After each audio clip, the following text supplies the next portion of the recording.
All right. We know what day it is. We already know what night it is. It is Friday night, drink in hand. If you ain't got a drink in your hand, you don't need to be on this channel. This is not that night for you. Because I'm gonna tell you something. Tonight, you're gonna need a drink if you live in the United States. So if you still living in the red, white, and blue passport, you gonna need a drink tonight, baby. Because we gonna break it all down. We gonna stop wasting our time. I'm tired of sitting back. I'm gonna tell you what I'm tired of before we get started. I am tired of watching and noticing other content creators in the United States. I don't care if it's the cruise season. I don't care if it's Lapeef Network. I don't care if it's O'Shea. Shout out to all those content creators. I don't care if it's Obsidian. All these people trying to tell us about us as if we're not in the room. You notice that? You can have a passport bro in their audience talking to them, ready to tell them about what passport bro life is really like. And they don't listen to nothing we got to say. So, since I'm so tired, I know a lot of you brothers are tired of hearing them run off at the mouth about us, trying to define us for us, tell us about our lives and what we doing. And then check it out. Since World War II, they could have picked any person that had a passport to be the spokesperson for Passport Bros, right? Anybody. They could have picked Aaron, the YouTuber, Black Men's Travel. They could have picked Ace Live. They could have picked Jabril, who's the YouTuber with Passport Heavy. They could have picked Taylor Made Dreams or Zoom to Thailand.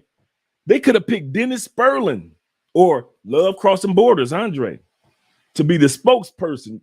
I'm the apostle of the passport. Just in case you guys are wondering, my job is to spread the gospel of the passport bro mindset and message. That's my job. I'm not the president. I don't want to be president, head representative, none of that. I'm the apostle. Andre the apostle. So remember that. We drinking another Crown. Shout out to you guys that's bringing the Crown down. This is one of the smaller bottles. I appreciate that. All you guys is bringing the Crown Royal down. I appreciate that. Thank you for the Crown.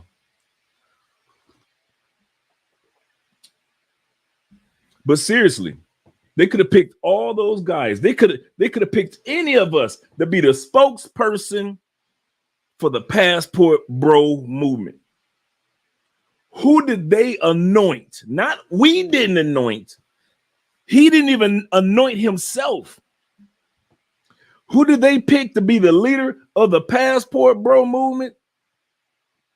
A 23-year-old young man that was cutting hair in a barbershop right around this time a year ago. Right around this time a year ago, Austin Holloman was just doing his thing, running his business, and just doing his thing in Texas.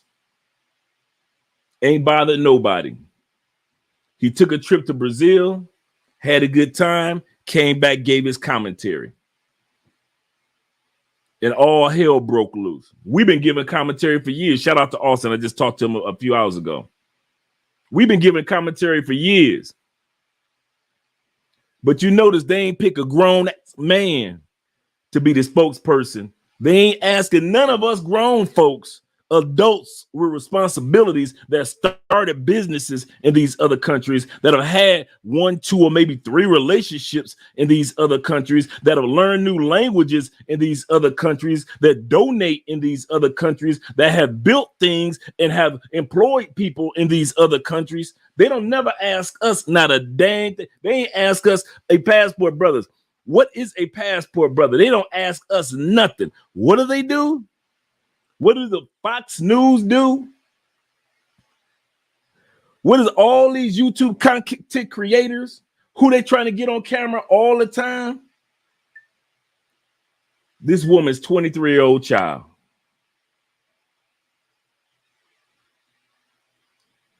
And there's a reason behind it. If you think that females in the United States couldn't find anything to pick on, so they chose the easiest target to make the so-called leader of the passport bro movement, they picked a young man. That was strategic. That wasn't by mistake. Austin didn't he just blew up. No, my brethren.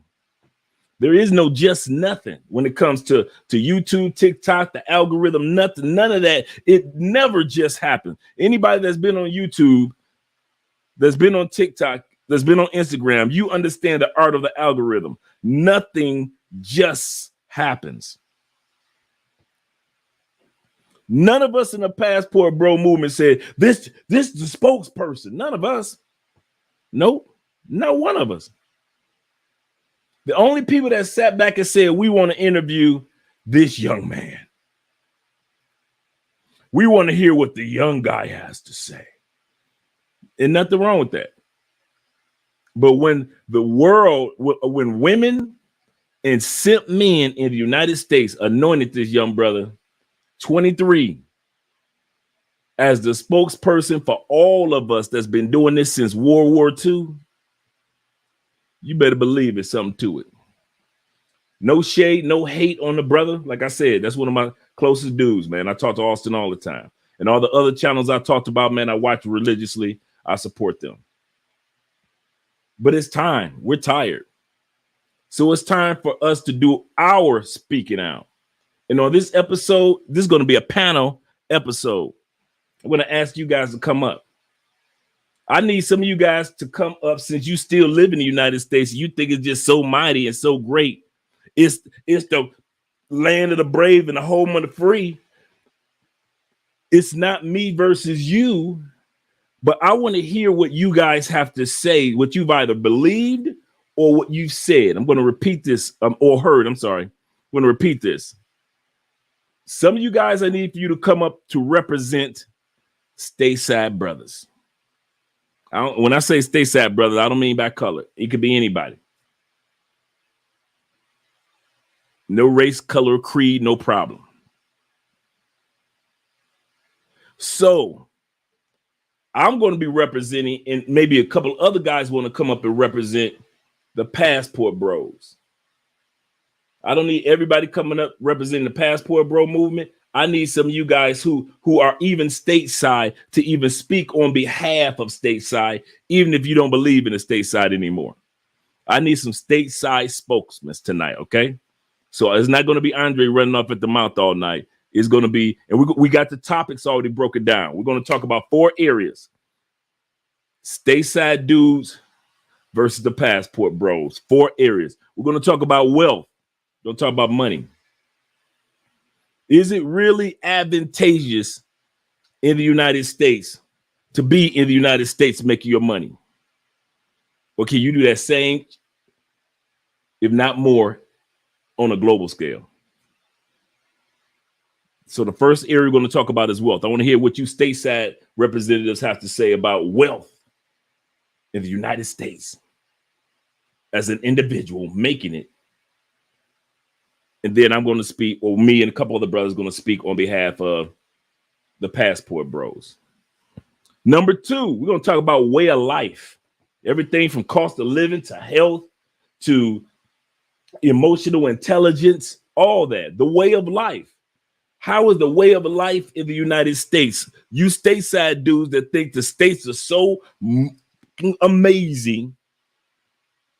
How is it compared to other countries? We're going to talk about that. I want to seriously, even if you are not a stateside brother or spokesperson, person that believes in the states, I still need some guys to come up to represent what we've seen in the states. I could spend this whole evening talking from Andre's perspective, but I want to hear what you guys have to say. So the first area is wealth. Second area is way of life. Third area, you knew this was coming, the women. We're going to talk about the ladies, fellas. American women, I heard on the cruise season when those dudes were interviewing Austin, and one brother kept saying this, and I've heard this on other live streams from women too. You telling me that you couldn't find one person in the United States to marry? Not one person you could have fell in love with? Not one? Let's talk about that. Let's talk about it.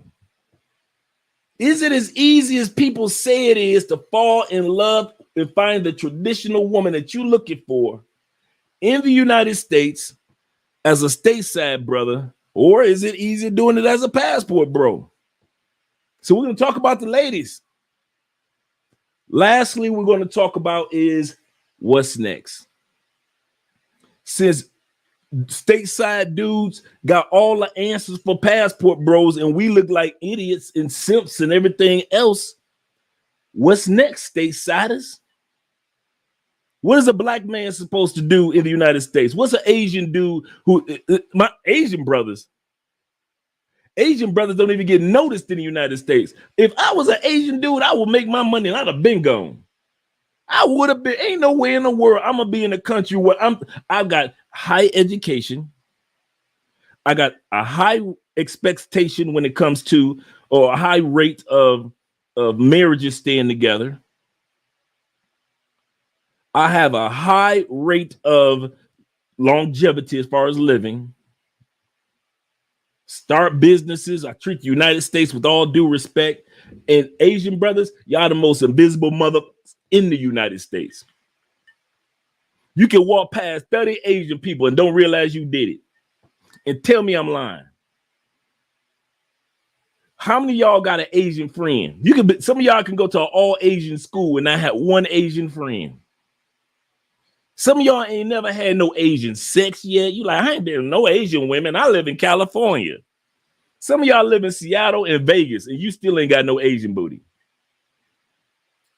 Asian culture is the most ignored, looked over, probably in the United States next to the American, Native American.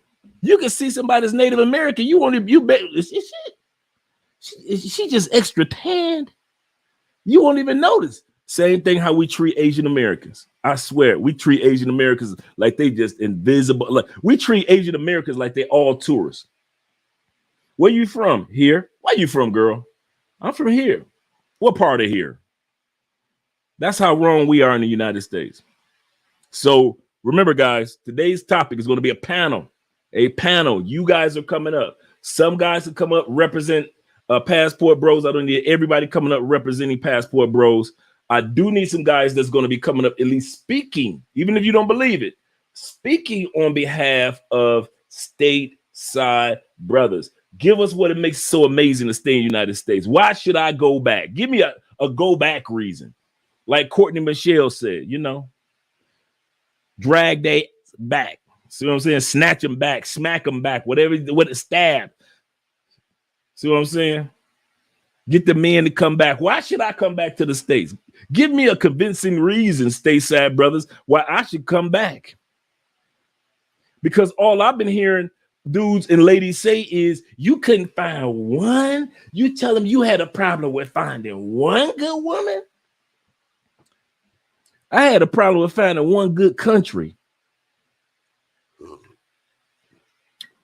I'm going to say it again. I had a problem with finding one good country. I feel much better with having several countries under my belt than just one country. You know how some of us be feeling when we had, like, I got this good woman, she treat me good, but she ain't everything I thought she would be. And then all of a sudden you start to slide because the side chick do some things for you that your main girl ain't doing. And then all of a sudden you know some things about the side chick that she can't do, but then this other side chick over here can do. So now you got two side chicks and your main woman. That's me with the United States. She the main woman, but she can't do it all no more. I need some side countries. I need some side countries. I ain't gonna even lie. I don't care. My side country is Tibet. Mongolia, China, Southeast Asia, the Philippines. I didn't need just you telling me you can't find one. No, I couldn't find one country. Brothers, you don't understand, passport bros. We don't think like y'all. Y'all think you stateside dudes. Y'all think with the stateside mindset. Gotcha. We are globalists. I'm going to repeat this. Individuals that live in the United States, and stop me when I'm lying, you are U.S. thinkers. You're programmed. You think like U.S. trains you to think. Stuff can't wrap around your brain. Got you. I was like that.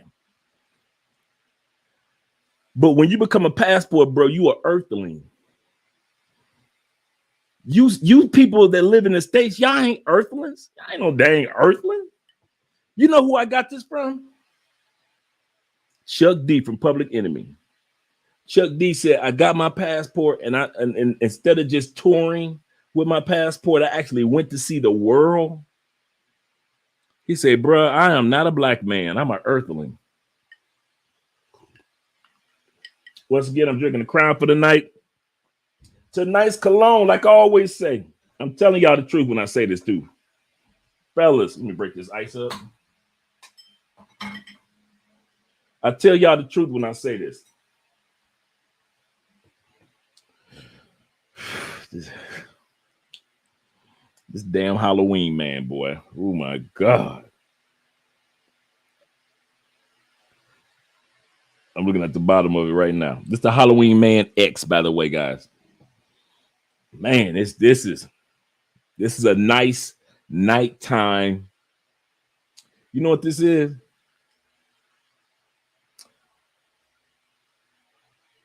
This is We Gon' cologne. You put this on, I'm telling you, ain't no I'm trying to be suave and cool in a suit. Ain't no I'm just smelling good, get ready to go to bed because I had a long night. I see you in the morning, baby. This is, you know you're going to get, after I put this on, right? You know you're taking them panties off when I put this on. And this ain't no panty dropper. This ain't known as a panty dropper. But this is one that she know, oh, he's serious tonight. He ain't playing. That Halloween Man X, man, it starts off. I kid you not. I've not smelled a cologne that start off with an undertone of coffee beans. Not coffee itself, the bean smell. It's got a slight undertone. You be like, damn, that is cafe. That's coffee. And all of a sudden, all the other notes start kicking in. All the other notes start kicking in. You like, man, what the heck is this? Never smelled it like. And plus, the cool thing about Halloween Man, most of their colognes, like $30, $25. Halloween Man X. I'll keep telling you guys, man, when you guys go to these other countries, there is nowhere in the world you should not be going somewhere without your cologne. One for the back. Always put something on the back. Bam, back of the neck. Wow, the back of the neck. So that scent trail can keep going. Because she going to look back when she smell you the first time. And that scent trail, your scent trail going to be going back as far as the tails of the avatars in the movie. You know how the avatars got them long tail? That's how long your scent trail going back. Like the trail of a jet when you see it in the air. Your scent trail gonna be like that. I'm kidding you not, man. Always hit the back of that neck. Always hit the back of that neck. But yeah, definitely, man. Like I said, this is the topic tonight: passport bros versus stateside brothers. We're gonna be doing the panel tonight. But before we get started, we already know what we're gonna be doing, guys. We already know.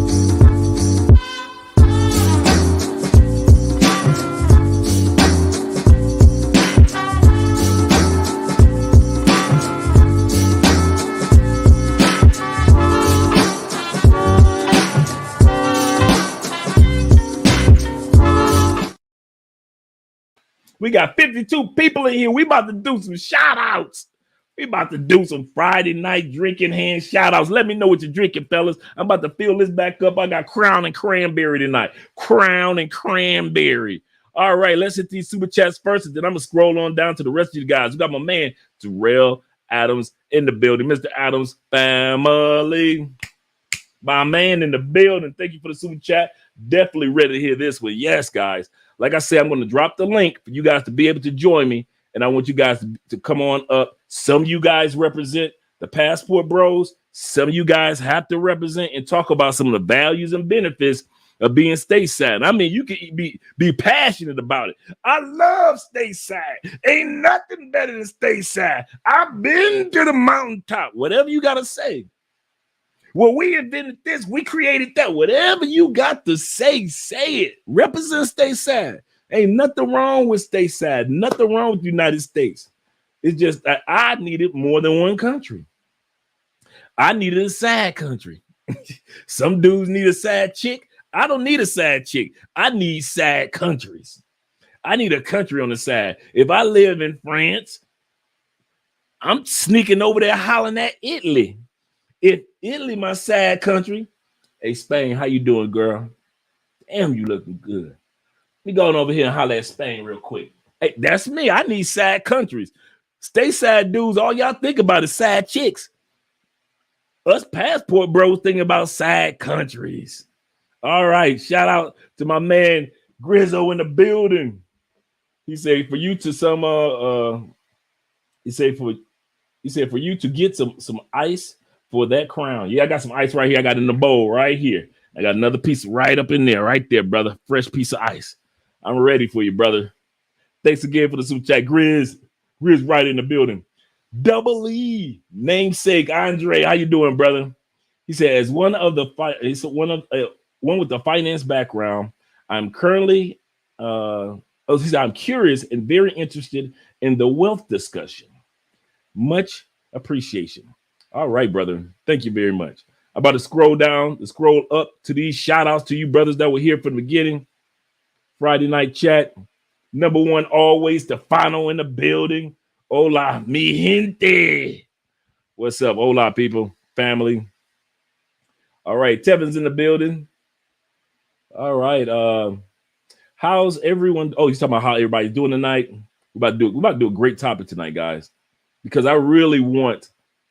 The reason why I want guys to come up on the panel and represent both sides, because I don't want people to think I'm coming from the attack mode of, well, you outside the United States, so you probably feel like that because no. I feel like this because I don't cheat on my wife, but I will cheat on a country. Oh, believe that. United States, you getting cheated on. I'm sorry, baby. I know I look like I love you like that, and I do, but you can't fulfill my needs like you used to, United States. You can't fulfill my needs, baby. You know, United States, remember it was just me and you when I was like in my teens? You tried to lock me down in federal prison. That ain't work, did it? It ain't even work, did it? Nope, United States, that didn't even work. You tried to lock me down for 10 years. Then you tried to lock me down for 14 years in a marriage. That ain't work, did it, United States? Nope, that ain't work either. You gave me all the money I needed, good job. You put me in a house in a beach town. You gave me everything I needed. I should have been happy, United States, shouldn't I? I should have been happy. I shouldn't have needed another country. She can't do for me what she used to do for me. Like I say, United States was the girl I took to the prom, but she don't look like that no more. She don't look like that no more. United States, completely different dance. I'm sorry, baby. I need a sad country. I'm cheating on you, United States. I'm putting it out there. We having a kitchen table talk. Yes, I am cheating on you with several countries. Yes, I am. And I ain't the only one cheating. There's some country cheating dudes here cheating on the United States. You're dirty, just like I am. Kenny Peoples in the building, my neighbor right there. He said, let's have a boxing match between Stateside. See, you're doing too much. You're doing too much, Ken. You're bringing in no. No, you want the pay-per-view tickets and everything else. See, no. Okay, let me scroll down to XL Pro in the building. Salute, brother. Salute to you. All right, here we go. Okay, we got Rod in the building. There we go. I like the hat, bro. I like the hat. Okay, you say Tampa in the building. There we go. Them Tampa boys, man. Y'all better look out for them Tampa boys, man. Living that salt life. Living good. You say who's cheering football team?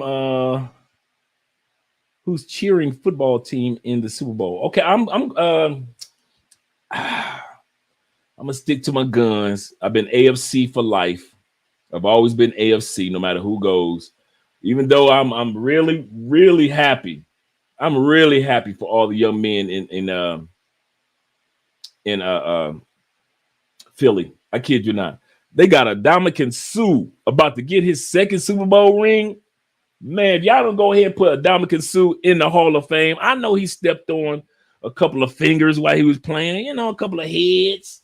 He stomped a few people, but you know, let bygones be bygones. Go and put a Dominican Sue as one of the greatest tackles of all time in the Hall. Okay, we got the greatest YouTube, or at least, greatest YouTube name so far, the African Wolf. Get your popcorn ready. Oh, this is going to be a good one, guys. Let me put my glasses on instead of pretending. Oh, Lord, I can see. I know, right? All right, Will. Will's in the building. What's up, Will? Checking in. Oh, man. Will, you still in town? Let me know if you're still in town, man.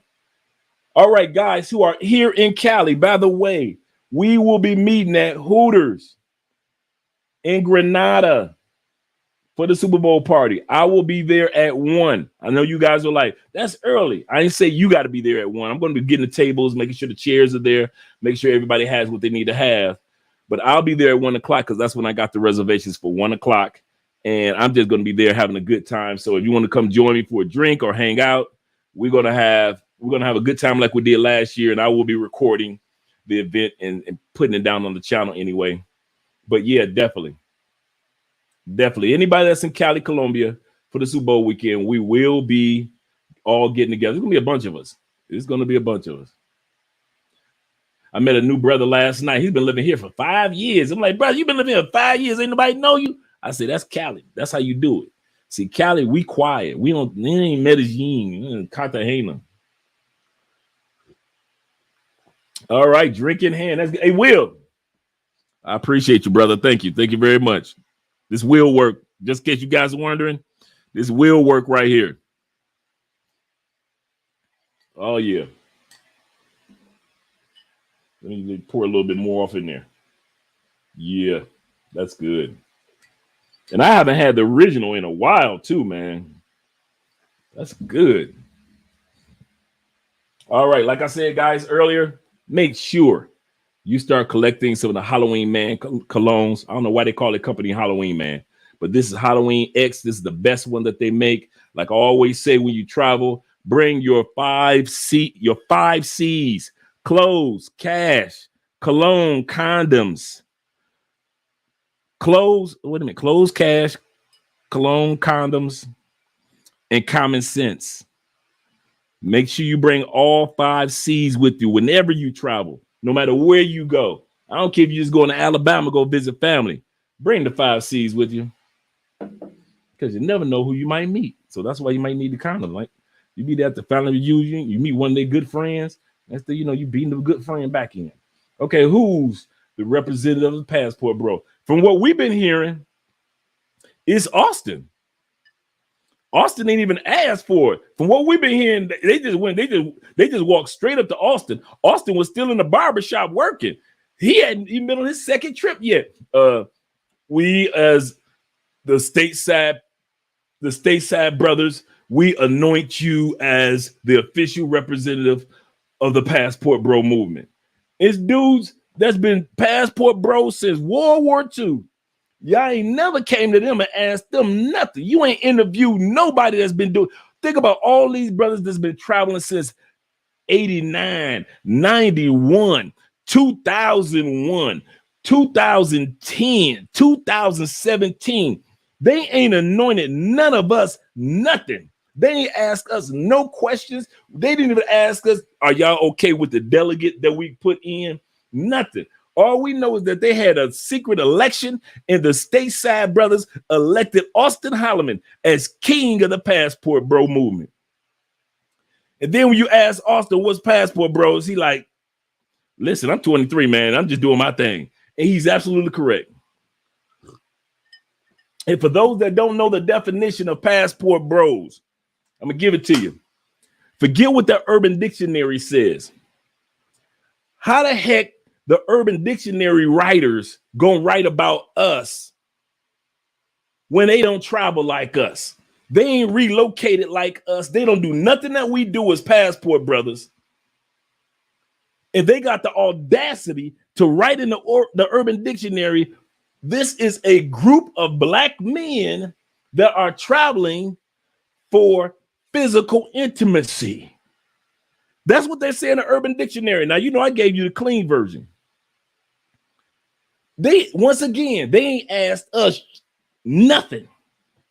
They ain't asked us, hey, passport bros. Yeah, let me talk to you real quick. Now, what's the definition of a passport bro? For those of you that don't know the definition, your fellow apostle Andre, the apostle of the passport bro movement, spread the gospel that I spread is this. You ready? Write this one down. And next time you see somebody on a live stream, they're trying to give a definition that's different from this, they lying. Passport bros, A, is not a person, place, or thing. It is an idea. It's a noun. Person, place, thing, or idea. That's the definition of a noun. It is an idea. Passport bros is men of no matter what race, color, creed, or geographical location that have decided to relocate for or take advantage of global opportunities. Whatever those opportunities are, whether it be relationships, whether it be business, whether it be because you were in the military and so you had to take advantage of opportunities that way, whatever it is, whether you're a contractor in other countries, whatever it is, you decided to take advantage of opportunities in other countries on a global scale. You have opportunities in your own country, yes, but you decided to use your passport for other opportunities. Passport bros is a mindset and a message. I'm going to repeat this because I need for you guys to get this down pat. Passport bro is not a person, place, thing. It is an idea. It is a mindset. It is a message. What is our mindset? That no matter who you are as a man, you have global opportunities. In our message, we speak that. The mindset is global opportunities. No matter who you are as a man, no matter where you stand in life, you could be a guy that's got millions, or you could be a guy that's sitting in a cubicle right now, or a dude that's working in the factory. Doesn't matter. The mindset is you decide to take advantage of opportunities on a global scale. So when they sit back and they tell you, so you're saying you're taking advantage of women? No, I said opportunities with a S. What are you talking about? I didn't say nothing about, did you hear me say women? I said opportunities. Women are just icing on the cake. There are so many opportunities for you guys that are online businesses, buying businesses here, collaborating with other guys, buying properties, relocating and have a better cost of living in other countries. But let me not get ahead of myself because we're going to be talking about this tonight. Like I said, we're going to be doing a panel. I'm not going to be gabbing, just running off at the mouth. Shout out to Stefano again. They picked someone that they thought wouldn't fight back. That's true. One thing that they did that they messed up with, they didn't realize Austin was an old soul. Remember I tell you guys, Andre is an old soul? They didn't realize that how much of an old soul Austin is and just how kind of like starchy he is. They thought they was going to just run over Austin like a regular 23-year-old and he'll just fall by the wayside, never to be heard again. Man, please. They picked the wrong brother to pick on, boy. You better believe that one. He said because they don't want the truth. That's true. That's absolutely correct. They do not want the truth. You don't have to answer that question. I'll answer the question. You want answers? I think I'm entitled. You want answers? I want the truth. You can't handle the truth. They can't handle the truth. They said they want the truth. Tell us. This is the funny part. I'll sit back and I watch all these panel shows and I watch all these people doing a few passport bros that do come up there, tell them, hey, this is what passport bros is about. And this is what we do. They will sit back and either try to redefine what that person just said or just blatantly ignore what that person just said about the definition of being a passport bro in the lifestyle. They will literally, even those that encourage us passport bros, I sit back and I see these females on some of these shows. We love you, passport bros. And the passport bro come up there and explain his story, and they will take the passport bro story and twist it in a completely different the way he just said. You like, he didn't say nothing like what you just said, sister. None of that.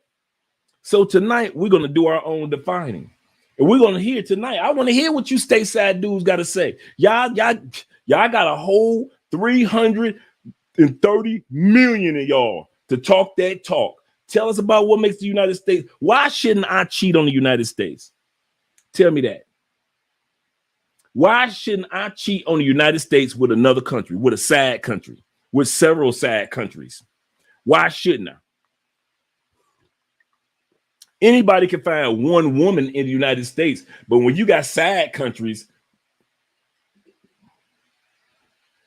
yes, I don't cheat on my woman, but I'm cheating on the United States. You better believe that one.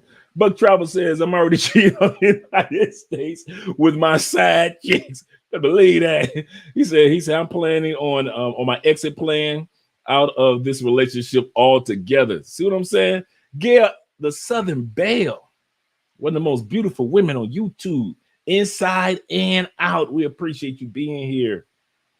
Inside and out. Book your private consultation with Andre. Yes, we still doing consultation, guys. Got a few guys that's coming down. Got a group of guys that I'm doing a consultation with coming up soon. And so if you want some information on coming down to Colombia, coming down to Cali, tour information, information in regards to just relocating, your step-by-step blueprint. I assist dudes with, okay, you want to relocate out of the country? Okay, here's what you need to do. And I walk you through it, man. I never try to, well, you need to go off into this career or that career. Nope. I try to take what you have right now and show you what you have now can take you to your dream. I didn't have what Ace had when I relocated. I didn't have what TaylorMade Dreams had when I relocated. TaylorMade Dreams had property. Ace had a YouTube channel. I didn't have none of that. In other words, you can start where you are now and start creating the steps for that blueprint. And in 2 to 3 years or 3 to 5 years, depending on your situation, like you maybe got to still take care of your mom or still take care of your kids, depending on your situation, or you got a job that's, that you're still trying to retire from, depending on your situation, we can still put together a game plan for you, baby. But if you're just visiting Colombia, hit me up. We'll do a consultation. I'll walk you through everything, man, because it's far less expensive to do a consultation than to get caught up and you got to pay the price. And TaylorMade Dreams got a lot of stories of dudes that didn't want to do consultations and got caught up. We got 80 people in the live streams. I like you. Make sure you like me too. All right, guys, let's get ready to get started. Once again, the topics for tonight. The topics for tonight. I'm going to put the link down in there. I don't care who comes up. Just be respectful. This is the other part. This is going to be one of the few nights I'm going to allow dudes to come up with avatars. One of the few nights. Now, I'm going to let, but before you come on screen, off screen, I need you to show your face. Yeah, it's that bad. In the words of Austin, it's that bad. Let's Learn Spanish is in the building, my man. We went and hung out last night. We had a good time too. Yeah, we had a good time. Them dudes should have bought their cologne last night.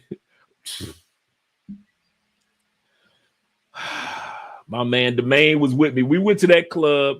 You guys saw me do the video a couple months ago. Well, about 6 months ago, called What's That Smell?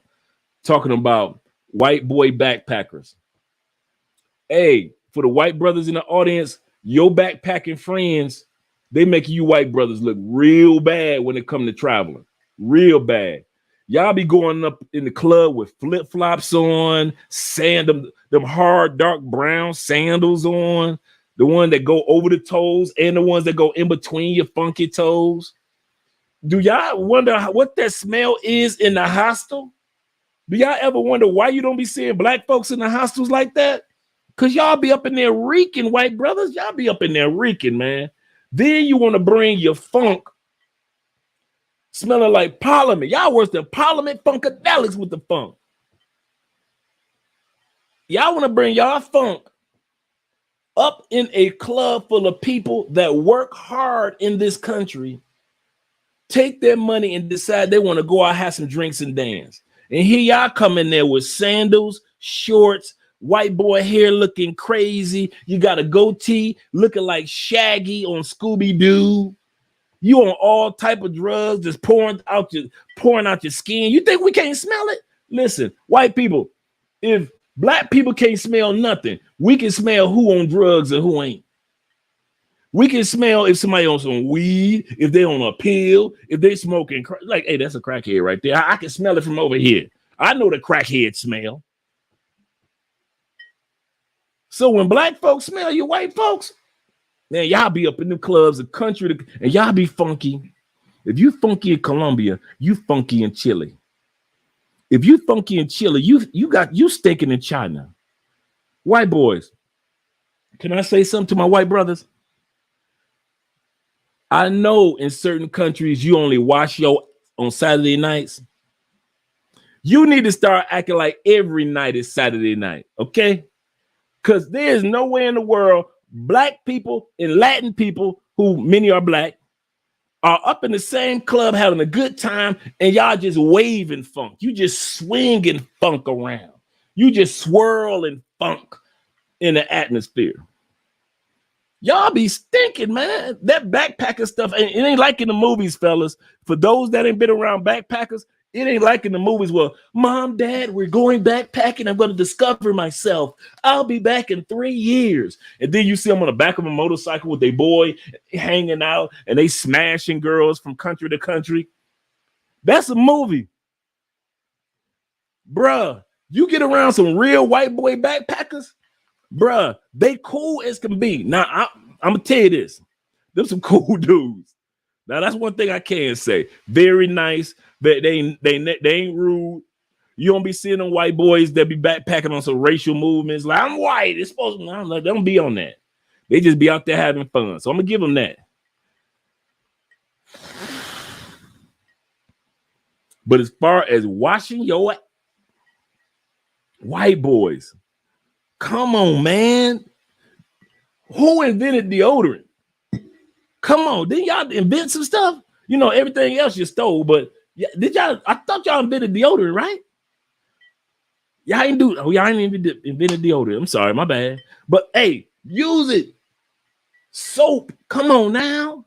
I know the kings and the queens during that time period, and there wasn't no such thing as deodorant during the time period of kings and queens. And so they tried to mask the funk with perfumes. I got you.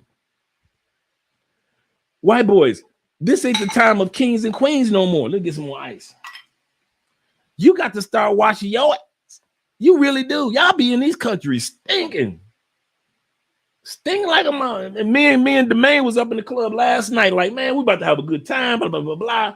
All of a sudden, we see like 13 white boys and funky, hippie, drug-induced white girls. If you ever want to see some females that make you want to live a life of monk mode, get around for like 3 minutes. All it takes is 3 minutes smelling white girls that are backpackers.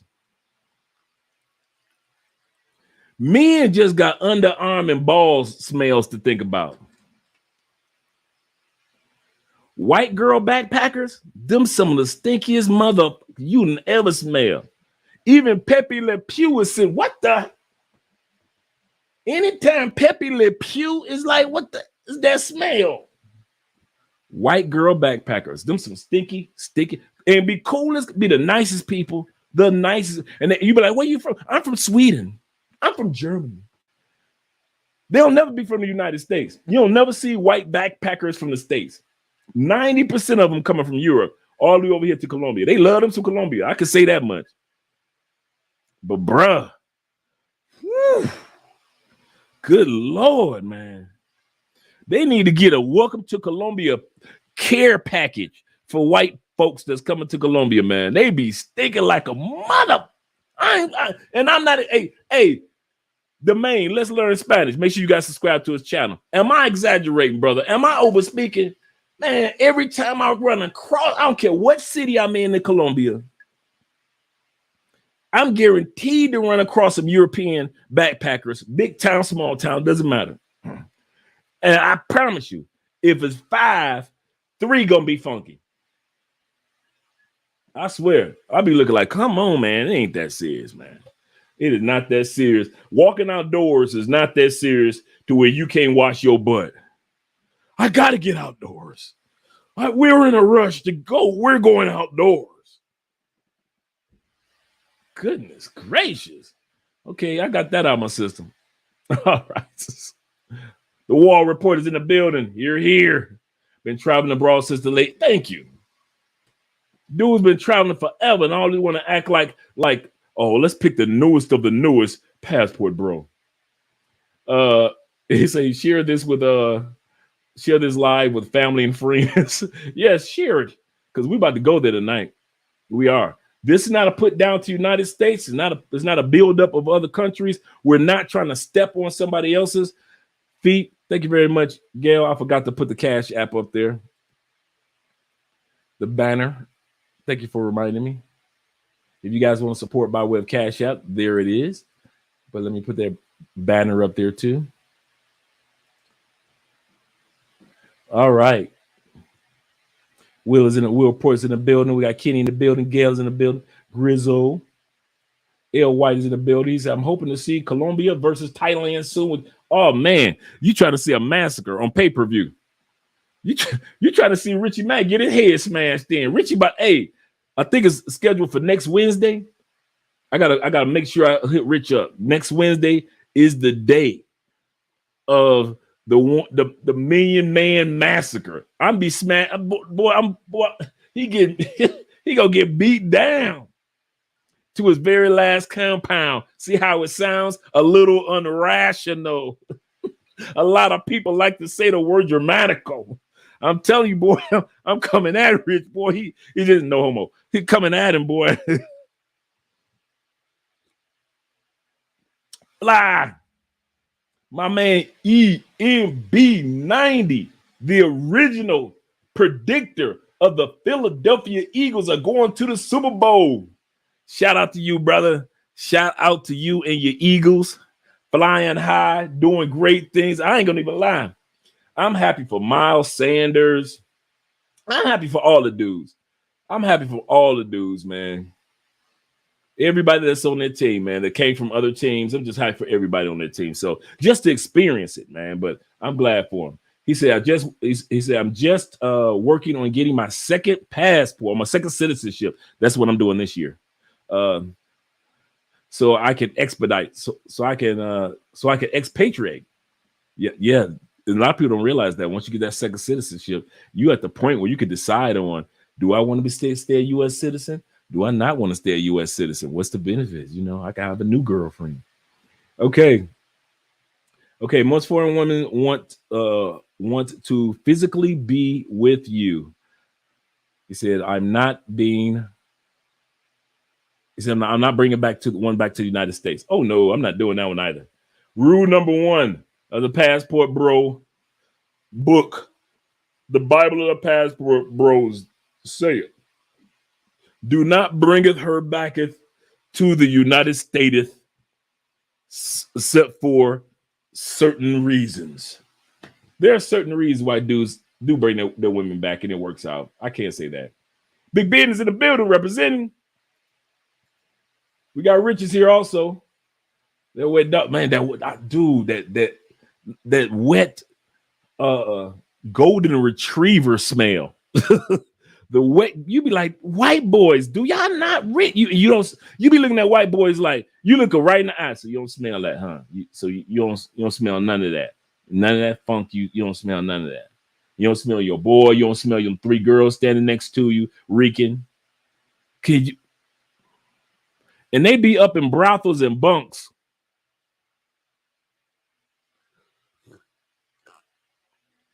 I say, ain't no way in heck. I did a brothel one time in Medellin. And you better believe, as a black man, I had a private room. I wish I would do bunk rooms. You'll meet so many people. No, I'm going to meet so many people when I walk out the door. The people that I smell up in here, I ain't trying to meet none of y'all. Smelling like Scooby-Doo feet. So he says he's always in Peru and saw many dusty backpackers. That's why they won't see me in a hostel. Absolutely correct. I feel you, but like I said, I did it one time just to get that hostel experience, but I couldn't do the full scale hostel experience because as I walked past their room, I could smell funk from up under the door. I was like, ugh, I'm glad I got a private room. He says, if I can't afford to be a high-end hotel abroad, then I'm not traveling. Hey, I'm one of them dudes just like that too. If I can't afford to go, I'm gonna just sit my butt down until I can go. Parliament Funkadelics Uncut, the P-Funk, baby. Yes, there was, bruh. Hey, I'm gonna tell you something. This is how funky they were. Me and the main, we were standing outside in line. Anytime you can suck the air out of air, we outside. There should be fresh air everywhere. None but funky white boy. That's all you smell. You like, what the is that smell? And then the man, he sat back and looked right at me. He said, remember, hey Dre, remember that video you did on the funky white people? And all of a sudden I just started laughing because I knew exactly what he was talking about. My man B-Toe in the building. He said Jesus wore sandals. Listen, at least Jesus knew just let me keep 12 dudes around me because I can't keep all the backpackers around me. Let's keep 12 of my brothers. And remember, Jesus and them stayed near water a lot. They was always in the water. Let's wash our butts. Jesus and them was always near the water. These white boys don't know nothing about water. They don't know how to walk on it, drink it. They don't know how to throw water. They don't know how to swim in it, nothing. You're like, come on, white boys, you just scared of water. So y'all, hey, I need white boys to swim in the shower like and in the bathtub like they Michael Phelps. That's what I need you to do because goodness gracious, man, y'all be stinking. And I don't know, hey, after this video, we doing part 2 of What's That Smell. You better believe that. He said, my hat off to you. I'm happy for you, my brother. I'm dipping into somebody's conversation. My bad. Where a man's Lux is in the building, my man. You see, I finally got it too, right? All right. There's my boy right there. He's also here in the building. Hey, I'm just saying. So, hey, Solo RD, y'all, man, hey, y'all brothers go quit laughing, man. Hey, I'm gonna tell y'all something. The only reason y'all brothers laugh is because y'all know y'all be like, I've been thinking it, but I ain't never heard nobody ever talk about these funky backpacker white boys. I'm talking about all of them looking like Shaggy from Scooby-Doo. All of them looking like, they look like they walked out of the late 60s. And they all from the late 60s in San Francisco. You see what I'm saying? I'm like, do all y'all know Charles Manson? What are you fucking white boys looking like? Like if you just walk up on them with a comb and deodorant, they'll just melt down. See, the man said I ain't exaggerating. See, Gail says when they smell that funk, when they smell that funk, yeah, they don't smell it anymore, and it's sad. Richard, he said the problem is a lot of them are smokers that smell too. When they smoking something, and then if they smoke cigarettes let's say they smoke weed and cigarettes and hash and whatever else that's smokable in a pipe, then they ain't washing their butt. At the same time, they got crust between their toes because they wearing sandals. And I'm talking about me and Domain look right down. We're like, so it ain't a pair of shoes. This is a salsa club. You're gonna be twisting and spinning. Twisting and spinning. And you twisting in sandals and spinning funk. White boys, y'all need to get y'all delegation together. And y'all need to have a talk, a long talk, man. I don't care how much y'all the politicians of the world and we control the dollars and this. Y'all need to control the deodorant. Okay? You need to control a shower. Goodness gracious. Smelling like the apocalypse already. The apocalypse is supposed to be like when the world come to an end and ain't nobody making no more soap or deodorant. I can understand that. Y'all smell like apocalypse now. Goodness gracious. Oh, my man, make sure you subscribe to my boy, Love, Purpose, and Passports. Did I get it right? I got it right. Love, Purpose, and Passports in the building. Drink in hand. You ain't never too late, brother. You ain't never too late. All right. We got International Drizzy in the building. My boy, I like that Truth logo too. I like that. You better come correct. Okay, I'm coming with it, baby. Okay, we've already been 2 more minutes. I'm gonna do the shout out. Mad Dollars right here representing. Scroll down, see who all else is in the building. Man, hey, man, they smell worse than the bottom of Scooby-Doo feet. Large Confessor, play that funky music. Dun, dun, dun, dun, dun, dun, dun, dun, dun, dun, dun, dun, dun. Yeah, boy. Casey and the Sunshine Band had 5 #1 hits off of that album. A lot of people sleeping on KC. Okay, James Bond in the building. He says the cameo. Yeah, for real. They just give you a heart attack that you like, just like candy. Ba-doom, doom, doom, doom, doom, doom, doom, doom, ba-doom, doom. Yeah, for real. I can smell those backpackers before I see them. Yeah, dude. And some soap. Wash it. It's Jay Clyde in the building representing everywhere. This brother be everywhere. All right. GD Knight. What up, coach? I'm in the building. Hey, tonight topic, guys. Now remember what I mentioned. I'm gonna do it for 1 more minute with the shout outs. But the topic tonight is Passport Bros versus the Stateside Brothers. I'm gonna put the link in the description. I want some of you guys to come up that's gonna represent the Passport Bros. I do need some of you Stateside dudes to come up and represent the Stateside. It's not about who's right, who's wrong. And I'm going to be kind of like the middleman per se and the host. The topic that you guys are going to be speaking on is wealth. First of all, it's going to be 4 topics. Wealth. Can you acquire wealth the way that the world is set up now in the United States as well as outside the United States? Second topic is way of life. You can talk about everything from cost of living in other countries, foods. You can talk about health care, whatever you want to talk about in the United States to represent how great the food is in the United States, or the health care in the United States, or longevity, or the friendliness and love that people have in the United States. Whatever you want to talk about, you can talk about that. But for the Passport Bros, you need to represent as well, talk about what's going on in other countries that makes a better way of life. Numero tres, the women. Have at it, guys. Have at it when it comes to the ladies. And number 4 is what's next? What's so great about the United States that make us want to go back to it? Stateside boys, you better come with it to convince us. I'm at the airport right now.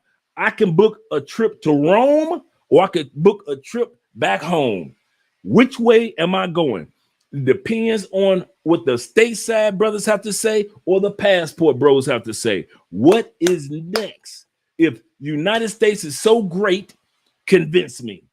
If the world outside the United States is so great, Convince me. What's next? So those are the 4 areas: wealth, way of life, women, and what's next. We got Rome in the building. We're going to do this one more minute just for the shout outs. We got Rome in the building. Roman in the building. Buenas noches, mi amigos. We're having a great evening too. Oh yeah. That candle. If you guys want this candle, this is a male's cologne candle too. That's the title of it. I wish I could. Let me see if I. No, I'm not gonna mess with anything. I'm gonna mess with the camera. But this is that cologne. I mean that candle that she's talking about. And this is a male cologne candle. And I'm talking about, dude, this is really. They should have just made this into a cologne because that's how good it smells. I kid you not, man. I love it. I love it. So I'm going to start collecting more candles like Kevin did, man. I kid you not. Wes is in the building. What's up, brother? Yeah, I'm doing great. Doing great. L. White says, he said, I'm looking forward to that. I've never been to DR. Make sure you go to more places than Sasua. If you are a DR dude, and all your trips are to Sasua, you doing yourself a disservice.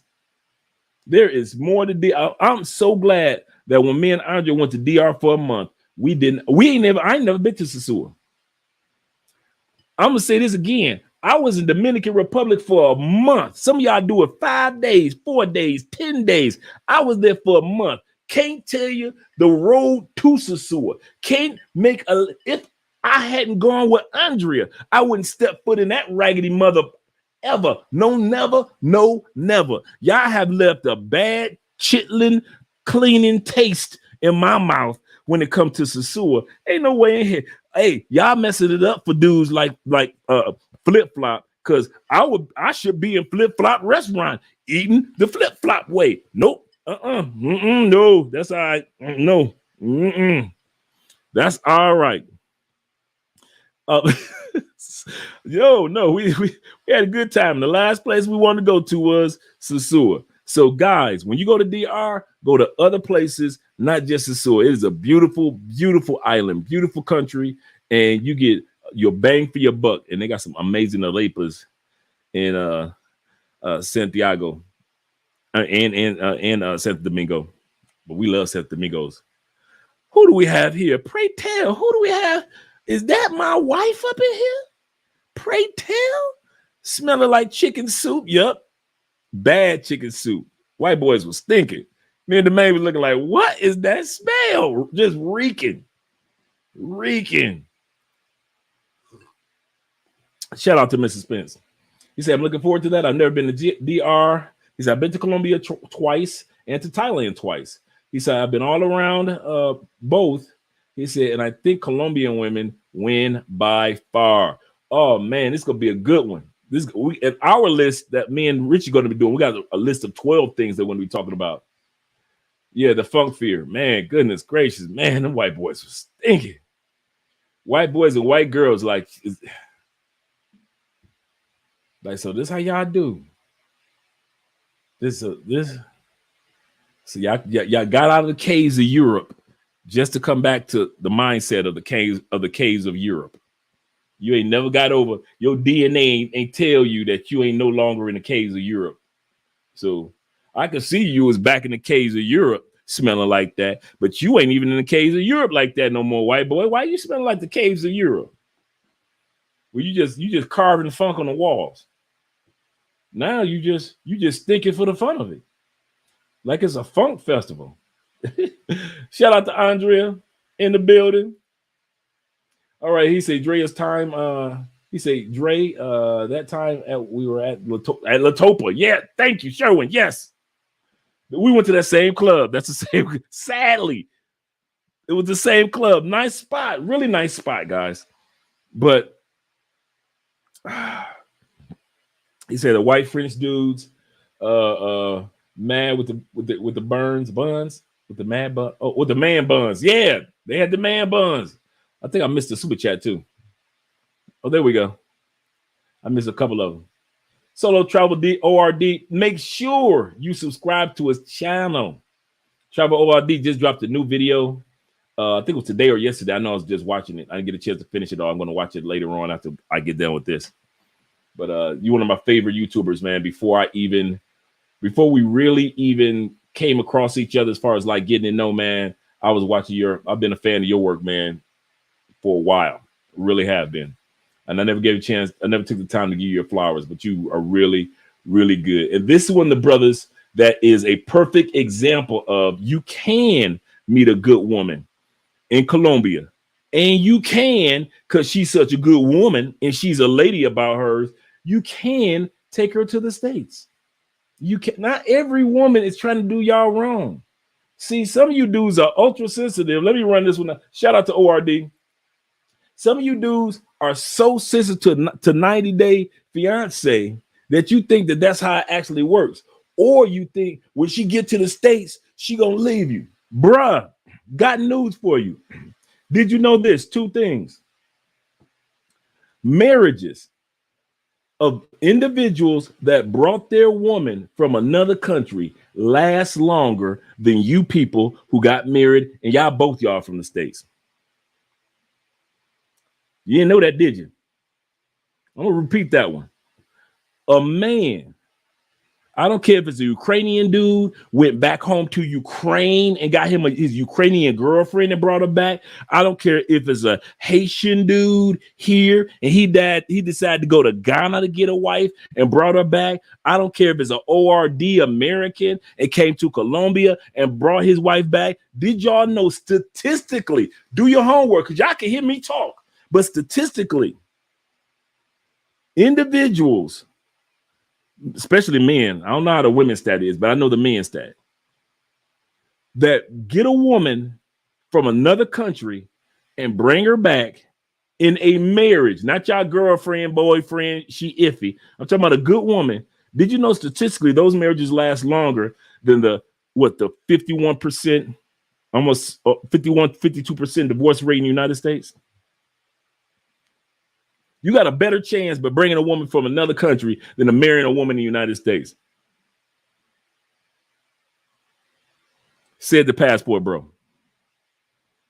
Now, we ain't moving to the United States. Now, me and Andre, we plan on visiting, but moving to the United, what? Why should I move to that expensive mother? You crazy? I ain't like how much it costs when I was living there. I ain't like how much the United States costs since I was 10. You think when I was buying bomb pops off the ice cream truck, this is an expensive bomb pop, man. But that's the one with the chocolate and the banana bomb pop. It is amazing, but I'm just saying this is an expensive bomb pop for a kid. My whole life, all I knew was expensive, just like you guys. And then you want to treat me to the rest of the world, and it ain't as expensive. Bomb pop is just a regular bomb pop, the same one I get in the States. So no, but ORD, man, I kid you not, he's a prime example, and a couple other dudes I know, man, that have their wives, they're happy. Ain't no wife ran off. These dudes ain't got to put no chain on their wife's ankle, like that movie with with Samuel Jackson, where he put the chain on the white girl ankle, and she could only run so far. This ain't that, dude. Y'all need to stop watching that 90-Day Fiance trash, man, and listen to your brothers like ORD and other brothers, man, that have had solid relationships. Y'all lost y'all mind up here. And y'all marrying women in the United States, and statistically, you ain't got a snowball's chance to keep your relationship going in the United States. That's play that fucking music, white boys, Wild Cherry. And I saw Wild Cherry in concert at the Clearwater Jazz Fest. No, it wasn't. It wasn't Wild Cherry. It was Average White Band. Average White Band.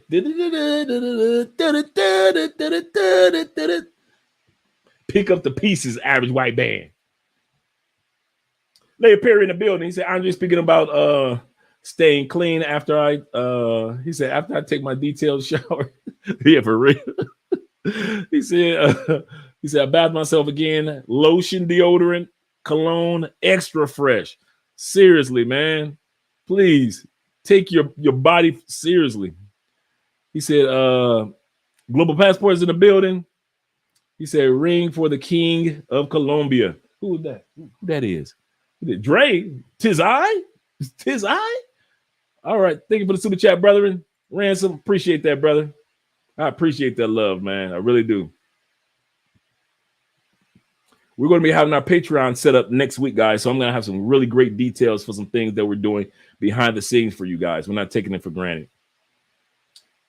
Bright Mo Thay in the building, representing. What's up, fam? I'm glad that you're here, man. I'm glad to see you here. I'm serious about that one. All right, he said, white and fresh, double red flag for your nostrils. They be stinking, bro. I wish I could be lying, but they do be stinking like that. Oh yeah, man. I'm telling the truth, man. Your content is really good, very encouraging. There's some YouTubers that are married folks that I watch just because they marry folks. And even though you don't show your wife all the time, you do show your wife in the Facebook groups and the relationships that you have where you guys are traveling as a family unit with the kids and everything. Man, please. Man, when these dudes be sitting up there talking about something, you can't bring her home. I'd be like, man, listen, y'all don't even know the statistics. There's dudes that bring that woman home all the time and be happy. I just interviewed old dude was he's been with his wife that he met here in Colombia 37 years. They've been living in Indiana. Don't tell me what you can't do. He said, because they appreciate a good man in their life. Absolutely correct. Ain't that right, Andrea? He said, thank you for dropping one of the stateside bros. Marrying a foreigner in the U.S. Yes. Talking about save yourself a world of headaches. Johnny Walker's in the building. Shout out to you, Johnny. Thank you for the super chat. He says, I'm sure a case can be made that a brother's mental health is much improved. I'm about to drop this link, man. I'm doing these 2 super chats. I'm not going to read everybody's comments. I hope I got everybody in the intro as far as the shout outs. I'm about to do these super chats, and then I'm going to drop this link for you guys to come up, man, because I really want you guys to come up. Remember, I need some guys that's representing Passport Bros. I need guys that's representing Stateside Brothers. Even if you are a Passport Bro, we know enough about Stateside to represent it. So I need some Stateside representatives. Also, if you are going to come up, I don't care about you having an avatar, but before I let you on the screen, you got to at least let me see you. And I'm not talking about let me see you in the dark, you in the corner. No, you got to let me see you. And then I'll be like, okay, it's a real person. Then you can have your avatar once I pull you back up. That's cool. That's no problem. Johnny says, he said, make a case for brother's mental health. Absolutely correct. Absolutely. I'm actually writing a book on it. Not on mental health, but the book that I have is sitting around that. It's called Passport Bros. And I already talked to Aaron about it because it's got a t-shirt that says it. Passport Bros Travelers Therapy. That's the name of the book that I'm writing right now.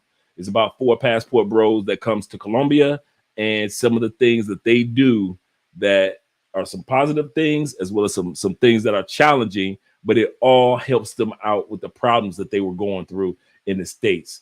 I have a saying that I share with Andrea all the time. A man complained about having no shoes until he met a man that had no feet. Sometimes we complain about some things. A man complained about having no shoes until he met a man that had no feet. So yes, that mental health does help you out. That traveling does help you out when it comes when it comes to being a passport bro and your mental health. It's serious, man. Passport Bros all the way. All right, let me go. My man Victory is in the building. Shout out. Passport Bros. I'm balling today. Hey, make sure you guys follow Passport Bro podcast, man. Don't do yourself a disservice. Make sure that you guys look out for him. Thank you for the super chat, brother. Okay, I'm all the way down to the last person, which is Gail at Night. He said, you long stroking like lead attorney. I am, man. It's been 16 minutes in. Let me stop. Let me drop this link. Andre, be quiet. Let me drop this link right now. So I should have dropped the link like 20 minutes ago then, so everybody can just prepare themselves to come on. But yeah, let me drop that link for you guys to join me. I'm going to drop it again. You guys could join me in regards to this topic. Once again, we're going to be talking about wealth. We're going to talk about way of life. We're going to be talking about the women, the ladies. And we're going to be talking about what's next. What is next? And I want to hear what you guys have to say. Don't let me be up here speaking by myself in regards to this topic, because some Stateside dudes going to have their feelings hurt tonight messing with me if I got to talk by myself about this. Maurice is in the building. Shout out to you, family. Shout out to you. Here's to you, brother. Yeah, definitely, man. Definitely. When you guys are ready to come up, come on up. But at the end of the day, man, like I said, I only needed one woman. I just needed more than one country. And some of you dudes are like me. You only wanted one. Some of you guys just need one or two women, but one country just won't do. one country just won't. I will pretend like I could just be in the United States and I'll be happy. At this stage in life, can y'all actually see me, Andre, in the United States only? Yeah, that sounds stupid to me too.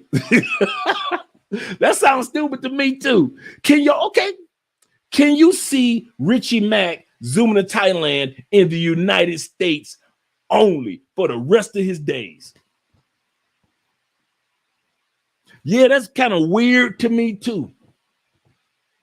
Ace Live. Can y'all see Ace Live now going back to Miami and just staying in Miami until the end of days?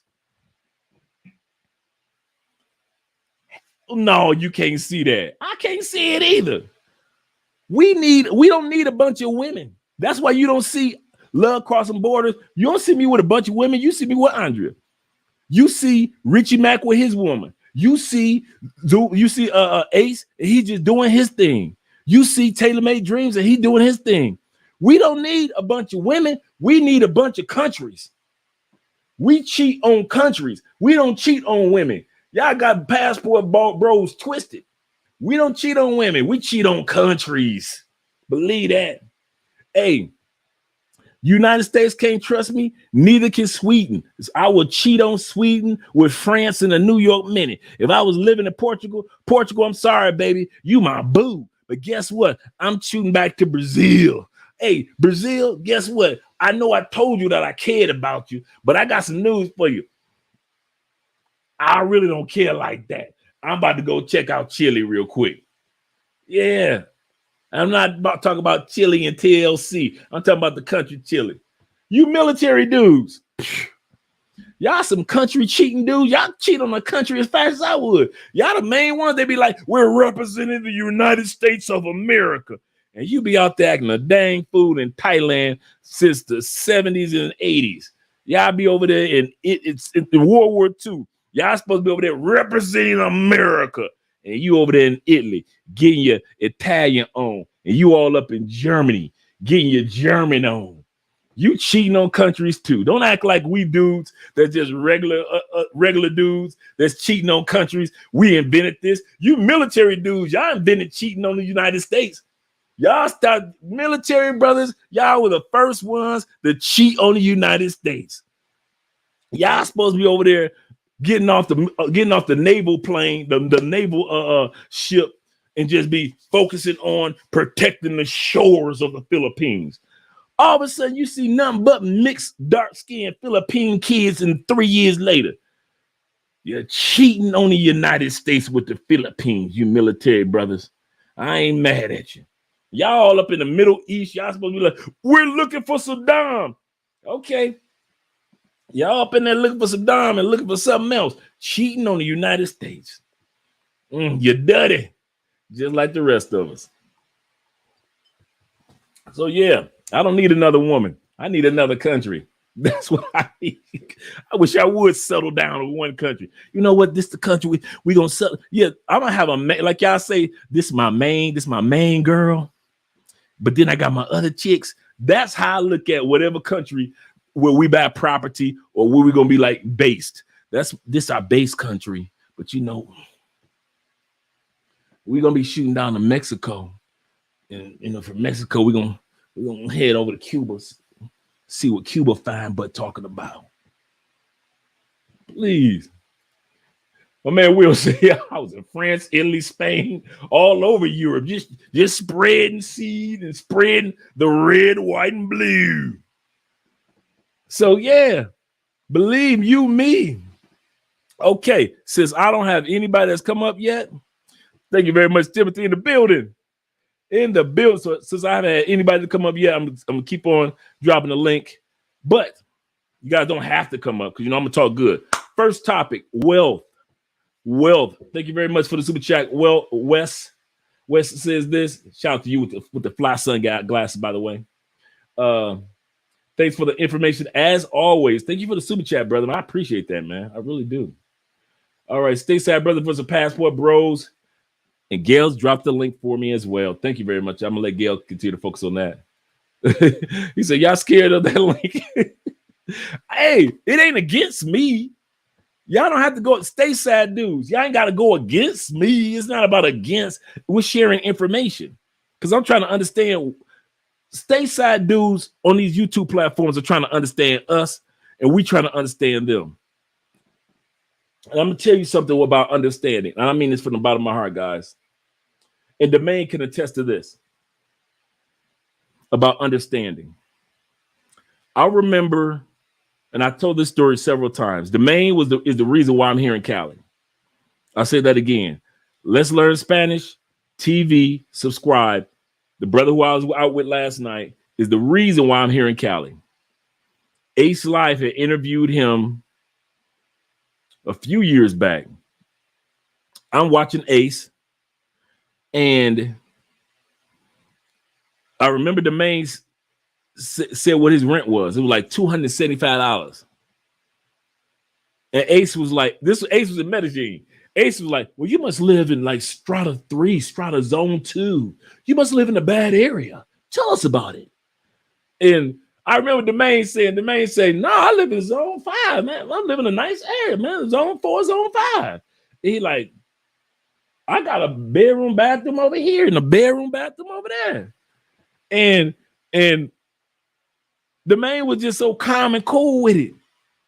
And Ace, even being in Colombia, I'm gonna get to you in a second, Stefano. He couldn't comprehend. He's like, what? You paying $200 something for all your utilities and all of this and that and that and that, Wi-Fi and you got a 2-bedroom, 2-bath. Now Ace looking at his 1-bedroom, 1-bath because I've been to Ace spot when he first got to Colombia, and he looking at Domain say this. But here's the kicker: my American brain. And I mean this, guys. And I know a lot of you guys are like this too. When I tell you guys about how much Andre and I pay, we say $400 or $375, or we tell you all the bells and whistles we get in the great neighborhood we live in. My brain, and I'll never forget this, I could not comprehend. I couldn't put my brain around how somebody can have a nice home for $300 a month, $275. I couldn't fathom that. I never saw that. I never heard anybody. It was the first time I ever heard somebody talk like that. I never heard that before. And then when I started hanging out with passport dudes that was telling me about Thailand, and they would send photos of these beautiful apartments. I'm talking about like 8 bedrooms. Oh yeah, we only pay like $500 something. I'm like, this right off the beach with a pool side. And this, I'm saying, my brain could not grasp what these brothers were relaying, because I had just started using my passport on a global scale, but I never used it on a living in a country scale. I was like hotel rooms. And some of you brothers might be like that. And so I kind of give the Stateside dudes, I kind of give you, you're hearing everything with a grain of salt, because in all sincerity, I was you.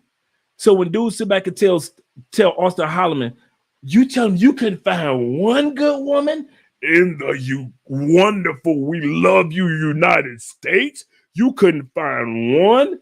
not realizing, Austin not saying, of course, out of 331 million people, I could find one good woman. I don't need one good woman. I wasn't cheating on a good woman. I wasn't looking for one good woman. Austin, like many of us, were looking for a good country. And the United States couldn't do, for me at least, all that I needed for a country to do. I'm sorry. But let's go to my man Stefano being in the building, representing. I don't know who he gonna represent. He might have to represent Stateside. Shout out to Passport Mastery TV. Make sure, do not, fellas. Hey, Gail, do me a favor. If you find his link, drop his link. Make sure you guys subscribe to this brother. This dude is doing some great content out there. Make sure you subscribe to this brother. Stefano, you are on mute, brethren. Oh, you getting a remix ready? Okay, I got you.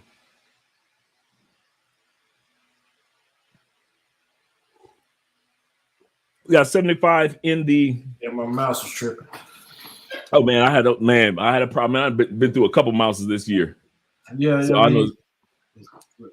I know you don't like this, but you see, this is Apple, right? This is the only thing that don't work right with Apple. Is this mouse? Oh wow, that's crazy. All right, ding, ding, ding, ding. You gonna have to represent Stateside today, since I'm representing Passport Bros. I'm Stateside. I can't help but be Stateside. Okay, cool. First thing we're talking about is wealth. The question is, can a person acquire wealth or economic stability? Let's just go with the easy one first. Economic stability in the United States. No. Why? Inflation. Cost of living. It's outrageous right now. If it was 20 years ago, maybe. Right as of right now, by the way the economy is, it's just unstable, and we're probably about to hit a recession. So it's about to get even worse. Everything's about to be upside down. Everybody, this housing boom, everything is about to be bad, right? So the smarter choice would be to divest to another country that's way below your means. You'll be living way below your means, which is what a lot of people are trying to do now. But I thought in the United States you could get, in all sincerity, I'm being serious. United States, it's great to incorporate there.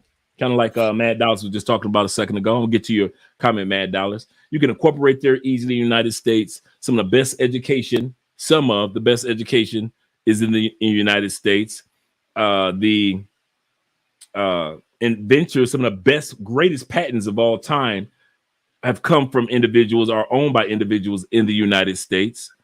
It's kind of funny how I'm defending the United States and you're defending getting out of the United States. I know, but in the United, you know what? Let's do it like that. But hey, the thing about it, some of these patents that were created in the United States were created by people who are not from the United States. That's a good point. Some of the best medical minds that we got here are not from here.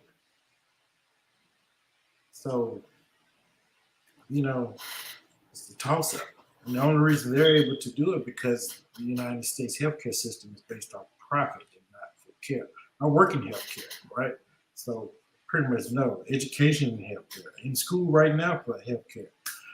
It's not a country that tries to cure the problem. They just want to manage the problem, study the problem. Right? So that's pretty much what it is.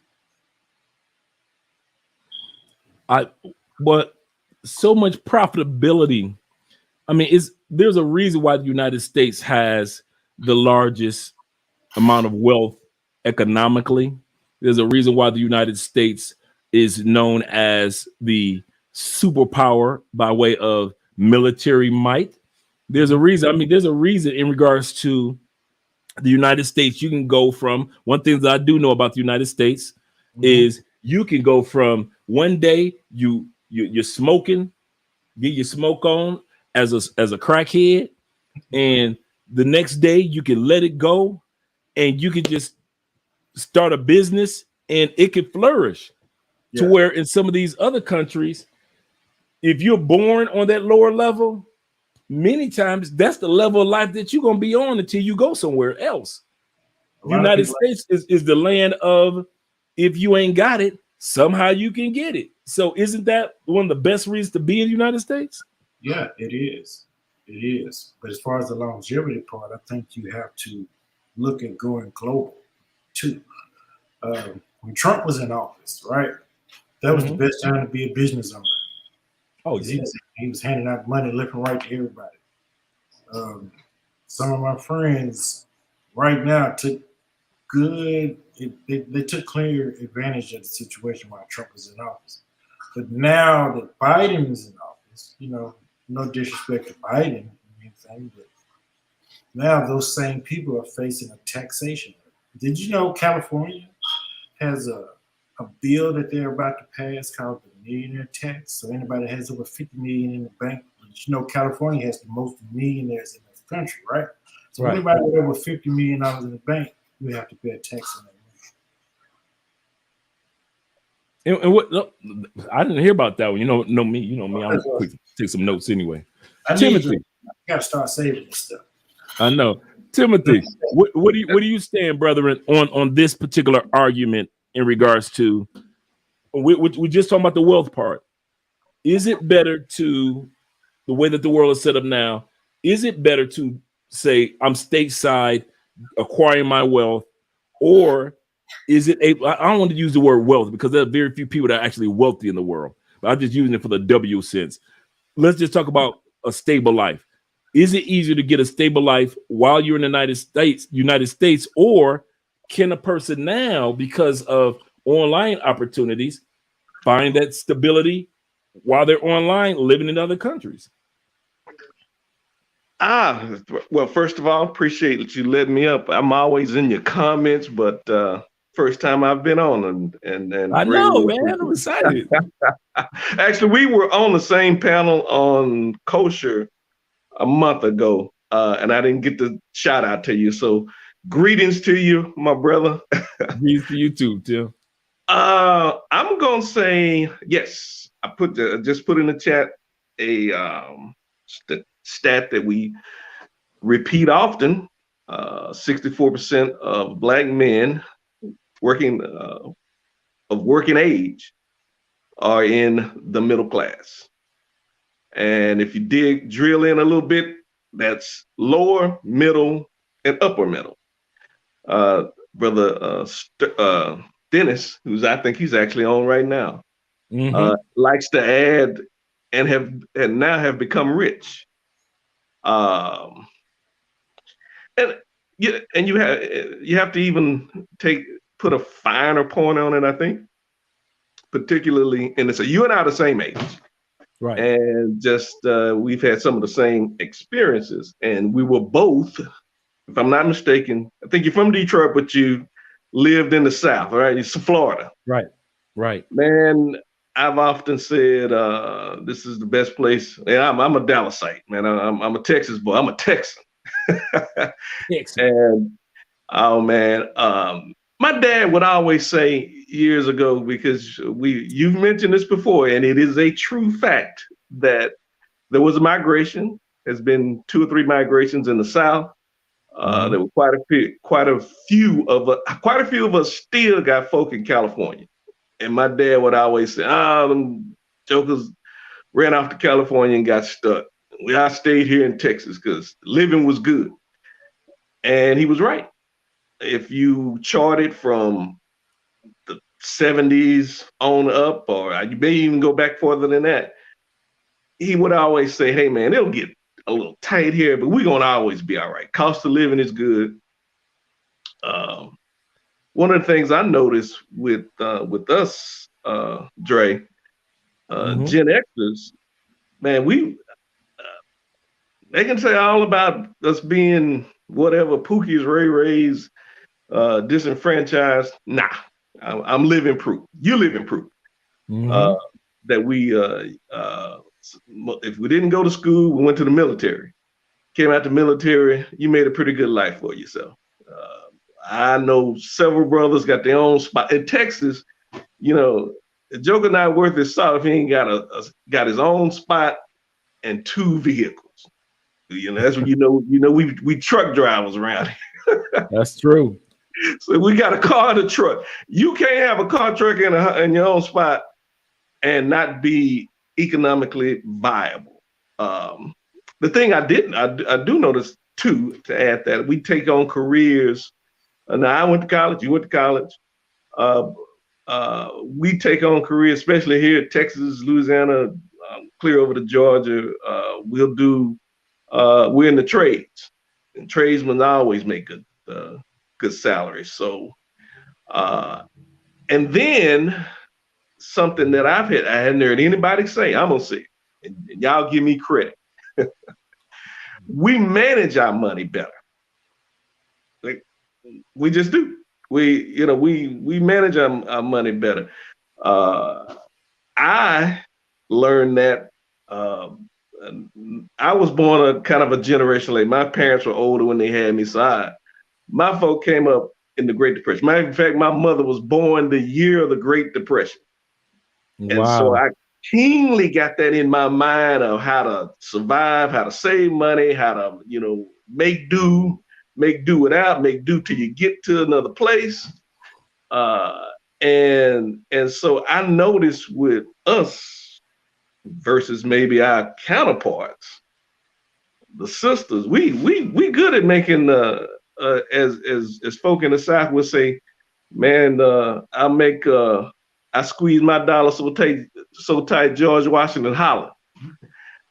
And I've heard that. Yeah, so we are for that aspect. Now I'm a little torn because I'm passport all day. I just put in the chat a while ago, hey, I'm gonna cheat on Texas with Mexico. I ain't got to go for. You can get the DFW, you can get the Bush down in Houston. You in Mexico, don't take as long as it would take you to watch a football game. So getting to South America is not that much further. But I'm addressing I'm addressing what's on the table. So I have to say, yeah, right. Economically, I mean, I ain't doing too bad. I'm in my home office, and and that's not a bad living. I am in the middle class. Not rich by any means, but I ain't complaining. I'm doing well. I'm gonna have a roof over my head for the next 30 days, and the 30 days after that, and in the morning I'm gonna go back working. And but I'm gonna let somebody else take it because that's about as far as I can go with it. We doing all right, but for the other categories over here, I don't know. I ain't got much to say what we doing because it from the social / romantic side, yeah. Fade to black. All right. Okay, we got Dre. Okay, the first part we're talking about, we're going to talk about 4 areas. First, I'm going to come back to you, Stefano, and then we're going to hit what Buck has to say. Dre, we're talking about wealth. Let us know either from the state side or even the passport side. Does a person have to stay in the States in order to have financial stability or acquire financial stability? Because at the end of the day, most of us that are expats, whether it be by retirement, whether it be by pension, whether it be by business, the best way to travel is by having the US dollar or the pound. So at the end of the day, we're not stupid to say, oh, no, we don't want the US dollar. We ain't that crazy. But we do realize that you don't have to be in a brick and mortar situation to acquire those 6 figures. I learned, take it from me, I know that better than anybody. And this is the funny part is I was comfortable. I was in the, the like 70 before I left the States. I was like 71.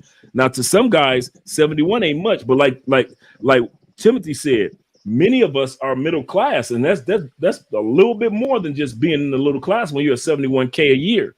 But I kid you not, since I left the United States, I've been six figures. And here's the kicker: I get tax breaks that you will never see as being in the United States. So a dude that's making 200,000 in the United States, I get cost, I get the not the rate of inflation, but the rate of exchange for each dollar that I make. So you're 250, I get 250 if I just made 50,000. I get 250 in buying power for the exact same thing that you have, literally the exact same thing that you have. And next, I'll also get tax breaks on that. But what you have to say in regards to where you stand, Dre? Now, like I mentioned, this is not about us versus, but I do want to hear what we all have to say on both ends. And I like what Timothy had to say because I got a lot of partners that come down here from Texas, and all them brothers are doing good. So I ain't gonna even lie about that one. Go ahead, Dre. Yeah. Yeah. Hey, everybody. I just want to put a face to the name here. But no, Dre, Dre Senior, you're actually pretty right. Like I was saying before, I have a finance background. So for me, a lot of things revolve around cash flows, or in our terms, assets and liabilities. So pretty much, if you're looking at your situation, and it's just like a business. You look at your situation, and if you're in a situation where your liabilities outweigh your cash flow, you got a problem. You have a lot of money going out, but you don't have a lot of money coming in. And I think that's where some of the misconstrued notions in regards to why some of the stateside guys kind of get stuck. And I didn't really had any intentions to really say, oh, like I support the passport bills, obviously, but the other aspect of it from stateside, I can empathize and understand. Like they're depending on the situation, the situation is not profitable for them to leave. Like they may see the advantages to being outside the states, but right now in their situation, it's almost like, okay, well, how do I address my financial situation? So from where I'm coming from, sometimes I like to look at it in regards to, especially since I'm trying to make ways to travel. Because as a finance guy, I definitely see the buying power that the U.S. dollar has. I want to make sure that I'm stable enough that I do not close my cash flow. So I do appreciate the information in regards to being a digital nomad. Excuse me. I do appreciate the information to earning or holding real estate in different countries and things of that nature, because then you see that's considered assets. And Mm-hmm. upon what that cost of that asset is from a liability perspective, only then can you say, okay, well, it's like you were saying, Dre, if I live out of the state 330 days out of the year, then, my tax liabilities, which is still a liability, my tax liabilities is not so much a drain on my cash flows. So now it's almost a win. You have assets in different places, and you also cut your liabilities from a tax perspective. What makes me a little bit unique is that even though I'm a 1099 contractor, even in the States, I do have abilities to lower my liabilities from a tax Mm-hmm. standpoint. So if I travel and I went to the whole hotel stays, I can write that off my taxes. If I use my car for business expenses, I can write off my taxes. I even say something that's really interesting because and I'm not gonna go on a long diatribe or soliloquy, so I can let everybody else answer and have their input. But I don't know if people even realize a lot of the higher middle class. So I'm talking about depending on your city, because CNBC came out a report where the amount would be considered for higher middle class. A lot of the higher middle class, believe it or not, do not actually take the mortgage out on their own name. They take it out in a business name, or there's a business entity that owns the Correct. building. Why? Correct. Because, and I don't know if this is going to get cut into a short, but if it is, that's fine. It's the IRS tax code that's known, but I'll share this information now. But you can, quote unquote, hold a business meeting in your own home. And if you think about it, if your home is being mortgaged, well, then you might be able to offset that mortgage amount for the tax liability, especially if you live in very high tax states, Connecticut, New York, California, the DMC area, there are loopholes, as people like to say, in regards to how they are able to address their liabilities.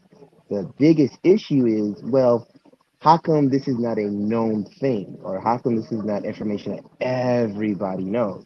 Well, it kind of puts it in the perspective of, you kind of are who you are with the people who you are around with. So if you're True. around individuals who are like accountants, who are lawyers, who are well-to-known businessmen or are known to have business around the community, they are pretty aware of these opportunities. But if like I've noticed with, and I'm not saying this in a mean way, but if those who you're hanging out with, all they're talking about is going to the club or doing this, that, and the third, that information will never be known to you. If you're gonna go to a particular place of, I'm not saying high net worth, but somewhere where you want to get information from a business perspective, I like smoking cigars. So you never know who you meet at a cigar shop, especially one where there's a lot of high clientele. You'd be amazed. You can have whatever political background you may have, but a cigar, for some strange reason, people on an even flow. Like, Yeah. hey, I'm having a cocktail. It's after hours. It's 5 o'clock somewhere, right? So then somebody, you strike up a conversation with them. All of a sudden, this guy's buying you a drink, and you don't even know he's a CEO of a particular business, or you don't even know that he might be working on Wall Street. So these are the kind of like the kind of nuances that I don't think that a lot of people kind of are aware of. And so for me, as someone who is building wealth, who has a 10-year plan, because I'm in my early 30s, I kind of know, like, hey, if this cash flow is consistent, I definitely know wherever I travel, I'll always be all right, and my buying power goes a lot further. The key part of what you said before we go to Buck, uh, and everything that you said was excellent knowledge, man. Man, that's even when I was speaking to you during consultation, man. I just knew, man, that let's put it like this.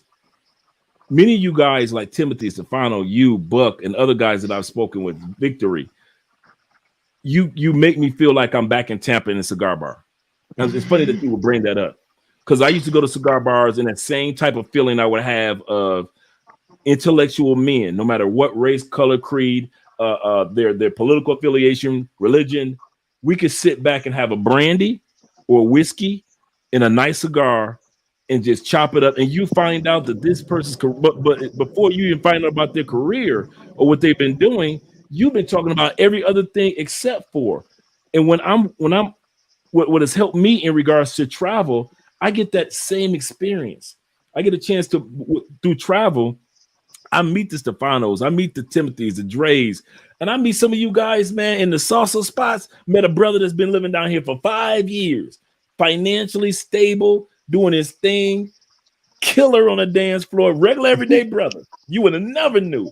That dude got on the dance floor. Me and the main looked at each other like, oh, we need to take some classes, dog. Because this dude was this brother, just a regular everyday brother from the hood. He hit that dance floor, man. He danced the night away. But you meet so many people. My point in saying that this is my defense for the passport, bro, is all that you guys are doing, I can do it from a beach. Hmm. And those are benefits, or I can do it from a cigar bar. I Hmm. have that either or option. But I want to go to what Buck has to say, and then we're going to close. We're going to close out the finance part or the wealth part with Stefano. But Buck, let's see what you have to say, brother. I know you're on mute right now, but in regards to wherever you stand on the wealth side, whether it be in the United States, because there are a lot of benefits of still being in the States on the wealth side, or benefits of online. Let us see what you have to say. I mean, I can use Peru as a case study. Uh huh. When I went there with my American dollars, everything was cheap. And I'm talking about things. Everything was cheap: labor, services, Ubers, going from one place to another place. Just everything was just cheap when I was down there. The only thing was kind of expensive was electronics, and that's given. The U.S. is only good for if you buying electronics, it's going to be more cheaper in the U.S. But when you go abroad, everything is going to get cheaper. You're going to get more bang for your buck. You're going to enjoy a higher quality of life. The food is organic, tropical rainforest. Man, it's just that it actually helps you, kind of recharge and reflect.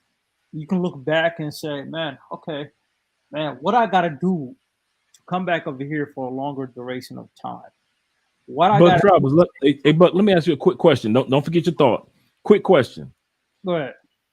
And this for Stefano too. Did you feel like you lost quality just because things weren't as expensive? Nope. Because a lot of times we don't talk about that. Living here in Colombia, I don't feel like I lost quality. I didn't. No. Let me answer that for a second. I didn't lose quality. In fact, I gained quality. Not only am I getting cheaper in prices, but I'm actually getting quality services overall. I don't agree with that. Eat that. That's all I have to say. Okay, Stefano. I don't think here we lose quality because most of the products we get are imported, right? So I think we're gaining quality. Other than the stuff that's naturally grown here from the soil here, like you told it, I didn't even know there's a lot of the flowers, the roses. You know how many roses I've bought, right? Bought and didn't know they came from Colombia, right? So we get that. When my mother passed, we had all the flowers for her funeral.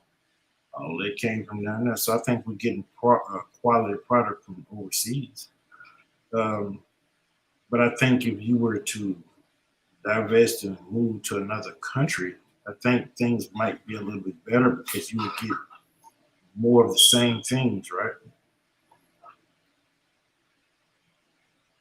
I can agree with you. I sit back and I see in the United States, you guys are paying for eggs, for example. Let's just talk about eggs that have been bleached in white. Eggs do not come out of chickens white. Just in case you're wondering, if you ain't never been on a farm, eggs do not come out white. That's in the movies, okay, and in your grocery store, in your grocery movie, okay. And so, at the end of the day, we pay for eggs. I just bought some eggs, and it was like $1.50, $2 for a dozen of eggs, like $1. And I ordered these to be delivered.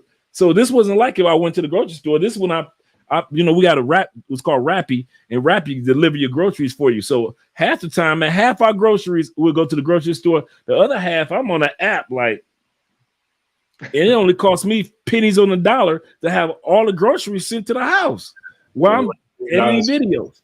And so I'm still getting Heinz, like you got Heinz. I still got the same Kraft that you got Kraft. I've still got the eggs that I get are straight from Colombian farms. So I'm getting brown eggs to where they charge you extra in the States to get brown eggs. So the same, what the gentlemen are saying in regards to when you're living outside the United States, you aren't losing quality. And I like what Buck Travel said and what my brother here just said. He said, because the products, as you guys were saying, are made outside of the United States. Even with our vehicles, they are not American made. They are American assembled. I'm going to say that again. Take it from Andre from Detroit. In Detroit, they weren't making the car parts. They assembled the car parts once they got from Mexico, when they got from wherever they came from, even Colombia. Toyota has a huge plant down here. Colombia makes over $640 million every year from the car industry here, selling cars products back to United States. Kid you not, 694 million every year. And like Stefano said, over almost 100% of all gift flowers, every floral location. When you go into Walmart and Target and you see flowers in there, they all come from Colombia. The Kentucky Derby flowers that go on a horse, all of the funeral flowers, wedding flowers, The Kentucky all of them Derby? come from Colombia. Yeah, the Kentucky Derby flowers that would they put on around the horse's neck that win, that all those come from here. Every Wow. single flower that comes, y'all think we just coffee and other stuff. No. We flowers. Okay. They have a celebration for it every year in August. So when you can this, and that's when we go back to the wealth. We're gonna come to the way of life in a second. That's what we mean about you can either make your wealth in the United States and be great, just like Dre and Timothy just said, and or you can be in other countries, and if you're able to do it online and still have that life of stability, because a lot of guys are doing what they're doing now is cybersecurity. A lot of guys are doing content creation. A lot of guys are going to Fiverr and purchasing online companies that have been established and saying, hey, I could take my 10,000, buy me an online company and keep it going. This company profits 20 to 30,000 a year. So I'm good. And so a lot of guys are doing that now. But one thing that we all can agree on, as long as it centers around that American dollar. But here's the other way of saving money that I would say that's better to live outside the United States and as a passport bro is this. The Joneses. There is no keeping up with the Joneses outside. You know how much money I've saved and that I've invested because I don't keep up with the Joneses? I don't have a Jones to keep up with. Ain't no neighbor next to me that got a better car than I got. There's not a neighbor next to me that wear a better suit than I wear. There's not, you see what I'm saying? We don't have, I can have one truck and my neighbors ain't looking at me crazy. So therefore I can take the money that I would invest it in the car instead of having the truck in the car. I can invest that and let me buy another piece of property. Let me go get that land over there on the other side of Colombia because, I like that part. I'm going to build a finca, a farm on that land. Yeah, I'm going to go ahead and do that. You can do that because that keeping up with the Joneses consumerism does not follow you. And the other thing is that I would say that I really like about living outside the United States, I didn't realize how many U.S. stores or companies are outside the United States. You got Sam's Club and Costco. The same company owns PriceMart here in DR and in Colombia. We got the ladies standing out there giving out samples, just like you guys do. But we're going to hear from my man, DMR. See what it has. Shout out to you, man. Mr. Workout himself.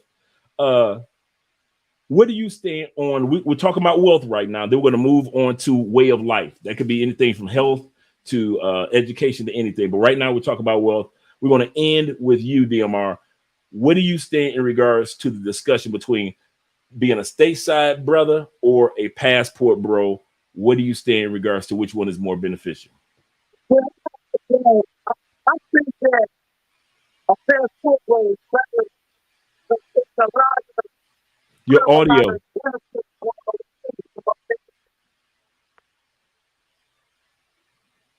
Yeah, your audio is kind of like yeah. I'm sorry, brother. Okay. Now we can hear you. Okay, I think it's a lot beneficial going overseas is better. You know what I'm saying? Because you got a lot of other options going overseas than over here, man. You know what I'm saying? Over here, it's a dead deal. You know what I mean? So the best thing is to focus going overseas and trying to do what you gotta do to go overseas, man. Not. Go ahead. Finish what you're saying. I don't want to interrupt your thought. I'm sorry. So the Matrix is dead. It's nothing over the Matrix no more. You know. But then you got brothers like Timothy and Dre that'll give us some great examples. Go ahead. Somebody about to say something? Yeah, I was gonna say something about DMR. I could chime in. and say that this man DMR, I seen his receipts abroad and what he did. This guy has some receipts. But yeah, the Matrix is dead for right now. There is is from every aspect is dead. Right now, it's only good for making money, and that's about it, man. That's right. Let me ask you guys this, based off of what I think Timothy wants to say something too. Based off of what Tim said, and it statistically is correct in regards to black males being on a certain percentage level, over the 50% level, far over the 50% level of being in the middle class. But if being in the middle class, I'm paying $12 for some eggs, and I'm paying $4.50 for $4.50 for gas, and then Andre's in Colombia and he's driving the same truck that I'm driving, and he's got the same type of gas that I got, and Andre is paying $1.50 for gas. Am I really getting a bang for my buck for being in the middle class in the United States? No, you're not. I did want to add something, Dre. Go ahead, Tim. It's relative. It's relative, and that's why I brought up the fact I'm in Dallas. And I'll just throw this kind of my personal story. I bought my home at 34 years old. I wasn't making but 48 grand a year. Real estate's cheap in Texas. The cost of living is always dead center here. We don't pay a state tax. My cousin in Georgia does. My cousins in Louisiana pay state tax. And so over the years, you may gain, you'll increase, those of us who got corporate jobs or or your tradesmen, you get that cost of living raise, you get your government, you get those, the government steps. But then the relative factor that you don't count in, the cost of living is going up. We just happen to be and I always say, because we're dead in the center of the country. So, you go to the left, it gets worse. If you go to the right, it gets worse. So we kind of in the middle, but that then goes over, and I don't want to make this too long, goes over into quality of life. That will definitely affect it. Now I live pretty good at 34 years old, making 48 grand. And at 45, making 60, and then on and home. A dude in the NYC can't do that. A dude in Florida can't do that. Right. So it's all relative. And so when you take a step back and look at it, it's like, am I really doing good? I mean, and I'll end with this. Dr. Neal was on a panel with you, and this was a few years ago. I mean, a few months ago.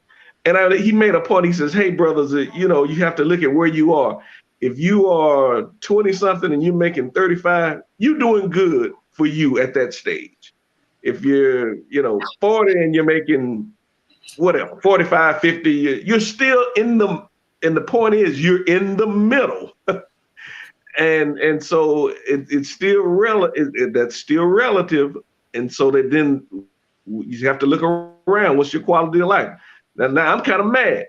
Drake, you got an SUV, and I'm still rolling my old bucket, and you got a new one down in Colombia. Right. So who's really living good? So you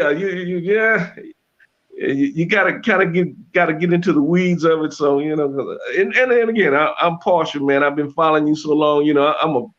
I got my passport, and I do travel, but man, and you make Colombia seem so appealing. I'm like, dang.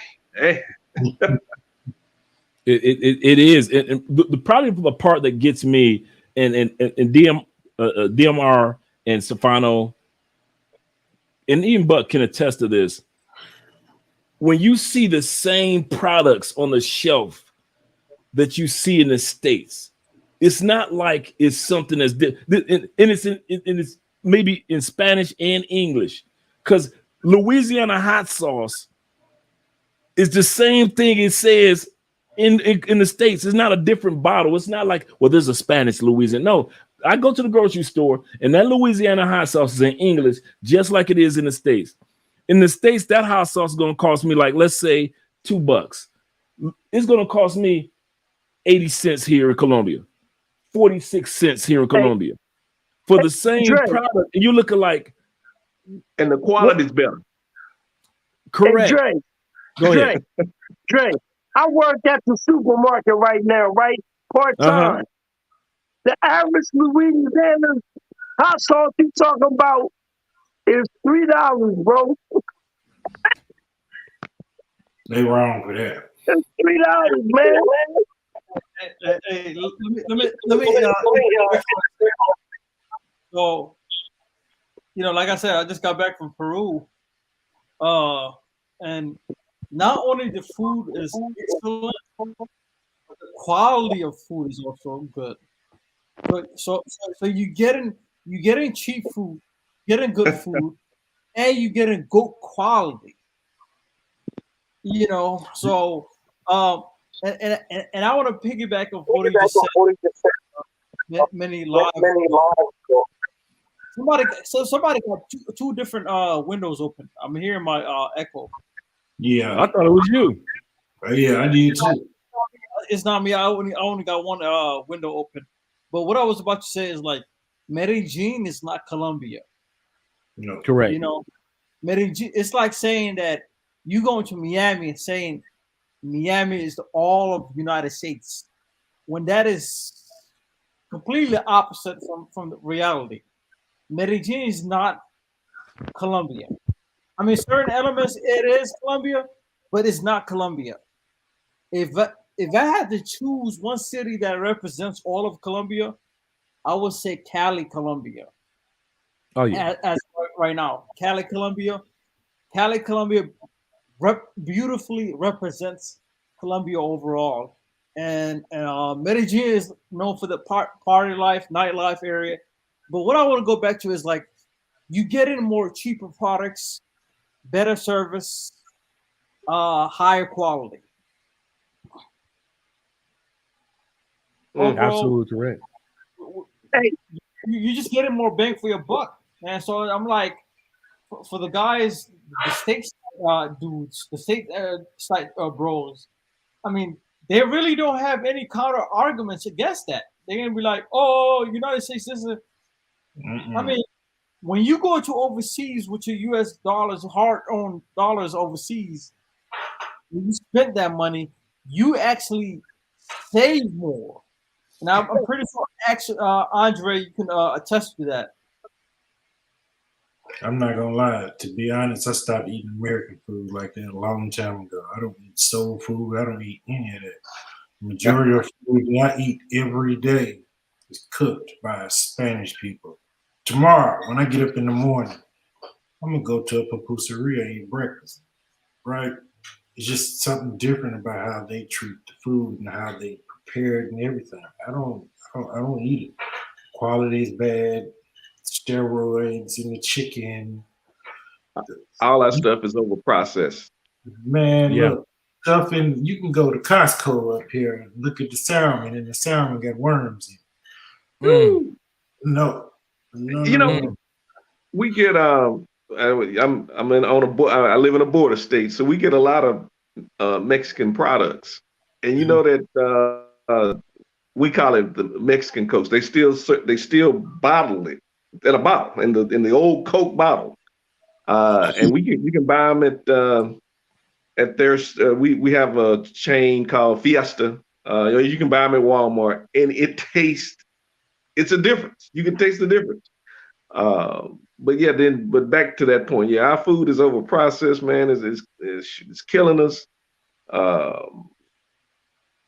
Quality of life, man. We may be making enough money. We're making enough money to live, but what is our quality of life? So, right. So I know, Dre. I'm sorry, man. I'm straddling the fence. No.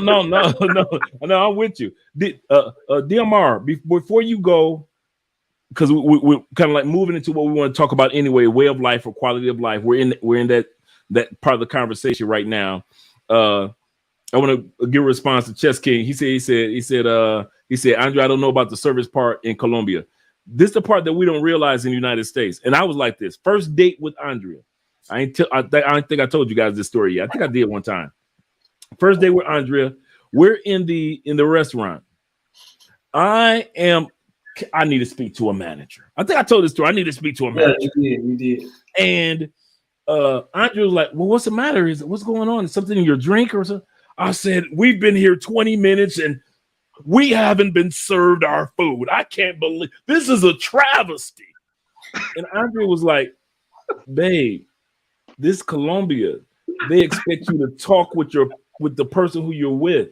They expect you to converse. They expect you. They don't want to interrupt you. They don't come. Colombia doesn't. When we get done eating, they're not going to bring the bill to you until you say bring the bill. It could be 4 hours later, babe. They expect you to just let them take their time. They're cooking. I didn't know anything about natural cooking. Then I start looking in the kitchens in the restaurants. They rolling with the rolling pin in the restaurant. I'm looking like, oh, Andre, you need to shut up. They got rolling pins back there. They making everything fresh for you, and you sit up pick up.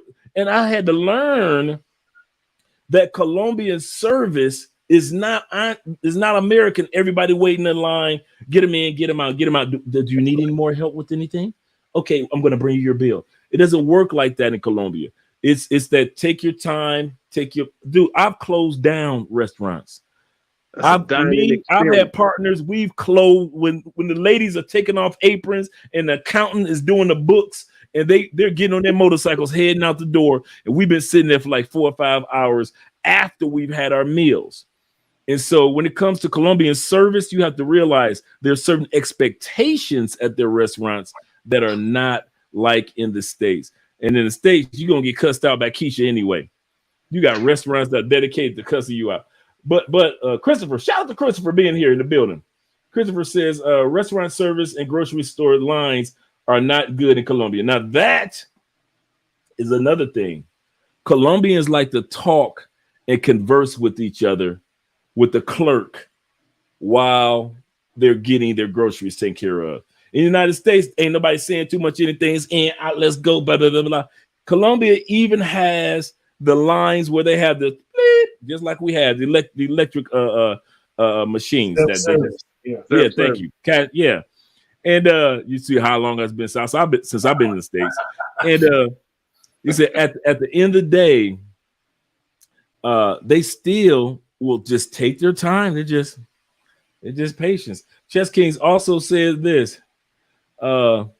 He said I was trying to reserve a spa day or reserve a spa day for my friend and her mom in Pereira, beautiful area, really beautiful area, for a birthday, and I could not even get it booked. So I can understand what you're talking about, but you're in Pereira.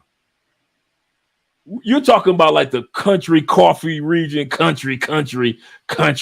Even though it's a large city, they country.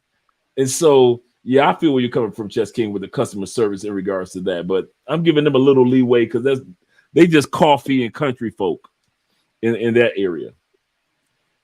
But let you guys go ahead. Yes, sir. A lot of people don't understand. The traveling ain't about the women. The women ain't even a part of this thing. You see what I'm saying? It's about the quality of life and the treatment that you get. Let me ask you this. Let me ask you this. Since we're on that topic, what do you mean? Give us some examples of the quality of life that you've noticed. Because I follow you on Facebook doing your workouts and everything. I'm one of your number one fans. But look, I'm not an avid traveler like you. You know, I'm not an expat. But when I went to DR and I went to other places, I was in Morocco, right? It's a difference, man, than the Matrix. The treatment of the people. It's not about the women. I want to say that. The women ain't even a part of this whole talk. It's about the cost of living, the treatment, how the people treat you. It ain't all about the women. I really want to implement that. That's a good point. It's about the food. The food is better. It's richer. Okay? It's about the culture. You're talking to the people. You're trying to understand the people. That's what it's about. The women ain't even in the conversation. So I'm not even talking about the women. I don't even talk about that. You see what All I'm right. saying? I'm with you. I'm with you 100%. That's why we're talking about the way of life. Now, the women are the next part, but right now we're talking about way of life. Now you don't even have to talk about the women when we get to that. I'm not even talking about the women. It ain't about the women. It ain't about the women. It's serious too. It ain't about the women. You know, yo, look at, look at this. I'm gonna let you finish DMR, and then we're gonna hear what Stefano has to say. All right. Don't forget your thought. Stefano. Look at this. I was married in Morocco, right? Mhm. And my wife cooked me breakfast. She woke me up. She got me up for breakfast. That would never happen in the Matrix, bro. No. It would never happen. Never. And I'm not trying to throw shade at our sisters. I love our sisters. I'm serious. But what I'm telling you, the treatment abroad is different. It's different. I felt it. I experienced it. I'm a part of it, and I can attest to it. And I got receipts. Because Buckeye, I know I got receipts because he's seen Hey, it. I want to lie to you. I've watched, like I said, I follow you anyway, so I already know what you're doing. I appreciate what you're doing. Shout out to Victory. Hey, Victory, you still want to come up? Let me know. I just noticed you. So when you get a chance, let me. You can come up as well, man, to the live stream. Now, Stefano, what's going on? I just want to piggyback of what DMR said, man. You know, I 100% agree with DMR, man. What he said. It's not just the women aspect of it while we travel. It's the being in that tropical rainforest environment, the culture, the people, how friendly the people are, the cultures, the views, the food is organic. You know, like when you it's just a lot of things going on positively, and it's like you like that's it's part. I mean, don't get me wrong. It's the icing on the cake. The women are the icing on the cake, but it's not the whole cake itself. And a lot of guys don't understand that. You know, like if it was just more, I mean, for example, I can get women here in the States. I don't have no problem getting women here in the States. That's not the case why I travel. I travel for a lot of different factors. But one of the number one reason why I travel, and Andre, you said this many times in your live, is you actually get more bang for your buck. Right. So if the US dollar is the strongest in the world right now, is even stronger than the euro right now, why not utilize its power? This is actually a cheat code. A lot of people don't understand. This is a cheat code. When you take your US dollars overseas and you convert it to their currency and use their currency, that is actually a cheat code you're doing. You actually going through the system, breaking through the system.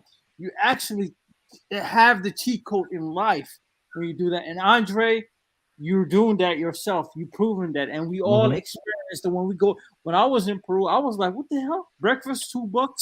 Lunch, $3. Dinner, $3. I'm like, what the hell is going on? Why is everything jumping? But then when I came back to the States, I remember my first day coming back to the States. Man, I spent like almost like $15 on breakfast. I was like, and I did it. I just went to this restaurant nearby my house. I was like, what the hell? $15? I was spending $15 for the whole day in Peru, like including meals, everything. And I'm like, and I took an Uber from the airport to the my home, and I ended up spending like $40 in Peru. I was spending like $2 from going from one place to another.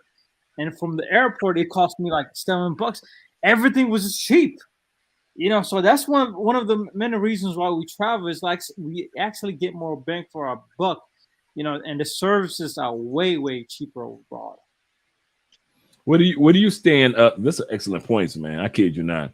And I wish I could ignore them. I'm about to go to Victory in a second. I wish I could ignore them, but every time I go to the grocery store and I literally see Crest I literally, and it's not like, oh, there's an American product right there. Let me get no. This, if I go into Home Center, it literally looks like Home Depot and Lowe's, where they got the kitchen all set up. You want to buy a brand new kitchen, it's set up just like that.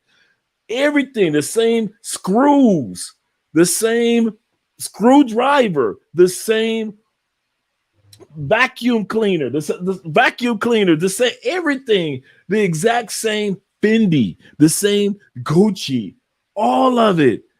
And I'm looking at a fraction of I'm looking like, wait a minute. I know this Gucci blah blah blah would be in the States, or I would see. I've owned, like many of you, I've owned vehicles my whole life.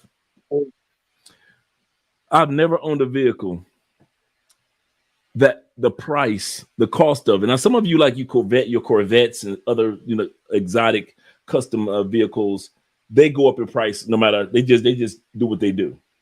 Class. They just got a cult following.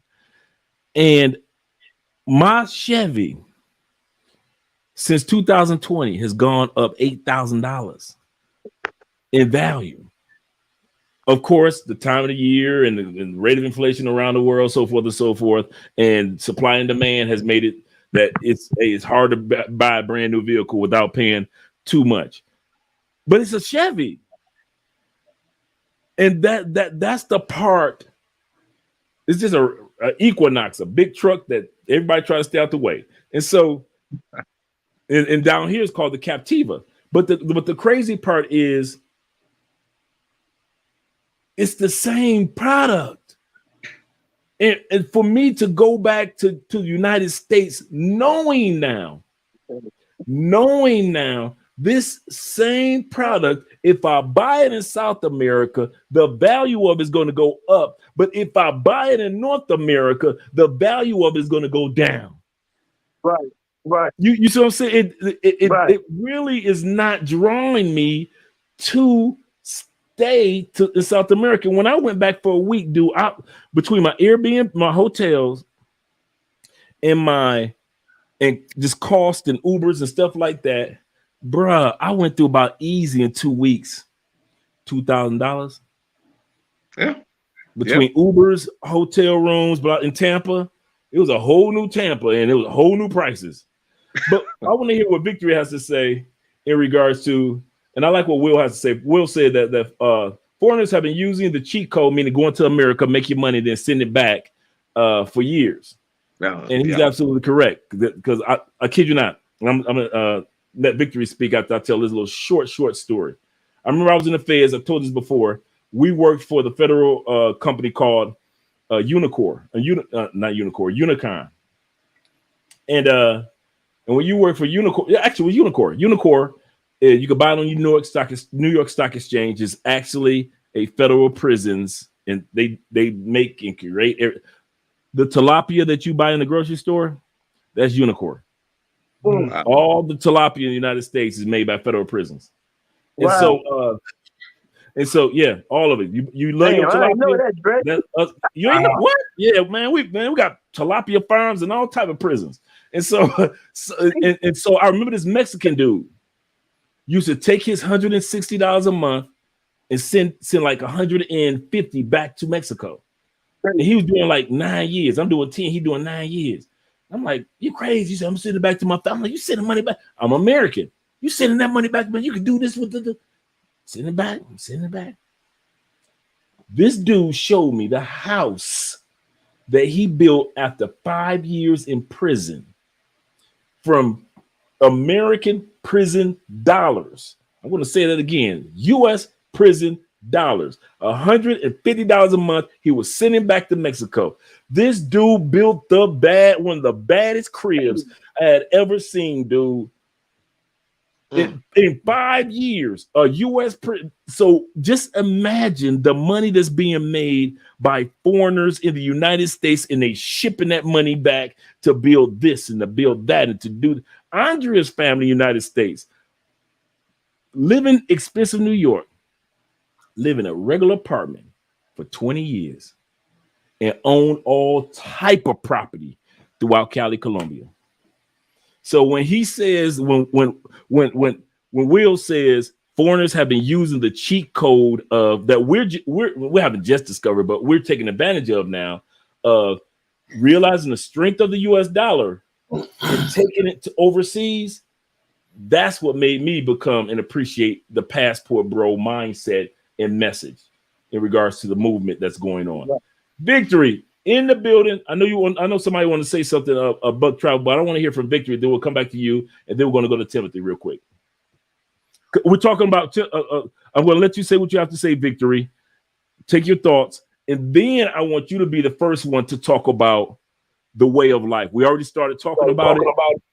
But we want to talk about the way of life as well. So you can get a chance to talk about wealth, but the way of life also, because you've been down here to Cali already. We can't hear you, Victory. You might have yourself on mute on your phone, because you're not on mute here. So you might. So Vic, do me a favor. There we go, brother. Okay. Okay. Hey, shout out to the chat. Shout out to the panel. How you guys doing? All right, Hey, one of the biggest things I want to bring up, of course, when it comes to comparison of, the Western society versus abroad, everything goes back to money. All right. Right. And I just want to bring it to you guys from a military veteran perspective, as myself being a Marine Corps veteran, and also a disabled veteran. So the one thing that America has that I'm not sure other countries have, they take care of their military veterans, especially the ones who are disabled.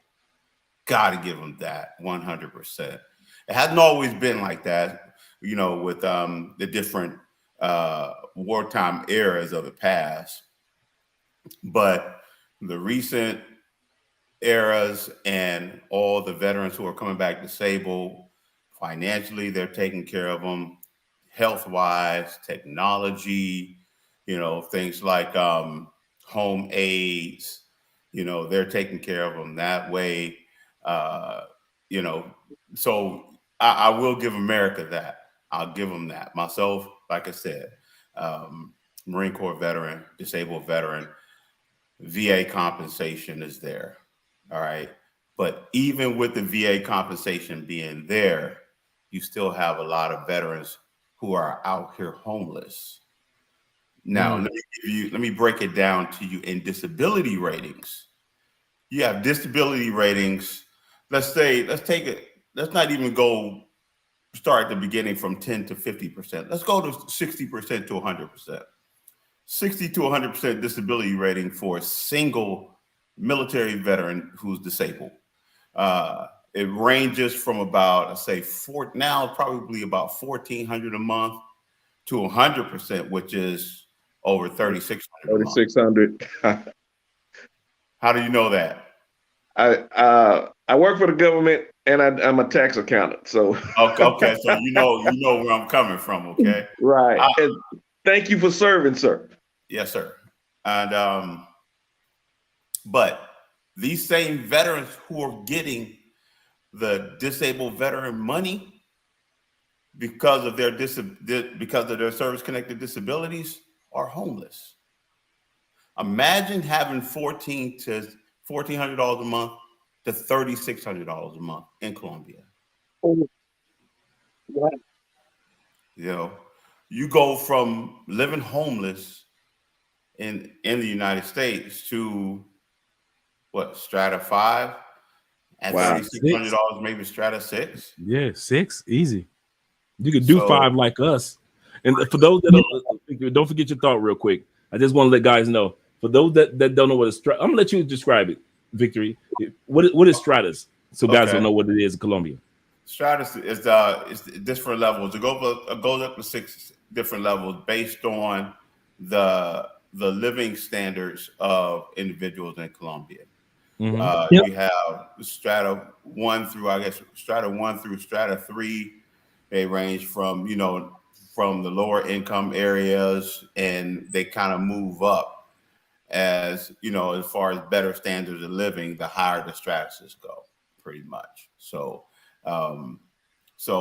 imagine a disabled veteran coming over, at 50% is $1,000 a month, and they're homeless, here.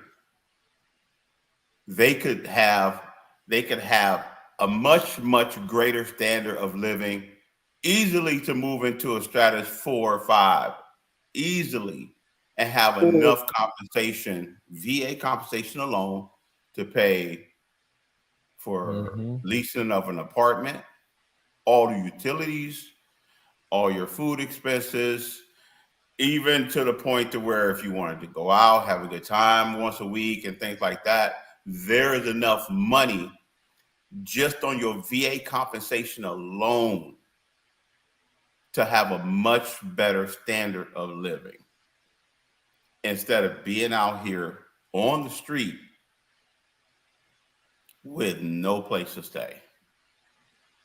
So that I look at that comparison, because I'm gonna keep it a buck.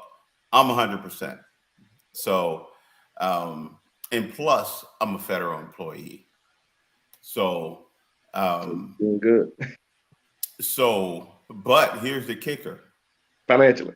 That $3,600 a month VA compensation, over in Colombia, I wouldn't have to work a regular 9 to 5.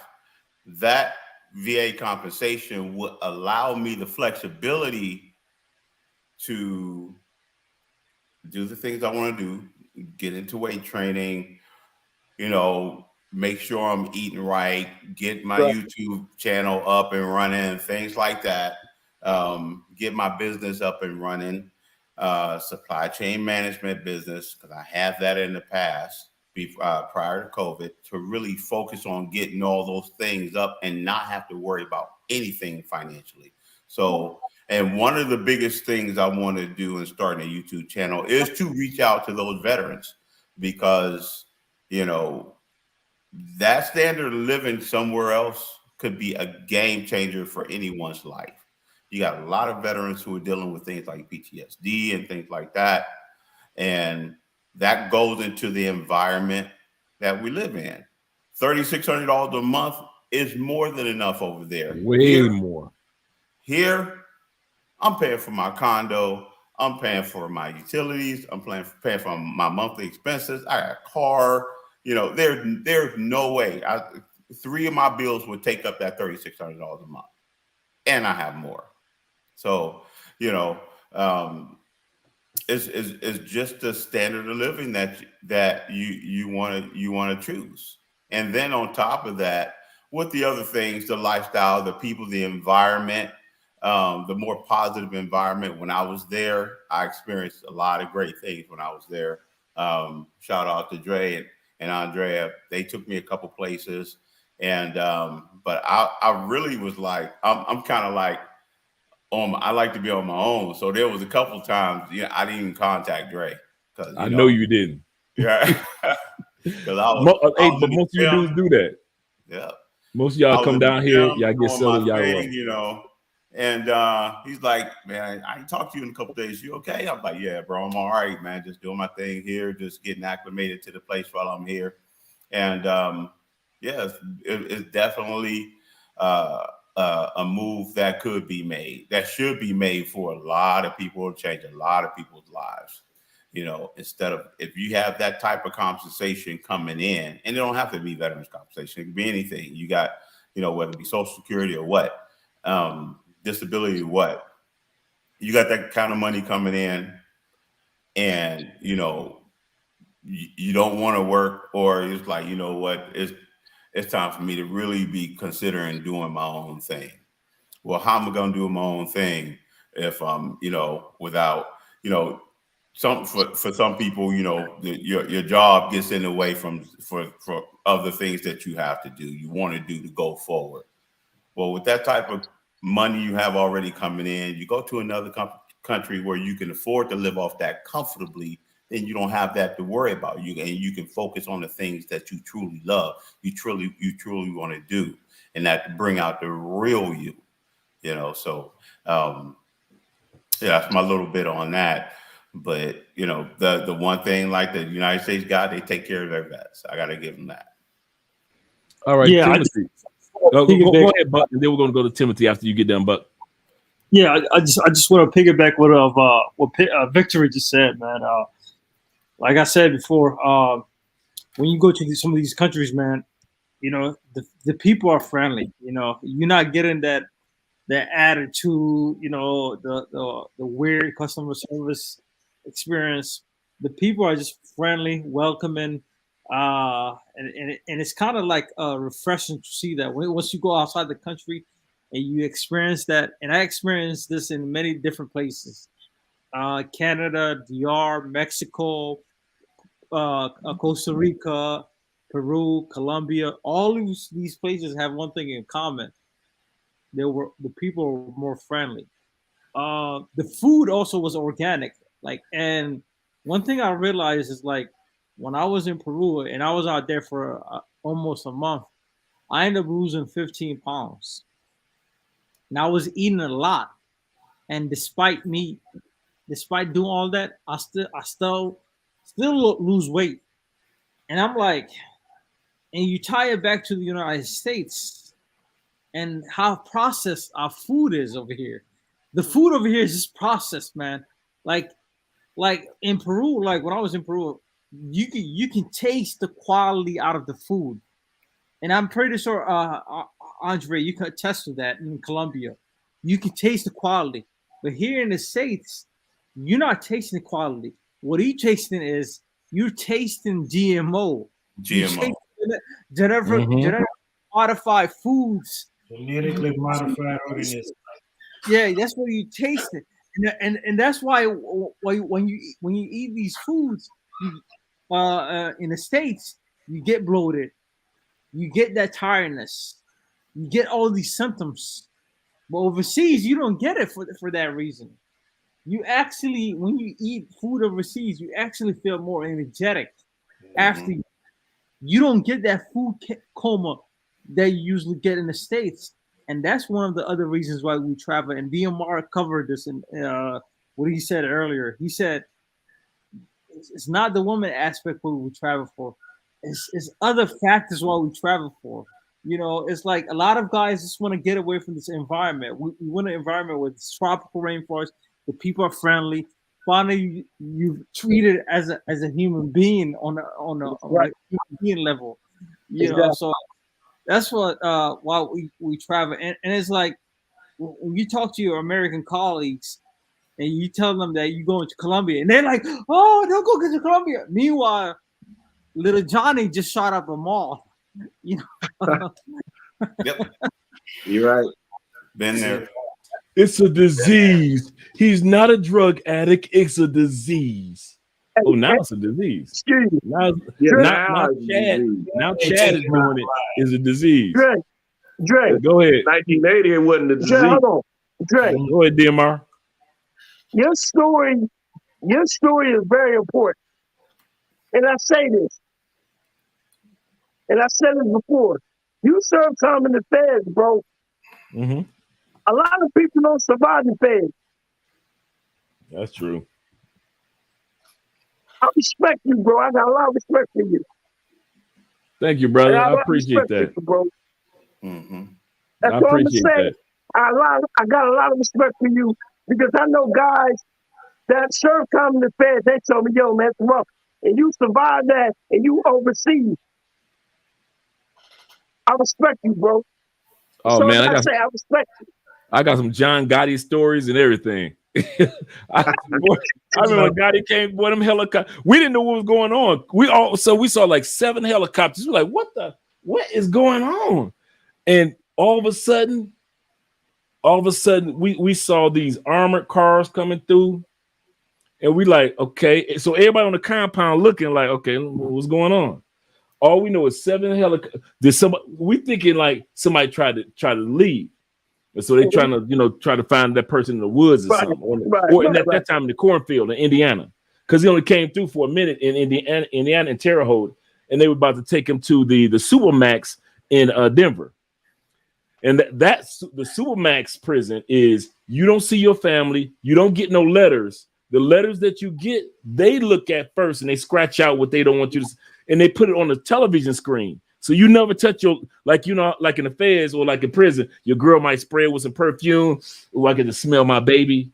But no, they put it on the television screen, the Supermax, and you got 23 hours of literal shutdown for the rest of your life. That was John Gotti and them. Hey, when your people come to visit you, it's on a television screen.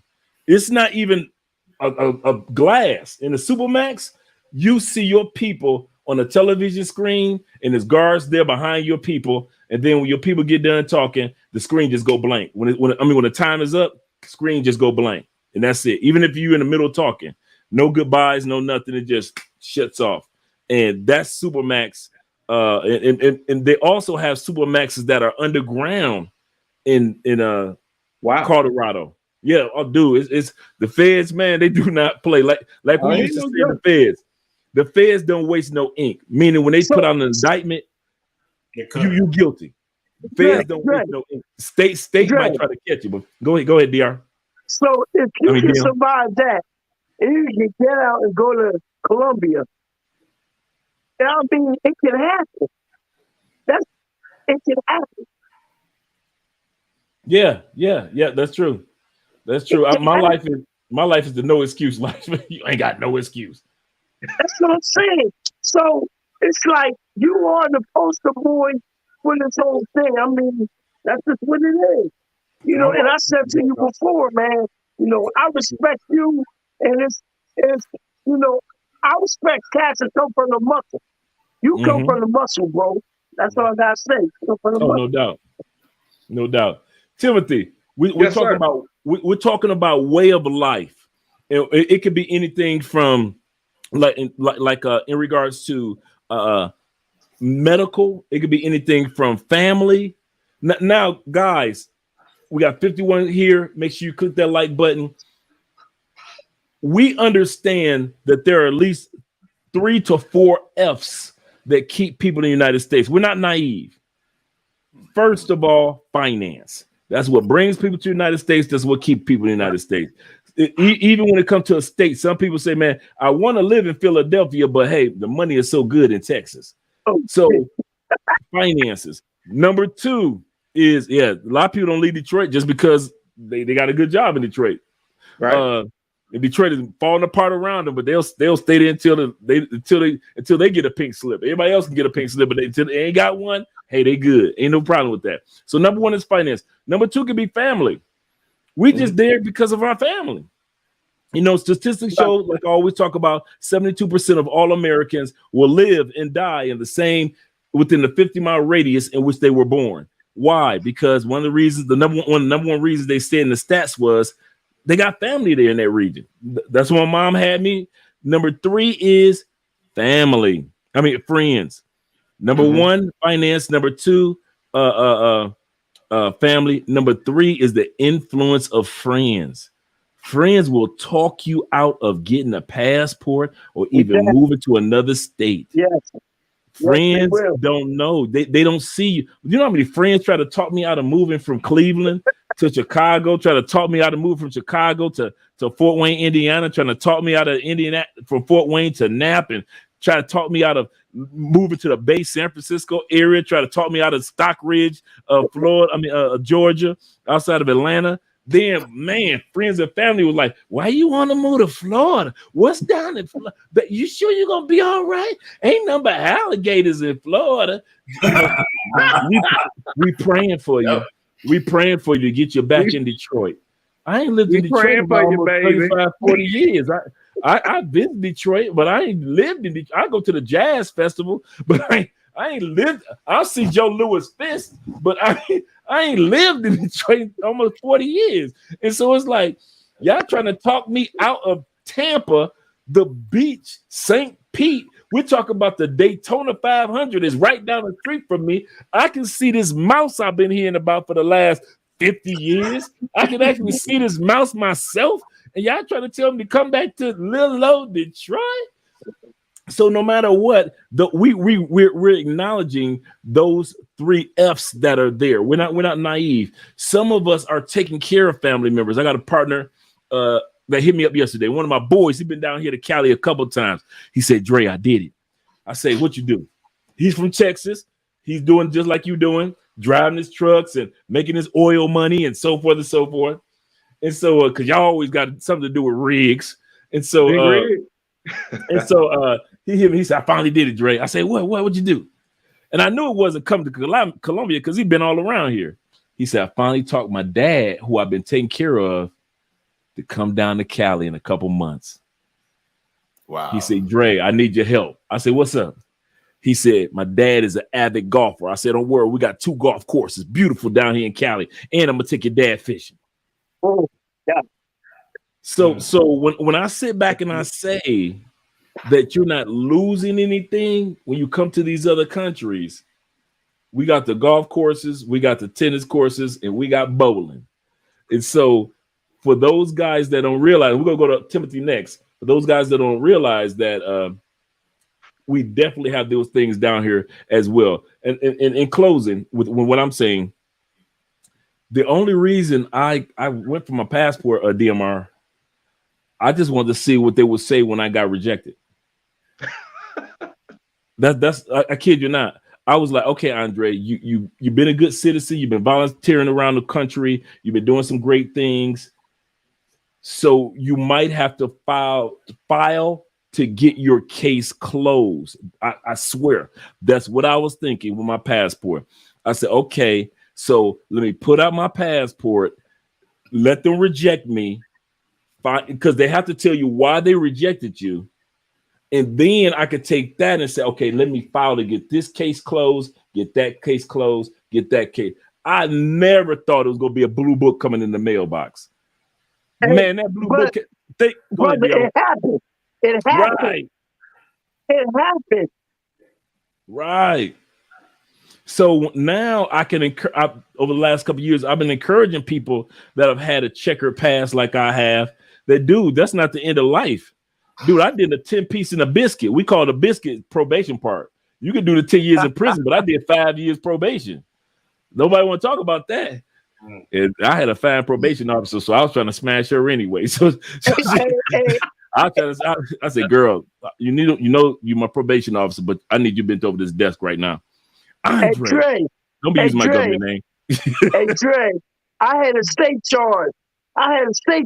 And I beat it, and I got my passport. I was like, God damn, I did that. Right.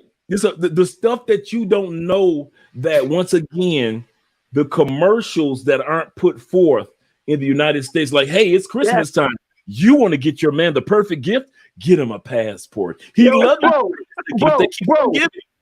Bro, Dre, the good thing about this whole panel, and I don't mean to be racist, we all black, bro. It's a pleasure to speak to the brothers. We all black. I'm not racist, but it's good to see black men talking positive. I love it, man. I love it. Y'all just don't know. And see, that's one of the things that draw a lot of people in, I think, because especially people like us that have had a checkered past, right? Right. When we hear people like Drake talk, we can listen to it and kind of tune in because we kind of got that other sense a lot of people don't got that we had to develop by just being out here. You know what I mean? So you can hear the passion in his voice. You can hear when he tells them story, and you be like, you know what you're talking about. Let me listen to this dude. You know what I'm saying? And then it's like, okay, you see what he's doing. Like, I've told this story before, like 15 years ago. I made my mind up. I wanted to marry a Latino. That was going to be me, right? The first place I thought about going was to Colombia because I knew it was black folk there. I didn't do it. I'm still here, but I end up running into this channel and look what he's doing. The same thing that I thought about doing. So I'm like, it's something there. You know what I mean? So let me pay attention. I might can learn something. I just got my passport. The first time I've ever had a passport. Just by tuning in, it just debunked a whole lot of myths for me personally, because you're told You're on child support, you can't get your passport, right? If you got Mhm. a bad record, can't get your passport. Hey, bro, check this out. I'm not an angel. You know what I'm saying? Mm-hmm. At the same time, all it was a lie. And me just listening to it, let me go ahead and try. Let me go ahead and try. I'm gonna go down here and I'm gonna take my son with me so he can see me trying to make this change. I ain't gonna tell him what I'm actually trying to do. I'm just saying, look, you need to get your passport. I'm not gonna explain to him why until I get it. Then I can have the convo with him because he's still young. See, and that's the thing about that is like, while over all these years, us as men, African American men, we're providing for our families. Those of us who have children, like Mhm. myself, at the time my children were coming up, my main focus was making sure they had and making sure that I was their only dad. Mm-hmm. Okay, so we're working, providing for them, making certain that if we're not coaching their little league football teams and basketball teams and things like that, we're at every game, and then we're dealing with the mom, whether it be on a child support situation or a non-child support situation, or whatever the case may be. We're dealing with that. So we're dealing with the life that of the the hand that we were dealt at that time. We weren't Right, thinking about passports and things right, like that. right, So we were just right, thinking about being the best person we can be for ourselves and right, our children, and that's what real men do. And now that passports are in our lives, we lived a life of responsibility. So when we go abroad, it's a life of responsibility. right, And that's why, as Andre mentioned it before, how come the main media never comes to people who've already been there? Right. Because people who've already been there are not easily influenced by main media, you right, know. So people who are kind of younger, who hasn't lived life long enough, it's easy to influence them. It's easy to get them caught up.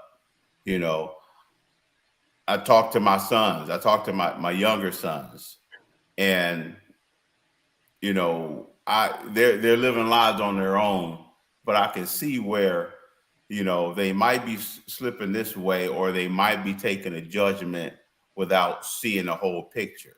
And my thing is about teaching my kids to look at the entire picture on both sides and then make a sound judgment decision based on the information that you compile.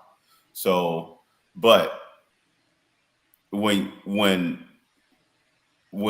a person who, let's say, in the younger 20s, 30s, like Austin Hollerman, the media already knows how to attack him. They Yeah. know he's young, and a young man's going to make mistakes Mm-hmm. and things like that, and they'll take that mistake and they'll run with it, and then they'll say that's how all of us are, and that's not the case at all. So you know Right. we bring more to the table based on our maturity and our experiences. So when we right, go abroad, we know how to act.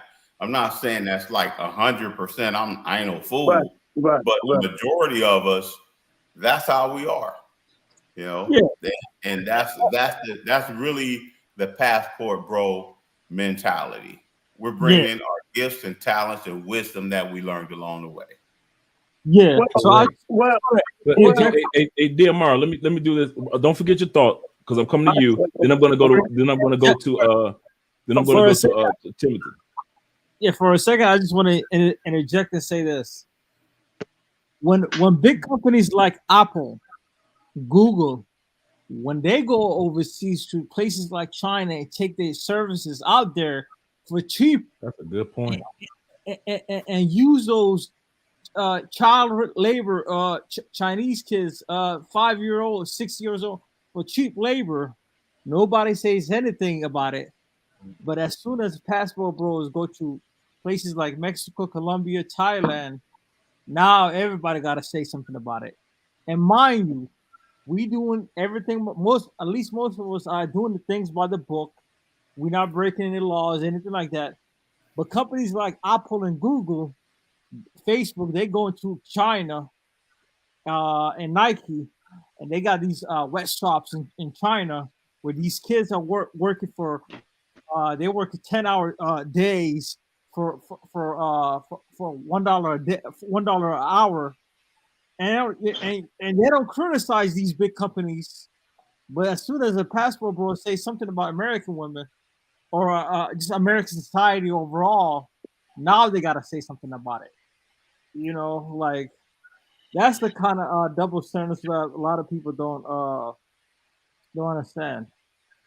That's because it goes against the agenda that they're trying to push right now. Bingo. That is it. Mm-hmm. Let me give a quick shout out to my man, Turnerist, or Turner Set, enhanced drivers. And he's talking about enhanced driver's license.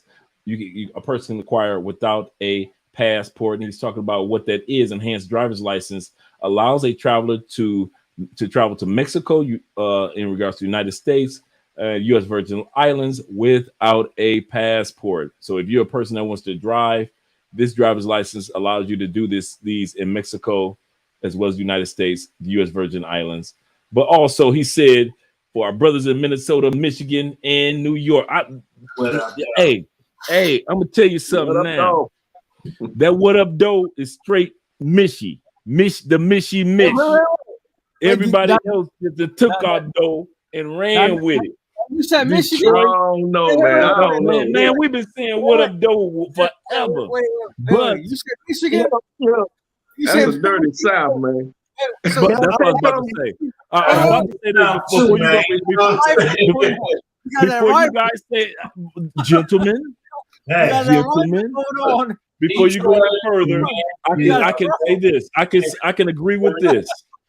Since my mama was Alabama and my daddy was Tennessee, that dough part definitely came from the South. Without a doubt, I still, in my dialect, instead of saying, what do you think? I still say, what do you think? And I'm trying to, that term, I've been trying to fight for years because Alabama and Tennessee influence. So what up, dough came from the South due to the fact, and that goes back to what we talk about, the migration of all those from the 60s and 70s went to New York, went to Minnesota, went to Detroit, or went to Michigan, went to Chicago, and brought this dialect and foods and everything up north and recipes that weren't up north at that time period. So I easily agree. I'm on Ebonics sometime. But embrace it, man. I know, right? Listen, man, it depends on the environment which I'm in. If I'm standing on stage, because a lot of times I do public speaking. So if I'm standing on stage in a stage of 2,000 people, and I'm like, I guess Steve Harvey, since he got away with it, I can. But at one point in time, I was uncomfortable with showing too much of my Southern dialect. So on stage, I would make sure that I said, what do you think? But off stage, I'm like, man, so what do y'all think about? What do y'all think about? You know what that's called, right? What do y'all think about Philly? You know what that's called? Code switch. Now that's what that is. That's all that is. Wait, did I hear that correctly? You said Michigan? You from Michigan? Yeah, I'm from Detroit, born and raised. University of Michigan? You represent Go Blue for life. Go Blue for life. That's the funny part. I was actually going to go to college before I acted a fool. What'd you say? You know, you guys beat us this year, but we're gonna get you guys back next year. Ohio State. Oh, that's go ahead. I'm gonna let Ohio State talk. Victory. Buckeyes represent. Hey, my youngest brother's at Ohio State right now. But y'all get all your best players from Texas, man. Clark Jim, I respect Clark Jim. You know about Clark, right? Yep. Now we the football state. I'm sorry, man. Respect about Clark. Baby. Now that I can say that when we talk about way of life, how you see how you and I, how all of us talked about the diversity of the college experience, as well as if we went off into professional sports experience, or even if we all just sat back, like Victory just said, I got a youngster at Ohio State. That means that Victory went to some college games or college track meets, or to some high school games or high school track meets, or some pee-wee leagues. You only, in most countries, I can say this, there's only one or two major sports.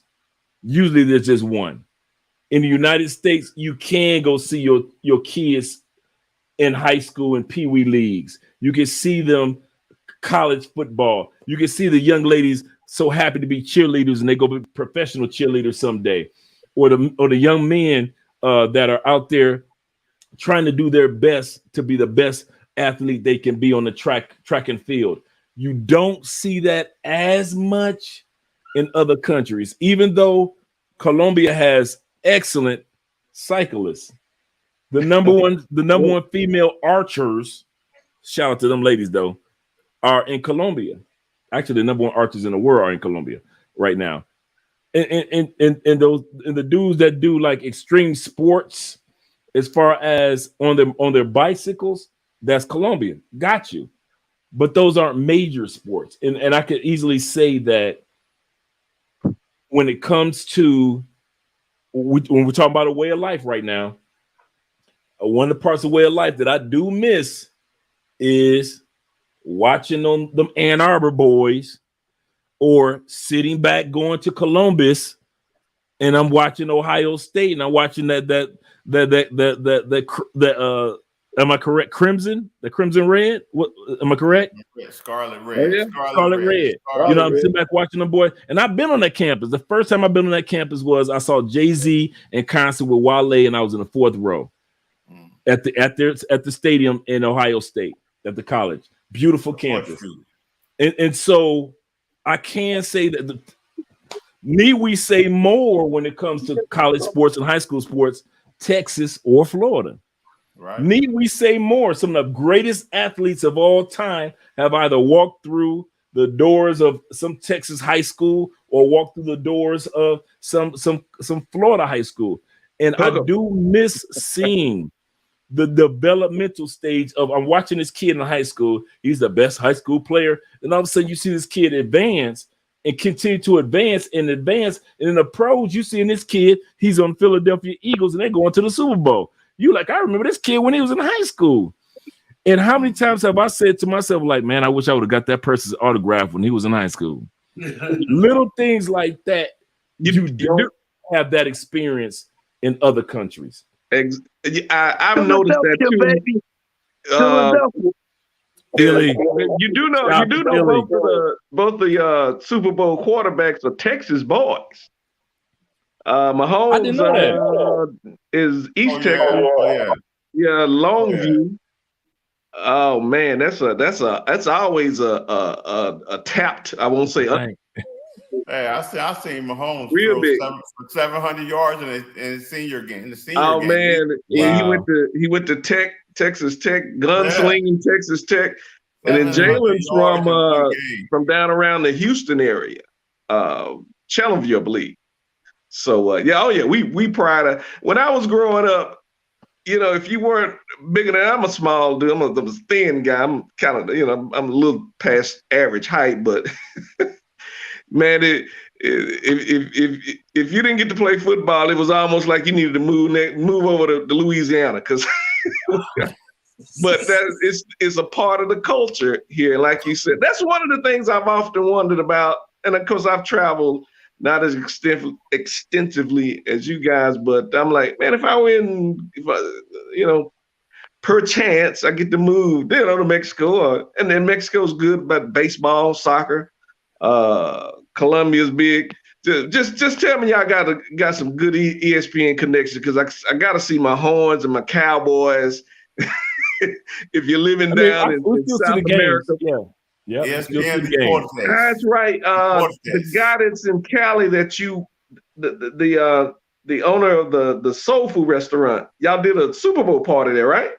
Oh no, you talking about in Medellin? They did a Super Bowl party, but we did one here in Cali last year as well, and I've already got everything scheduled at Hooters for all of us this year. So it's going to be about a good 20 of us, 25 of us at Hooters this year again at the celebration. If I could, I'd hop on a plane and come for that because I know that's going to be off the chart, man. But y'all enjoy for us.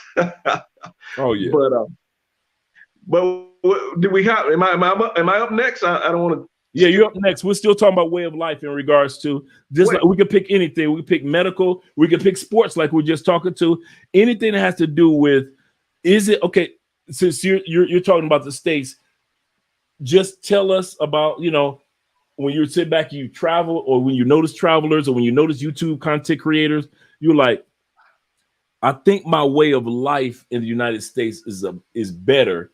And then, you know, let the other guys talk about whoever wants to talk about their life in the United States being better, way of life. And we're talking about anything from medical to schools to sports to investments to I can say there's a better way of life. For example, real quick, the American dream.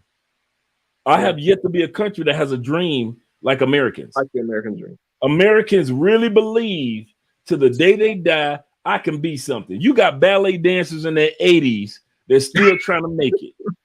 They're trying to do it. Because that's instilled in us. You can make it.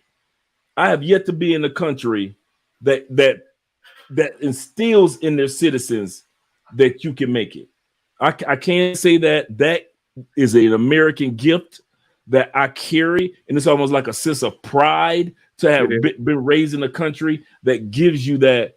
I don't care what's going on. And I know I see it here where I see people try to build businesses and progress and things like that. Don't get me wrong, but I'm talking about Americans are like, this is like you said, the house and 2 vehicles in Texas. Then what are you doing wrong? You didn't play any type of football, no high school, no pee-wee, no nothing. You ain't play no baseball. You ain't run no track. What are you doing in Texas? Off with you. Yeah, go to Moot, Oklahoma. Right, right. And so that's what I can say about America. That you, even if you don't make it, you still have a chance to make it. Don't give up. You may be the greatest actor in your 80s, even though you didn't make it when you were 18. Exactly. But in regards to anything else, when it comes to a way of life, let's hear what you have to say to defend the United States. I'm gonna do it this way. I'm gonna piggyback off of that, but then I'm gonna segue into the not so great part. So, yes, you are correct. You can be. And the one thing, and let me just shout all you brothers out. All of our stories are unique. Dre, I followed you, man. And yeah, you Superman to overcome all that you've in life, and coming into the other brother. Y'all had some, as we call them, blips in the road, but you didn't let that deter you.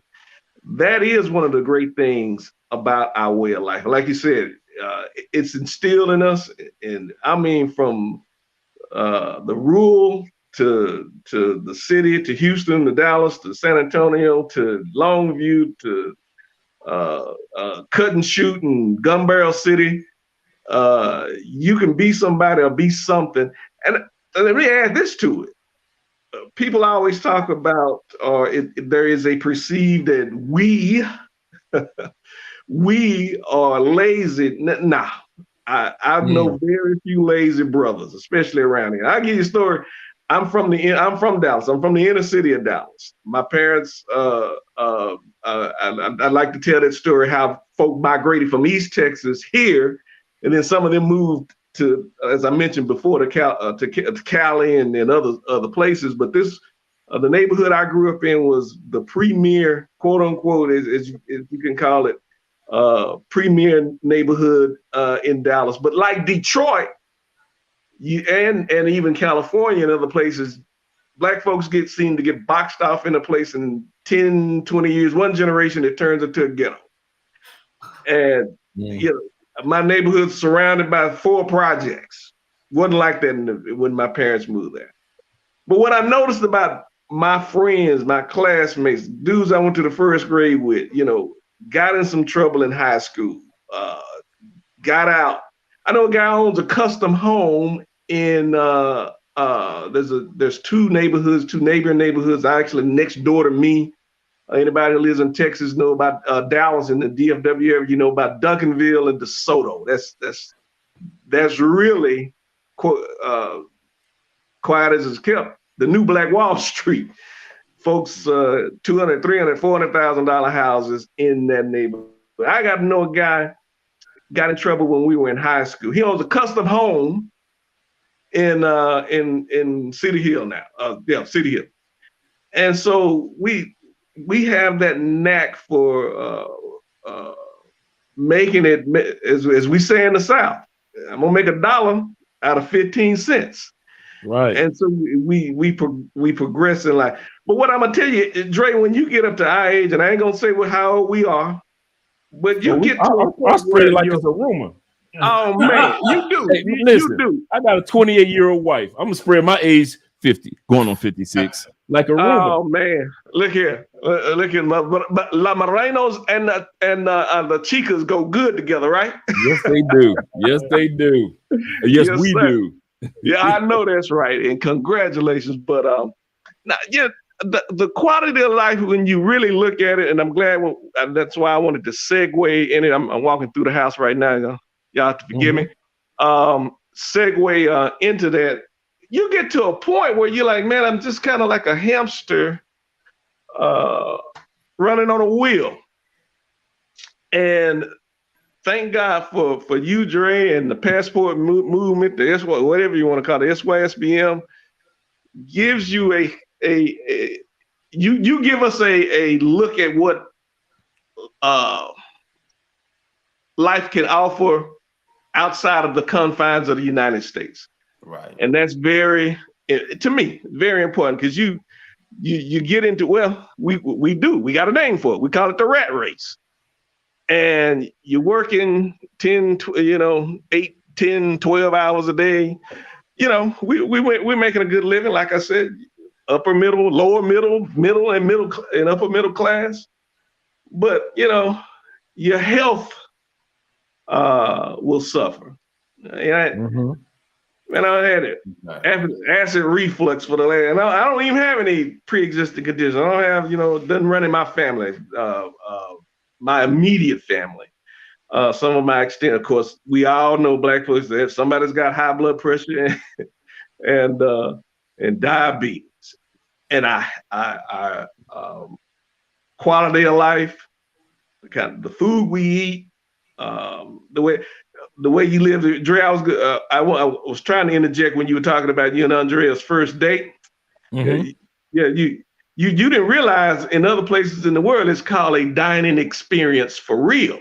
And I didn't know that. we rushing and we'll tailgate. We'll talk about the women aspect, but you start talking about going on dates, man. That'll give you acid reflux. I'm gonna pay $100, $150, $200 on a date, and this joker sitting across from me, mistreating the wait staff, acting a fool. Or you go out. And this happened. I'll give you a real good example. This happened. I was probably back in my 30s. On the come up, Friday night in Dallas, out on the north side, and that typical. Dre, I'm sure you've had this example. You go out and the wait staff is mistreating you, and there were some guys from Oklahoma City had come down to spend the weekend in Dallas, and we were all standing outside this spot. It was called the filling station. It was actually an old gas station turned into a club in North Dallas. Sound like DR. Right. Yeah, a lot of places. It looked like a spot in the DR. And so the guys, we all standing around, you done got your fly gear on, put your cologne on. And we were like, and of course you get that treatment, the saying is, folk want to know if 3 of us are standing together, what y'all congregating for. And so I'll never forget what the guy said. And this guy was a car salesman in Oklahoma City. He was like, "Hey, man, we came down here for the weekend. My money is just as green as everybody else is standing in line. You know, all I want is a chicken basket and some beer." And in that case, it was the waitstaff being rude to us, and we become. In addition to that, we become impersonal too with one another.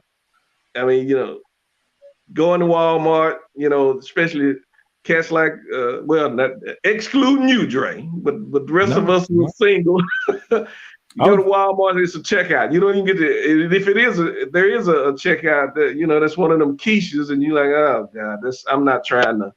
All I want is, I want this washing powder, this rotisserie chicken, and go home. I don't need no extra stuff. And then too, now, in the Walmarts, anybody who goes to the Walmarts, or mostly Kroger and Publix, all across the South, they have more self-checkouts than actual persons. So you don't even have one. In Colombia, at least, y'all, it's aggravating to you, but it's built into the culture. We're so impersonal now with each other. Yeah. And just in general, man, it that has an effect on your health, on you, how you interact with people, and it has a drain on your mental, has a drain on your emotional, and like I said, you working, making. I hadn't done too bad in life, but the American way of life, it can be very, very special, especially for us melanated brothers. It adds an extra stress to you. And when I do get to go out of the country, like I said, Mexico is the next hop over. And whoever said they love the Latinos, here, my brother. And we're border states, so they are, they all over the place. I walk outside, there's probably two of them outside now. And but you go to DR, you go to one of my favorite places is San Juan, Puerto Rico. Yeah, nice, real nice. That's kind of slept on, but in that slower way of life, the women there are beautiful. DR, Puerto Rico, Jamaica, if you want to go that far. And the one thing traveling does, and my father was a big proponent of me traveling. I've crisscrossed the country. I've always lived in the Dallas area. I'm a Dallas boy, but I've crisscrossed the country quite a few times. I've been out the country more than a handful. South America, Central America, and the Caribbean. And when you have it rejuvenates you when you go out, when you leave and you come back, you have a different perspective on life, but then you get back into the rat race. But now that we're on the horizon of this passport bros ain't going nowhere. We ain't going nowhere. So it's this new horizon of and new opportunity that's afforded us. Is gonna. I hope. It's my hope and prayer that it gives us another lease on life. Because man, you work till you 60, and ain't no more gold watches, ain't no more retirement plans. We got to figure out how we gonna make income on into Drake. The next turn for us is gonna be the 6-0 in a. That's true. In a few days. I thought about that. Right. I thought about that. My next turn in a couple years, 4 years, I'll be 6-0. Right. Yeah, me too. I'm right behind you. Right behind you. So you have to start thinking about that, and then look back at our quality. Us in the States, not you, my man. Just you look at your quality in your life. You're like, man, what am I doing? Where is life gonna lead me? In 4 or 5 years, I'm just gonna be doing the same thing, going out on dates or in happy hours, or trying to. And then you mentioned that with your family. I got one deceased parent. My mother's still alive, and she's 90, thank God, and still doing well. I don't no medical issues, remarkably. But that's still a concern. And of course, if I mention going out to DFW to get on a plane, she says what everybody else says. Baby, you get down there, and if something happened to you, I can't come down there to get you and bring you back. And it's that influence, and you want to sit around and talk about how bad the economy is, how bad politics is. No, our quality of life, which is far more important than being in the middle class, which is far more important than being rich. My dad told me that some years ago. He said, man, if you don't have health, no amount of money you got will make a difference. I'm gonna land my plane there. I can go on and on, but yeah. Y'all got it better, man. Y'all got it better. We love football. I love football, but it's only 4 months out of the year. After Sunday is gonna be over with, baseball is pretty big in Texas because we got the Stros in Houston. But after you entertain yourself, after the entertainment's over,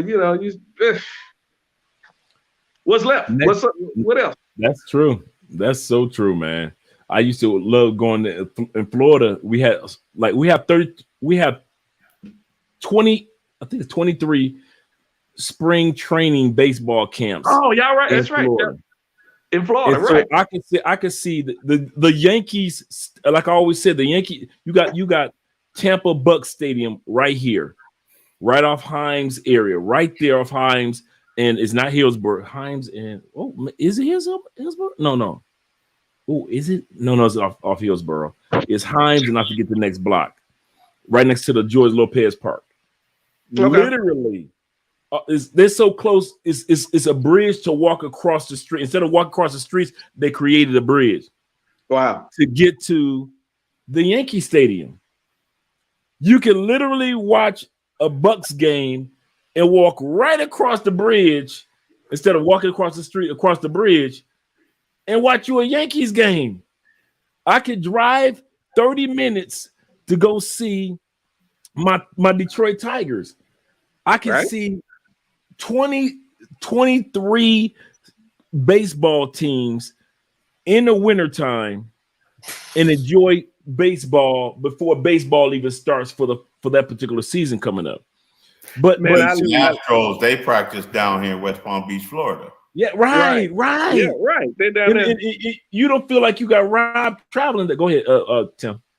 Yeah, man. As far as that go, entertainment, man. I'm 4 blocks from AT&T and the new Rangers Stadium. There you go. Shout out to the Rangers. I can get off work and go to a Cowboys game in 10 minutes. Park the car during baseball season. 10 minutes. Park the car and yeah. So yeah, the Dallas area. We have quite a few little communities. While the top 5 entertainment centers were in the Dallas area. Addison. I didn't know that. Yeah, Addison, Allen, Frisco, places like that. Far, really not really in Dallas, but in the Metroplex. But yeah, we know how to party, man. We know how to entertain and eating out. But yeah, quality of life, man. It's next topic. We're gonna start with Stefano. Then we're about to hit to Buck, and then we're going to Stefano. Then we're gonna hit the DMR, and then we're gonna hit to we're gonna anchor with Victory. The ladies, women. And I know DMR, you said, I don't want to talk about the ladies. They like the coat. No, I got you, bro. But I still want to hear what your opinion is on, because we're talking about Stateside. Because the reason why I put the ladies in there, because Stateside dudes. Remember what I said when Ace was interviewing Domain. Let's learn. My brain couldn't compute. Dude, I'm sitting up there watching, and I'm an intelligent dude. in my brain, because I never heard that before, somebody paying $300 plus $275 for a 2-bedroom, 2-bathroom in one of the top areas of a city. And I'm like, and I'm sitting, I'm trying to do the reason why it stuck with me so much. I've never had a brain lock. I've always been an intellectual dude, reader, insightful, learner, keep your mouth shut or speak out, whatever it may be, type of guy. When this brother said that, my brain literally locked because I could not understand how can a person live. This can't be real. I think probably what the lock was. It couldn't be real. My brain couldn't wrap around it because I never heard it in my life. It was like somebody created a whole new language on the spot. Andre, understand his language. And I'm like, what did he just say? And I'm looking at Ace. Ace go through a brain lock. Like, well, it must be in a bad area. And he was like, what are you talking about? Ace had never been to Cali. Cali is statistically 40% less than Medellin. So while Ace is in Medellin paying $600, the brother in Cali said, I'm paying $250, $275. What do you for the same thing you got? Oh, I got better than you, Ace. And Ace is looking like what? And I'm stuck in the States looking like what are both of you talking about? So it's the same way when it comes to women. Stateside dudes think it's just about the intimacy, or she got curves, or look at her butt, or she got long hair, or she cook a meal. I want to start with, like I said, we're going to go with Stefano, then DMR, and then we're going to anchor with Vic. I'm gonna go last. We're gonna call. You know what? We're gonna go to Vic, and then Tim. I want to hear what you have to say about defending the Stateside ladies, because the only thing I ever hear is everybody say is you couldn't pick one. You couldn't find all these ladies. You couldn't find one lady in the States. And before we go any further in regards to that, guys, I want to give a quick shout out to Turner Set in regards to his $4.99 super chat. I appreciate that, brother, more than you realize. I say that, but I don't say that flippantly, because a lot of the money that we receive, we donate to programs here in Cali, Colombia. So when you guys give a super chat, it doesn't always go to us. A lot of the money, I kid you, we need to sit our butts down, me and Andrea, as much money as we donate and we give here in the communities. So we want to thank you guys for everybody that's giving a super chat or sending the cash app, because we do give a lot of money away. Sometimes I'll be like, man, babe, we giving a lot of money. Okay, girl, but Lord don't bless us. So donated to help the kids with cancer. It had already blessed. Oh yeah, seriously. In all sincerity, and I want to thank you guys for encouraging me, man. DMR, man, thank you for that. A Dre, dog, you don't know where you can't.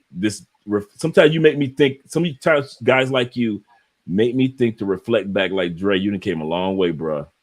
Be happy, smell your roses. But Stefano, what's going on? The ladies. We talk about the ladies. We talking about Stateside. You ain't got to go modern women. You can go traditional, because the traditional in the United States is completely different from the traditional in other countries, because we ain't seen since the time of black people being in slavery, when brothers ain't had nothing but women stood by their side. We ain't seen that since then in the United States. But in Colombia, you can drive down the street at a stoplight. You can see a broke dude wiping windshields, and his kid and his woman is sitting right there. And you know, if you took that woman and cleaned her up and made her sexy, would nobody know the difference. But she loved her man.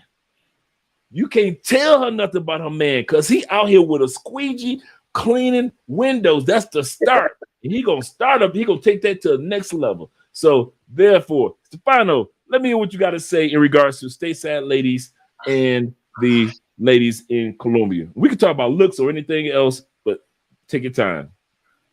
I think the main thing here is that, like I said it on the previous panel that we had, right? in the States, we practice a lot of individualism. And people are sometimes all about what they can get for them. So they have kind of lost the concept of being in a relationship. Now, I'm not saying that that's all people, right? But when you try to compare it to places like a Thailand or the Philippines or Colombia, it's not the same thing because traditional here doesn't mean what it means in those other places, right? And it pretty much hasn't been like that since what, before the 1950s, since the government started offering women money. Mm-hmm. Right. So it's kind of different. I'm not saying you can't find that, but the probability is low, very low. When you can go somewhere else and you know that pretty much that this woman has pretty much been raised her life to be about family, you know, to be taught to go and, you know, go find your husband, get a family, start your own family, right? And represent our legacy.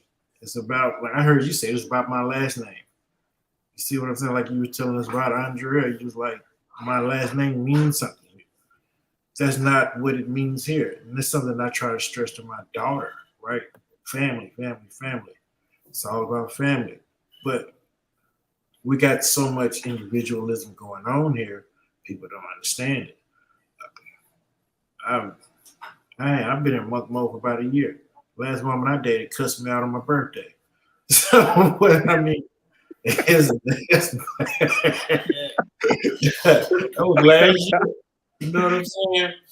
So I mean, I don't think that way. Huh? No, I said bees that way. I'm sorry. Yeah. So it's just a different type of thing here. It's where it's not, like I said, it's not that you probably can find it, but you're gonna have to search high and low. And one of the things that I talk to my friends about most of the time is like we make up as people of color, black people, we make up a certain demographic of people, a certain number, right? So you can date your entire life dating inside of your race and still never find that person that you're looking for, right?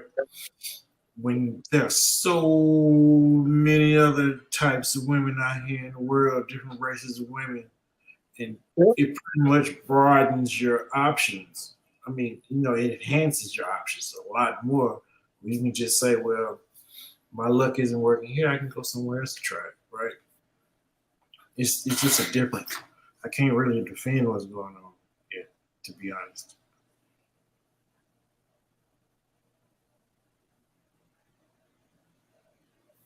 You're on mute, Dre. Thinking about going to DMR next. I think I want to hear what Timothy has to say next, and then we're gonna go to DMR and then Victory. Because I know what DMR direction is, I don't know what Victory direction is, but I want to hear Stateside. Somebody got to defend the Stateside ladies. Hey, somehow, some way. That's a tall order, but I'm gonna try. Okay.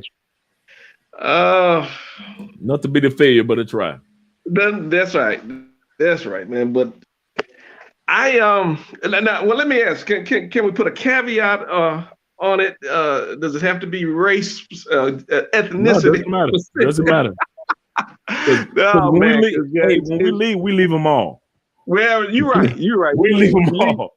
When you get to DFW, that's right. You leave them all. But what to say from the positive?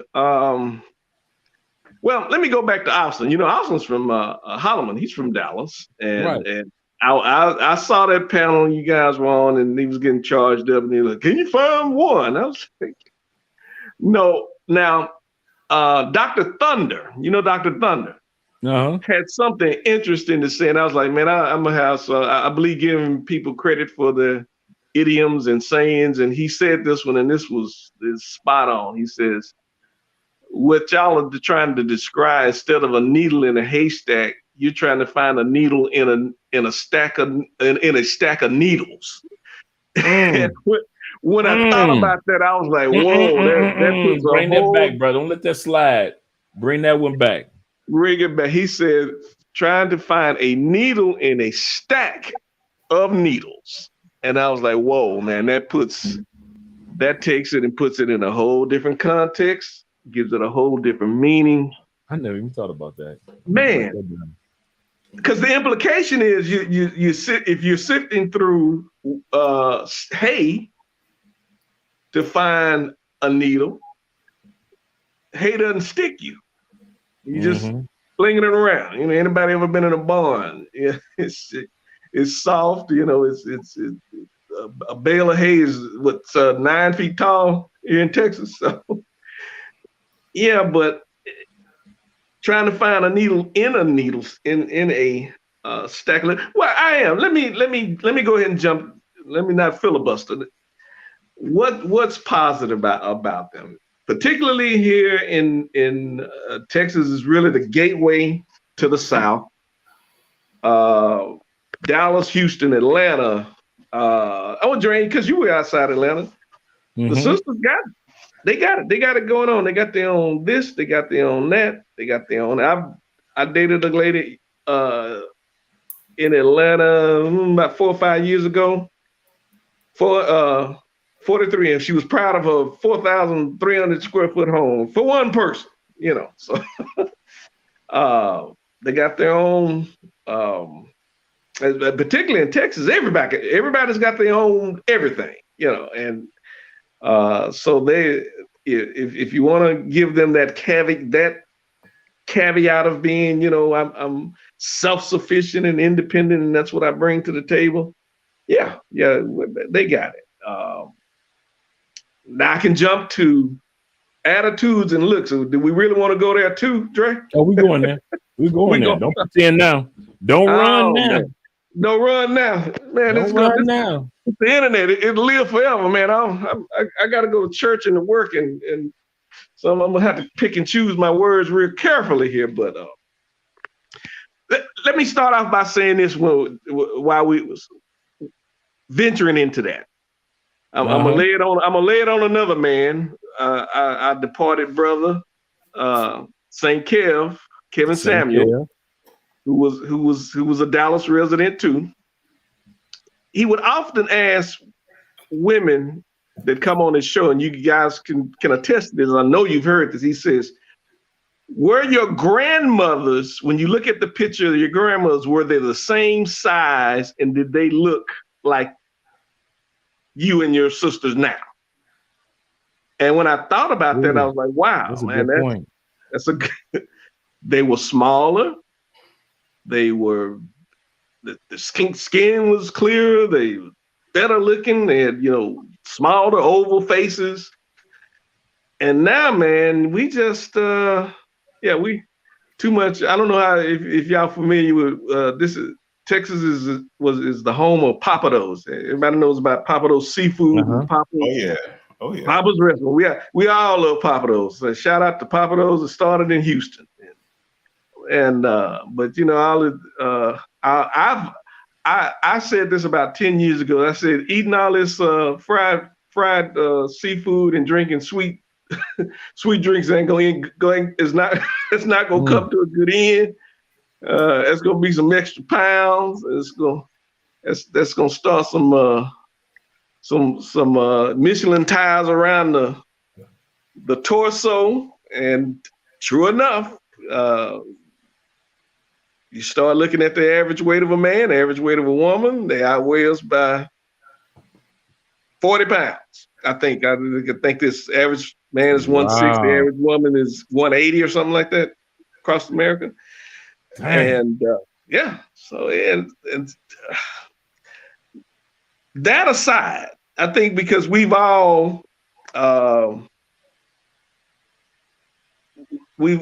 taken the approach, beauty is in the eye of the beholder. So what man, you know, we like them thick in Texas, and you used to tell a girl, look at a girl, I'll sop you up with like I got a biscuit in my left hand. So, right. Now it's like I ain't got enough biscuits. It's too much. And so we've just, what's the term, devolved in it. Not, yeah. It's just hard. It's hard to get up for the game, and pun intended in that. It's that aside, though. That aside, it's the attitude that you got to kick in. And so I'm supposed to be for. I'm supposed to be what's for the stateside. So I'm gonna just say it's a challenge. It's a challenge for us. If you got your own stuff, I got my own stuff. That's hard to mesh together. Now it's a good thing. Out in the general public, just for in society, a person that's self-sufficient, we would all agree, I think, to say, hey, that's a good thing. But it's almost getting to the insurmountable in saying that, hey, we can get together. Now, I'm gonna add another caveat to that. I love my state. I love my area. We got the chicas, and so that I couldn't even say that. I almost swore them off, Dre. I ain't gonna lie. I was just like, man, they can't beat them, join them. I mean, we're both the same. So, and I've had my fair share. I think it was in 2018 as the last date I had, and it kind of went south on me. Whatever it was, and I remember going home. Like, you know what, man? It's too many fine Mexicans in this town, in this part of Texas, for me not to give that a try. So I look here, and then I ripped off. I had three. My cousin says, "Hey, man, I noticed you usually, when here we always have a barbecue or something during the summertime." He said, "Man, you keep rolling these chicas around." I said, "Yeah, man, I done got 3 Mexicans, 2 Puerto Ricans in the last 6 months. I just wanted to try. I wanted to try some hot sauce on mine, some sauce on." And I want to let you. And then Houston is the. Before I let you go on, and then DMR, Houston is the home of Afro-Colombians in the United States. That's right. Afro-Colombians and a good number of Puerto Ricans are in Houston. Yep. Too. Yeah. So, yeah, I'm trying hard to defend them, but it's a challenge. Is that good enough? After you told your divesting story, it's hard. Let's go to DMR. Then we're gonna head to my man Stefano. Then Victor, you're gonna be the anchor. We're talking about the ladies. DMR, come on, talk to me, brother. Why not the ladies in the States? Why not? Thing about the ladies in the States, the attitude. It's like I told you, I was married in Morocco. I would have never got the same treatment like I got here. That's impossible. Mm-hmm. When I was in Santo Domingo, I was with a lady. She ain't not once display a funky attitude. Not once. You can't get better than that, bro. Now, once she just expressed no anger, no funky attitude, not once. So I'm saying, overseas is the best option. Brothers, black brothers, we need to go overseas. It's for an option. It's over in America. It's no avail. You ain't gonna have nothing in America. Benito, it's over. Go overseas. If you go on vacation, go overseas.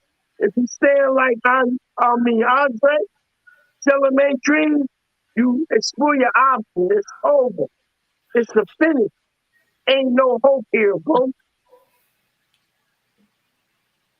It's over. DVR, you ain't got to tell me twice. It's over. I love my sisters. it's no to no avail. The sisters over here, they don't want us no more. And see, We're finished. my experience, like, I've dated a number of races of women, like black, white, but it wasn't until I started dating a Latina that I'd seen firsthand how they treat their men, right? Like, I had a multi-year relationship with this woman from Panama before I broke up with her. She was great. Like, I didn't have to ask her to cook nothing. I didn't have to ask her to do anything. I didn't have to ask her to clean or do anything. I would come in from upstairs. I would wake up and come downstairs, get ready to pick me something to eat. She's in there washing the walls. Wow. You know what I'm saying? I'm like, I started saying, "What are you doing?" I didn't say nothing though. You know what I'm saying? It was just amazing, like the treatment. After that, I knew the mindset that I had years before. It just reinforced that thought process. This might be the one right here because I thought a long time ago I need to marry a Latina if I want a real wife, because it seems to be that the quality of women is going down here from marriage, because everybody I knew that got married got divorced. Everybody. It was just like, and this was almost 20 years ago. Look at it now. The average marriage only lasts, what, 5 years? Bro, marriage in America is suicide. Bro. Hey, so I'm 51 years old. I'm 51, 5'1". I ain't got no children. I'm never getting married in America. If I die, thank you. I'm dead. I'm not getting married in America, bro. I'm getting married in America. That's Been there, done that. No, you're right. I don't recommend it. It's ghetto. I don't recommend it. You know what I'm saying? Can I ask something to find out if you don't mind? Go ahead, Timothy. Yeah, the thing I said the same thing you said as in relation to a Latina rather. Excuse me. Yeah. I went to Catholic high school, and here in the Southwest, most Hispanic are Catholic. So I grew, I've been around them. If you go to college, most all the colleges in North Texas, Texas Tech, Texas A&M, growing. I won't say a large, but it's over time. Latina enrollment.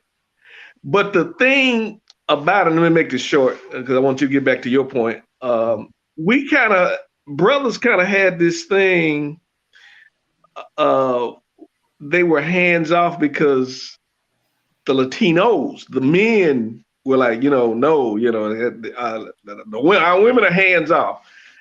And it's stuff like that that's put out about us, don't fool with the negros or the morenos, they leave your baby mama, and all that type of stuff. But when you get older, you interact with people or you go meet them from other places.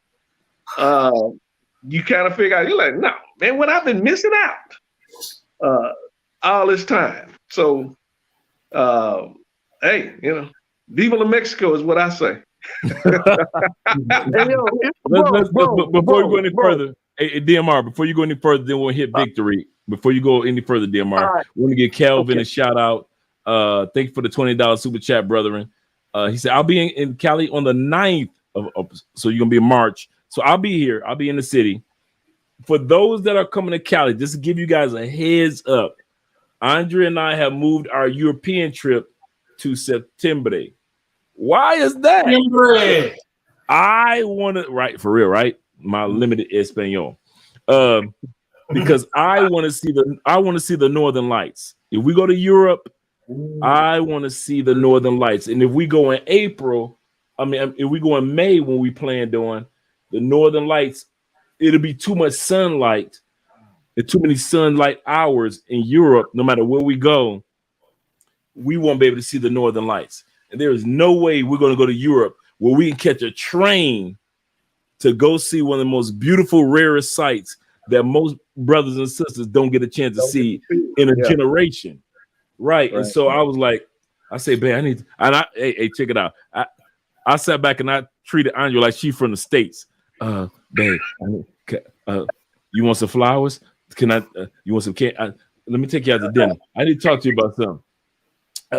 How about we move our trip to our, how about September Day? It's Valentine's Day in Colombia. Now, mind you, we had already planned on going to the other end of Colombia by Ecuador because there's a gigantic Game of Thrones, Lord of the Rings a church that looks like a castle with a bridge made of salt. Oh, that's in Colombia, right? That's down right on the edge of Ecuador. So we were going to go there for Valentine's Day on the 21st of September. I didn't realize Ecuador borders, right? So Ecuador borders Colombia. Yeah, right there. I always think about Venezuela. I didn't even think about it. Yeah, Ecuador is right there. It actually was called at one point in time for 3 years. Check it out. For 3 years, it was called the United States of Colombia because it was Venezuela. It was all one country: Venezuela, Colombia, Panama, and Ecuador were all one country. The United States of Colombia's had like 7 different names, but one of them was the United States of Colombia. And so, yeah, shout out to Calvin. He says, Dre, I'll be there on the 9th, man. He said, I might have you to pick me up from the airport. Bruh, do me a favor. I'm going to put my, because I don't know if Gail is still around. She might be going to bed because you know how long we can get. Yeah, I'm going to put my email address right here so you can reach out to me, man. Reach out to me so I can get everything set up to pick you up from the airport. Send me an email and we'll get all that set up. There's a few y'all guys coming down in March, come to think of it. So yeah. But yeah, when Vic, when you come down, your boy will be here. My Uncle Jeffrey, Ghostface Killer, I'll be here. So yeah. So yeah. It's a lot of brothers coming down, man. A lot of good dudes, man. That's one thing I love about Cali. It'll never be knuckleheads that come down here. It be us grown men that come on down to Cali because Cali is like a relationship type of city compared to now we got some girls that's partying. You got pay for play with some gorgeous women, but Cali for the most part it's a more relationship family oriented. Yeah, it's really a family type of large city. It's the third largest city in Colombia outside of Bogota and Medellin. But it's like you said, Vic, it's really just about the people and family and togetherness. To whereas Medellin is like so many tourists. That's why dudes get mad when they go to Medellin because they be like, man, she ain't take me serious. I said, because you're in Medellin. I say they used to seeing dudes going in, out, because they don't know who to trust. You don't know to trust her. She don't know to trust you because you coming in, out. Then you come to Cali. And these women, they aren't tourist artists. They don't know any better. Mm-hmm. So shout out to my man. I appreciate that. Now you land in Cali, you mess around and get married up, huh? Man, you dudes be you mess around and leave me like Victory and all the rest of you dudes. Man, you dudes be like, I'm coming to Cali. Y'all be coming. Hey, Drake, show me this, show me that. Man, y'all will come to Cali, and I might see y'all for maybe like 2 days. Man, day 3. Hey, Dre, I got something I need to take. So we can't do lunch. Nah, man, I got a little something going on, bro. Hey, but Dre, I'm gonna see you later on tomorrow night, though. You doing something tomorrow night? Yeah, I'm doing videos, man. I got live stream. I see you Friday night, man. I see. Then Friday come, they be like, "Hey, Dre, I can't see you, dog. Little something turned into a little something. It's over with when you start rubbing your hands together. Hey, bro. And Vic was the hey. Y'all think I got stories? That story with me and Victory, classic story of Cali. When that happened. And I would let Victory tell that story if he ever wanted to. But when that moment happened, when I came to pick you up, me and Vic I'm looking like, what? Right. Oh, is it like that? Right. You know what I'm saying? Y'all told the story. So when they sit back and say, well, the men in Colombia, they'll be jealous of y'all taking their women. Oh, no, sir. No, sir. Thank you, Victory. Thank you, Victory. Man, I sat back, I looked at him, I'm looking like, I need a drink to watch this story unfold. I couldn't believe this, man. I'm looking like, what the? Yeah, so they been lying to us worldwide then. Man, I'm really mad Man, now. Vic, bruh. I saw this. It wasn't like I'm telling you a story of somebody else. I'm in the car, Victory get in, and I ain't mad at you, Vic. Shout out to you, bro. Yes, sir. Washing the walls. It literally I could not believe it. Yes, when she watched it, yeah.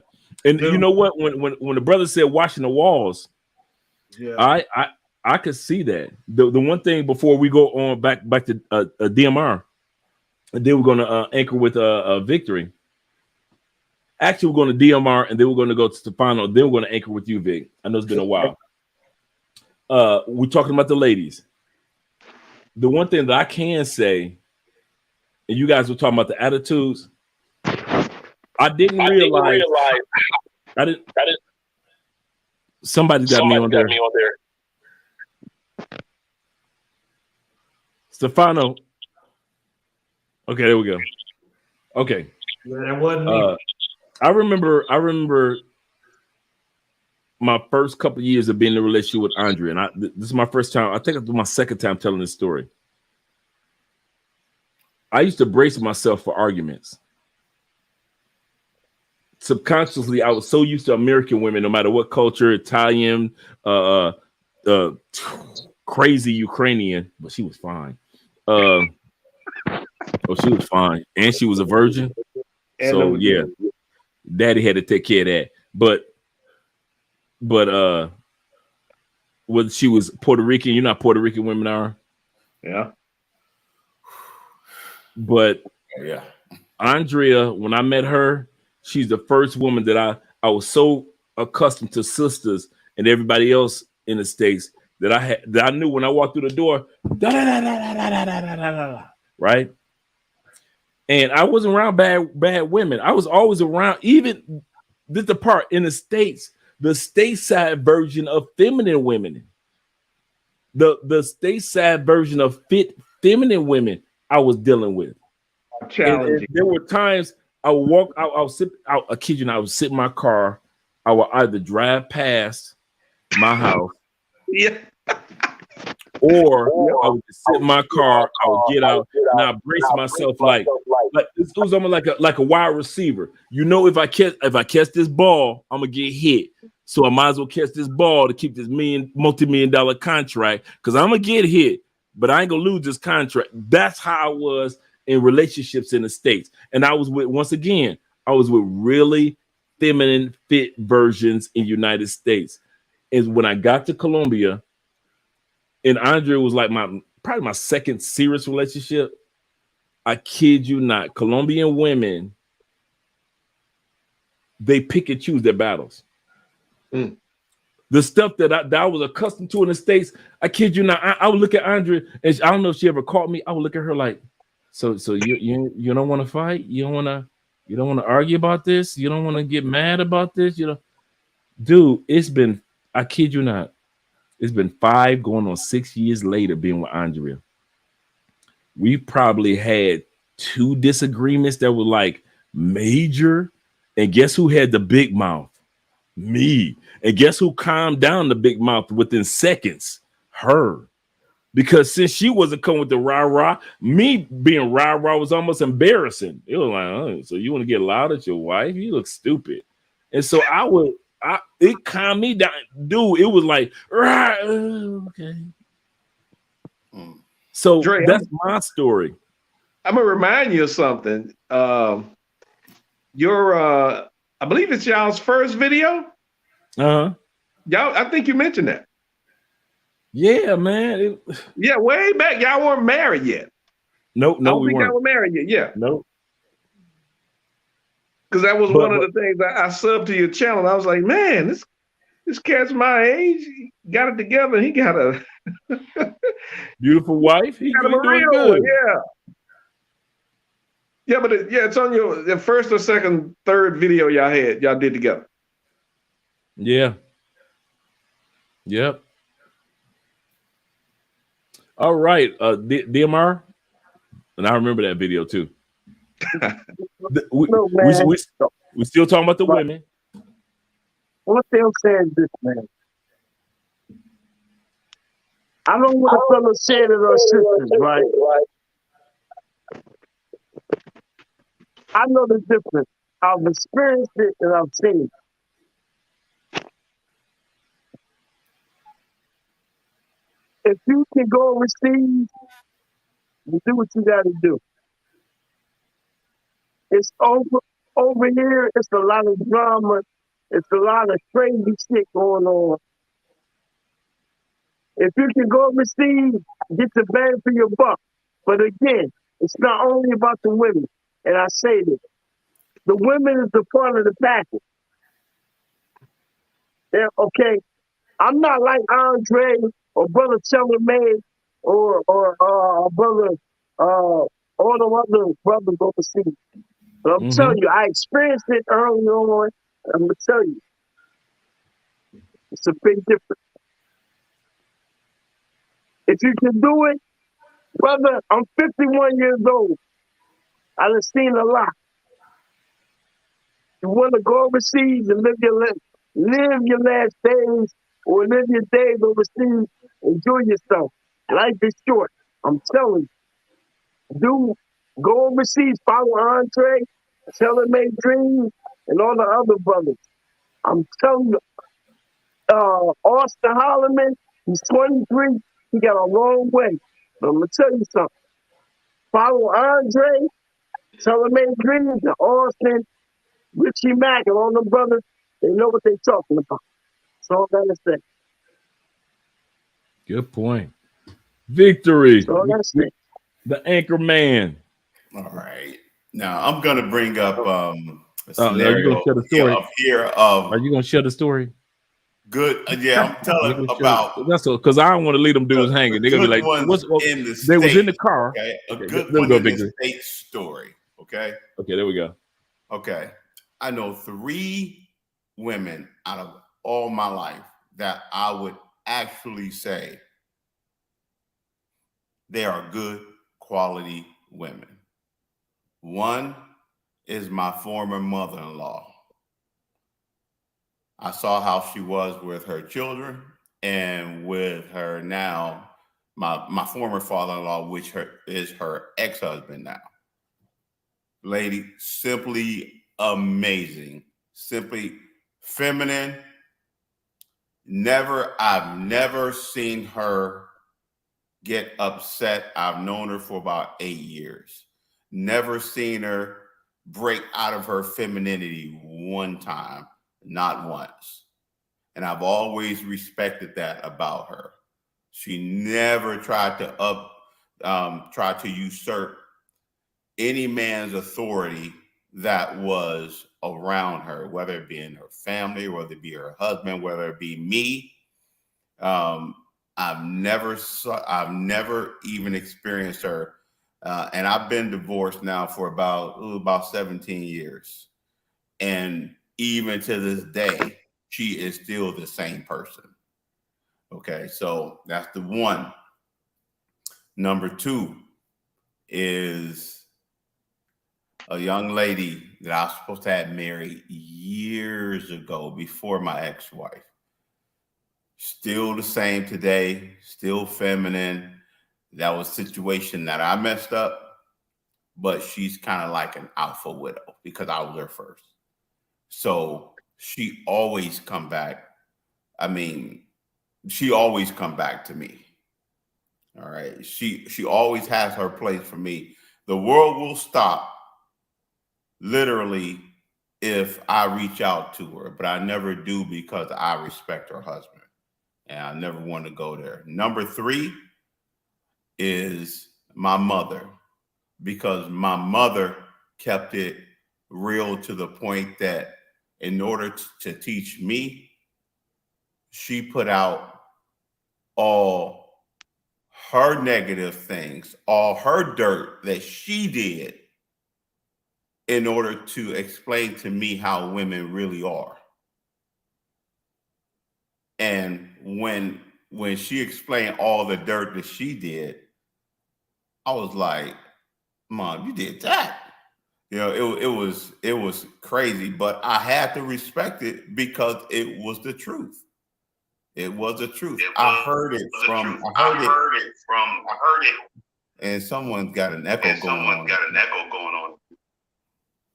So let's see. Timothy. Is that me? Yes, it is. Oh my man, I'm on that janky Android. I'm gonna dip in and come back, dip out and come back in. Because I'm muted.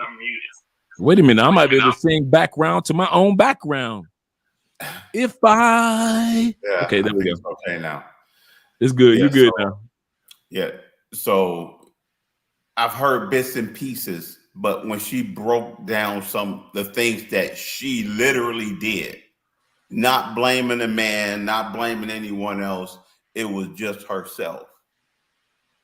That right there showed me, it gave me a greater respect for who she was because of that, because she was willing to put herself out there without blaming anyone else for all the mistakes and wrongdoings that she made.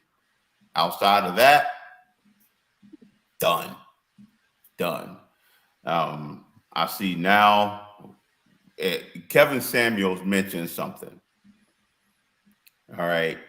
He mentioned all the Hispanic families that are coming in where the wives reverence and respect their husbands, and their husbands are not making a whole lot of money. They're not the 6-figure guys, the 6 feet tall guys with the 6-pack abs. You know, they're not these guys. They're just regular hardworking dudes. Mm-hmm. But the wives and the women of the families give them the highest respect. You know what? That's crazy you would say that, Victor. My friend has a construction business, right? He's got at least 3 married couples that work for him. All Hispanic. Husband and wife doing drywall. Right. Together. Husband and wife out here laying Overstone in the yard. Together. And those women, they give you the same respect. Somebody's echoing again. I don't know. Hello? Okay. Yeah, those Hispanic women, they give you the same respect. When I approach Hispanic women, whether it be married or not, it's always here in the States. It's always with a smile. It's always with respect. It's always with conversation, and you know that's a positive and welcoming thing. But it's not always like that in our own culture, you know. So and as much as I love my Black women, I love looking at the skin. I as much as I love them as people, but as someone that you pair bond with in a relationship, you know, it's there's that I can be bad by myself, the independent thing, Exactly. you know. Exactly. Well, if you want to be an independent woman, you can't be an independent woman and then be in a relationship where you have to depend on someone. Right. You can't be both. So, you know, that's why. And in contrast, going to the story that Andre mentioned, I was in Cali. It was actually the last day I was in Cali. The last. I was in Cali for about a week and a half. And I was staying at this hotel, and there was this fine Latina who was a security guard there. Okay. And I just go in and out. She worked there pretty much every day. So she would see me go in and out. I'm going to the gym. I'm going over to the mall. I'm going to do my hanging out, just going out and about, come back in, go out, come back in. Never really approached her, you know. But I was cordial with her. She was really nice to me, right? And the last day I was there waiting for Andre to come pick me up and take me to the airport, her manager, her security manager walked over to me in the like the lobby area while I was waiting. I was talking to her. I was talking to him. It was a guy. And, you know, he was talking about a little bit about her and stuff like that. And I was like, yeah, she got it going on, you know, and we were just chopping it up. So didn't say nothing too much about it. Andre came, I got in the car. The manager came out while I was in the car and handed me her phone number that she gave to him to let me know to give her a call when I get back to the States. I hope you called. And mind you, this we talking about this dude's like ex-military / I mean, this dude like super serious. I've seen this dude all the time. We're talking about some super serious dudes. Right. These dudes, they carry themselves like if I was in the States, I'd have been CIA, or I would have been protecting so and so. I'd have been in Whitney Houston movie Bodyguard. You know, these were serious dudes. Right. And so when my man walked up to the car, we looking like, Me and Victor, we both looking like, okay, what do we do? That's what I was thinking. I was like, what's going on? You know, getting ready to get up out of here. I hope everything's all right, you know? Right. Yeah. So when my point in regards to Victory's story, and I'm glad he told the story and told parts I didn't even know, that when women in the States on TikTok say, well, their men will be upset and what'll happen to you, machetes and blah. I'm like, do y'all women not know who the hookup artists are in these countries? It's listen, and the ladies. I told you guys a couple of days ago, I'm in the restaurant waiting for Andre with the acupuncture. I'm sitting up there, minding my own business. I'm eating. Manager walks over to me, and basically, I'm just doing the story short. She says, which one you want? I say, I'm married. She said, I don't care. She said, and I'm talking about she had all gorgeous workers. She said, all the ladies are interested in you. I'm sitting up there by myself. And this one, maybe one other couple. There's a couple in the back. And I look and I didn't see nothing but super gorgeous chocolate sisters with these giant afros looking at me like, what's up? And boy, I'm a man. I stood up and I said, no, I didn't stand up. I sat there and I looked at the man. I had to look at her to keep from looking at the rest of them. They were that fine. And I'm like, La Quinta, por favor, I'm married. La Quinta. In other words, let me get the check, girl. Let me get up out of here.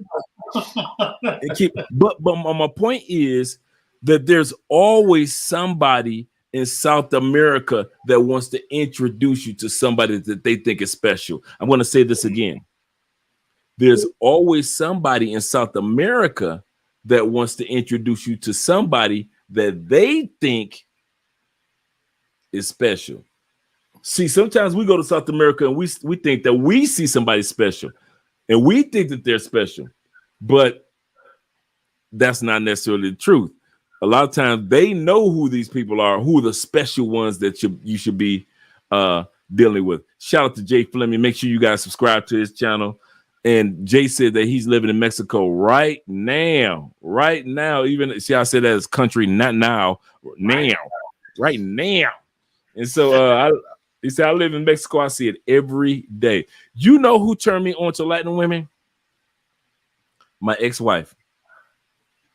What? My ex-wife, after about 4 years, she said, you don't need to be with me. Now, remember, we're together 14 years. She said, you don't need to be with me. I said, what are you talking about? We already married. blah, blah, blah. She said, you really like Latin women. What is this madness you speak of, fair maiden? And she was like, no. She said, Andre, I watch you. I've been watching you. She said, I see how you look at the sisters. She said, I really see how you look at the Latin women. She said, I'm not tripping. I'm not about to start a fight or nothing or a disagreement. And we didn't do stuff like that anyway. She said, but you like Latin women. She said, and I see it. She said, so it was almost as if in year 4, she was bracing herself for year 14. And I didn't even really, and she was right.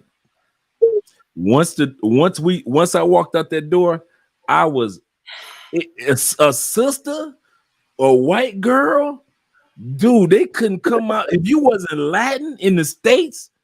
I didn't know who you were. I didn't know it was Latin women in the country. If it was up to I kid you not, all my friends became Latin. All my black friends just kind of like moved to the wayside, and they had to move out the way because I got these brand new, just cool Latin brothers and cool Latins. It was like, and it was subconscious. So when dudes come down to Colombia and they're comfortable, sometimes the reason why I brought that up is sometimes that's basically who you feel comfortable with. Andrea, she spent her life around all black people. And people tell Andrea all the time, like, girl, if you wasn't Colombian's version of white, you'd be black. And she said, yeah, I know. She said, I love black people. She said, I love black people. She said, and so I can't relate to anybody else but black people. My dad already knew I was going to marry me a big shack looking black man. She said, that's what I wanted. And that's what I married. And so at my point at the end of the day, guys, I didn't want to interrupt because what I want to do with this was we're going to start this time with Stefano. Let's start with DMR. We're going this way. It is what's next. And what's next is the convincing. What is since brothers are getting passports and 72% of all brothers are staying in the States and living in the city or country in which they were born. What's next? Why should, in other words, here it is. Why should I go to another country, DMR, and then and start my life? And then we're going to go to Stefano. We're going to go to the stateside man, Tim, and then we're going to anchor once again with Victory. But right now, DMR, why? Because that's what's next. Okay. Should I, as a man, go to Colombia or just leave the States? Okay. Why myself on should mute. you expand your options? The reason why I say you expand your options, you get a better bang for your buck, first of all. I know that for experience. Okay. African American men, as I always say, if you go to my channel, we deserve better. Period. You will never get what you get overseas over here. That's not going to happen. It's not going to happen. I've experienced it. Although I'm not a traveler like Andre and Telemate Dreams and all the other OTs I respect. But what I'm telling you, brothers, and everybody that's watching, you gotta get your passport like Andre and Telemate and Austin say. You gotta experience this. It's no other way. The relationship stuff with our lovely ladies in America, in the Matrix, it's brain dead, it's flatline, it's over. It's over. So the best thing for you to do, get your passport, experience. It's nothing here no more. I'm sorry to say that. That's what it is. And that's what it is. Period. Benito. It's over. All right, we got Stefano next. What I think is next is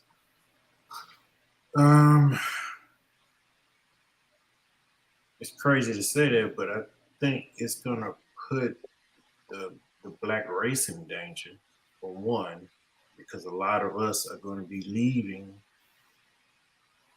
in one way or another. Because I've already had to talk with my son. I talked to him about child support, everything. Right? Nobody wants to get caught up in that trap. 300K. It used to be 20K back when I had a kid. It was 20,000. Now it's 300,000.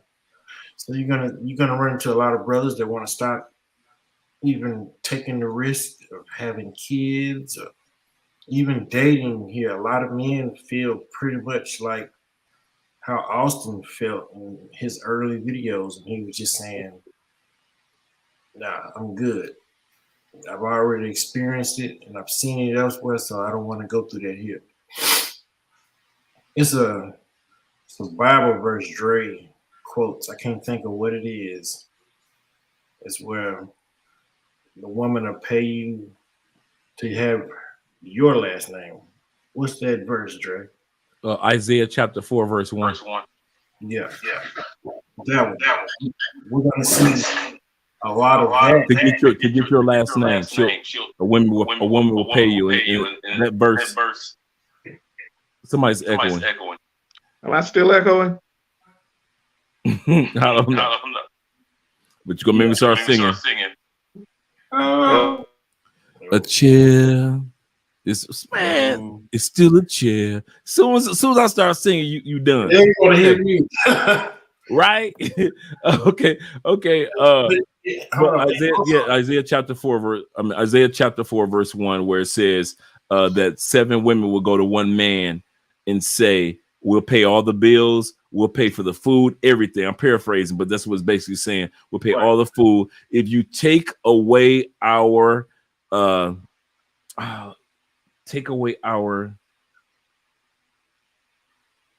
it was almost like disgrace. I forgot the term that the Bible used. Take away our disgrace and give us your last name. And see, every topic that we talk about tonight. Oh, I get to sing. Iniquity. A chair is still a chair. There we go. I'm gonna have to come back in.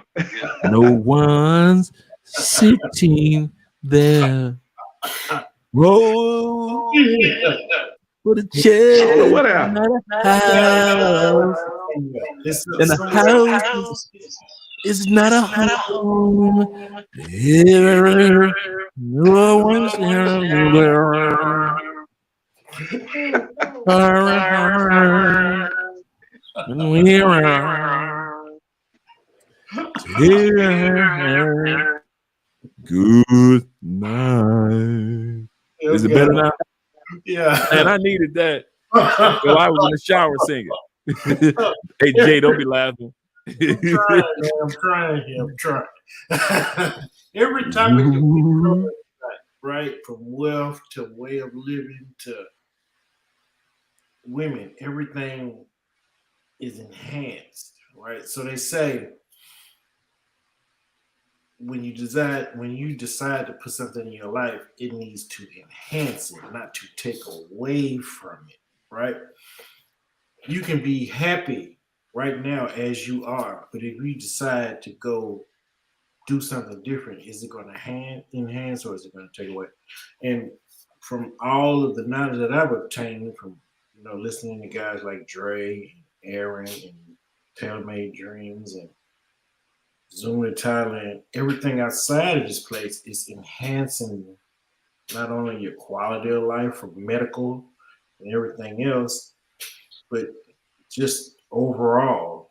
And I think that's very important to take into consideration. You just have to take the steps to get yourself out of here, because I read in the comments, somebody was like, I think about it all the time about leaving, but I get anxiety thinking about it. That's normal. It's normal to have those thoughts because it's always a what if, or what if, or what if.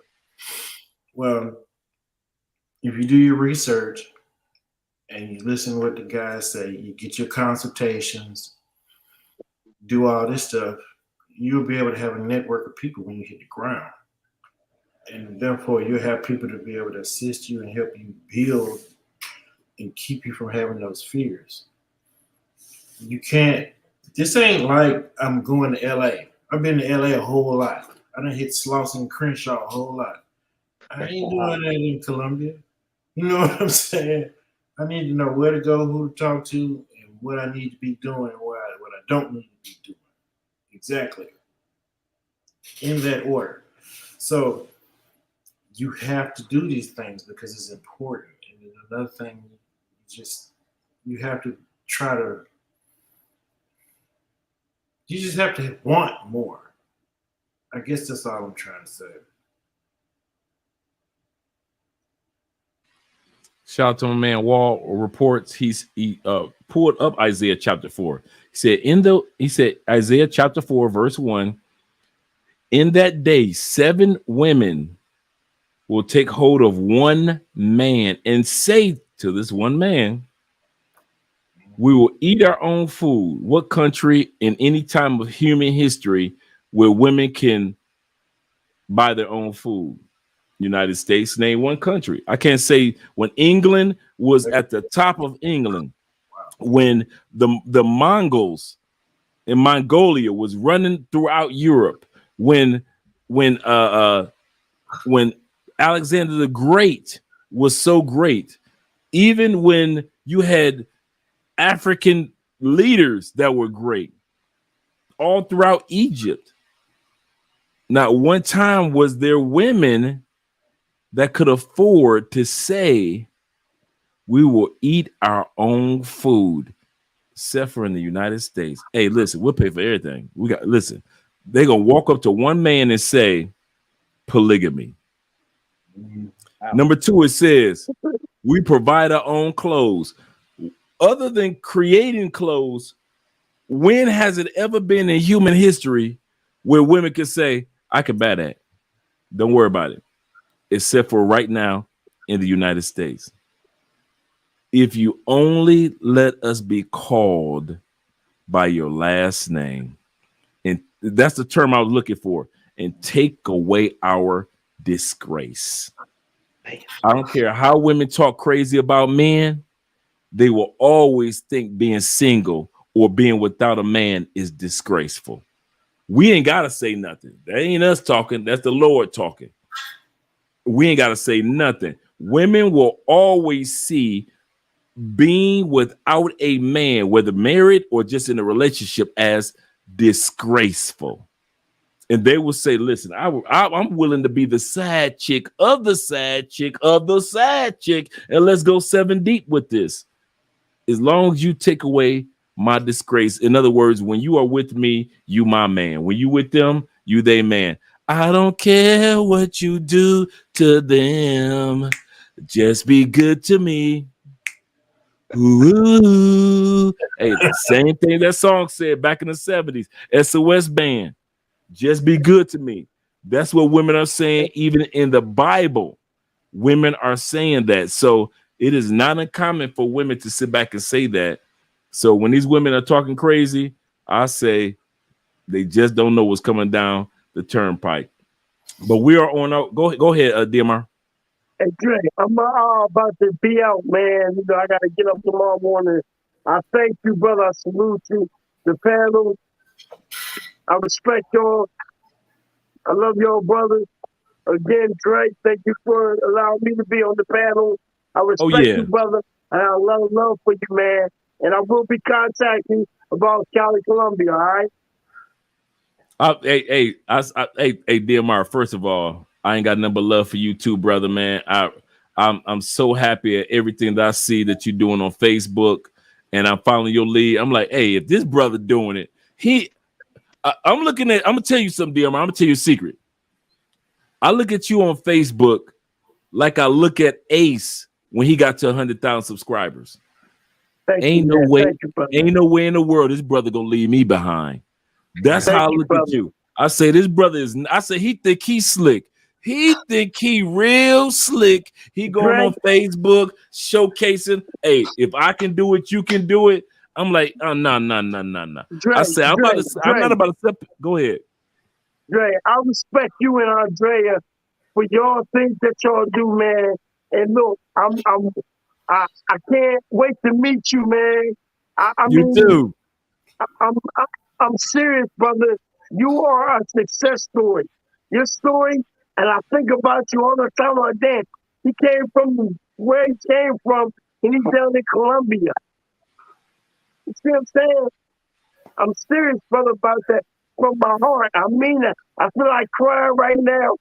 You know, I'm serious about that, brother. I appreciate that, fam. I'm I really do. serious. And when I made my statement, I was serious about that too, man. I kid you not. That's why I watch you. I was like, man, I'm sitting back watching Thank what you, you're brother. doing. I'm like, I man, this brother appreciate you. doing it step by. I say, if he can do it, and I got more time available outside the states, I said, Dre, and I'm telling guys, you know, I don't want to interrupt what we're talking about as far as like the topic of the show, Right, but right. I haven't had a chance to talk to you about this, man, face to face, man. I want to say thank you, man. You really have been a motivation to a lot of brothers like Thank me you, Dre. on your appreciate it. Facebook page, man. I sit back and I watch your work, and I'm seeing. See, I was there day one. When you set your camera up, and then I'm sitting back and watch Thank it. you, Dre. I Then video appreciate you, pop man. up after video. I'm like, is this dude's serious? And now I see you, man. Dudes do not know how well you've done with your exercise routine, diet routine, and you Dre, just been so focused, man. Dre, I'm an ex-boxer, right? I used to box. Right. It's in my blood, man. I love it. I'm 51 years old. I'll be 52 this year, man. I mean, I just love working out. You know, I got a problem with my like eating habits.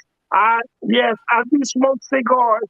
I smoke Mm-hmm. cigars. I'm not gonna Mm-hmm. lie. That's right. But That's man, right. I just love work. I love boxing. I love it. It's in my blood. You see what I'm saying? But brother, the stuff that you doing, I respect you from the heart. You and Andre and Salome Dreams, y'all are, I'm serious, man. Every time you come on, I look at y'all. I always look at y'all, brother. And y'all inspire me, and I can't wait to meet you, man. Can't wait to meet you, brother. I look forward to that, man. Let me let you enjoy the rest of your evening. But man, Peace, thank you man. for keeping me encouraged. Peace. Panel, You look brothers, I young. love y'all. I don't know y'all brothers, but I love y'all. We passport bros. I love all y'all. Again, peace. I love y'all. Respect. Same here, bro. All right, brother. Appreciate Yes. Yeah. Peace, brother. That's a good man. I'm telling you, follow that dude on Facebook. You be looking, man, you go back to his videos when he was a big boy. I mean, a big boy. You be like, oh man, this brother doing it. I was like, I kid you not. I'm looking at him like he is not about to leave me, but I'd be dang if he leave me behind. No, Dre, no. And so, man, shout out to that brother, man. He is such a motivation to me, man, on Facebook. So go to DMR on Facebook, man, and you guys will see how far he's come in regards to his workout regimen. He posts every day to let dudes see it's a journey, but you can do it. All right, we got guys here, and now we got Stefano. Stefano, did you, because we're gonna anchor with victory. Did you get a chance to talk about what's next? Why? No. Here we go. This is where I wanted to go to. Stefano talked about it. I want to go to Timothy. Why should I take my black back to the United States for life?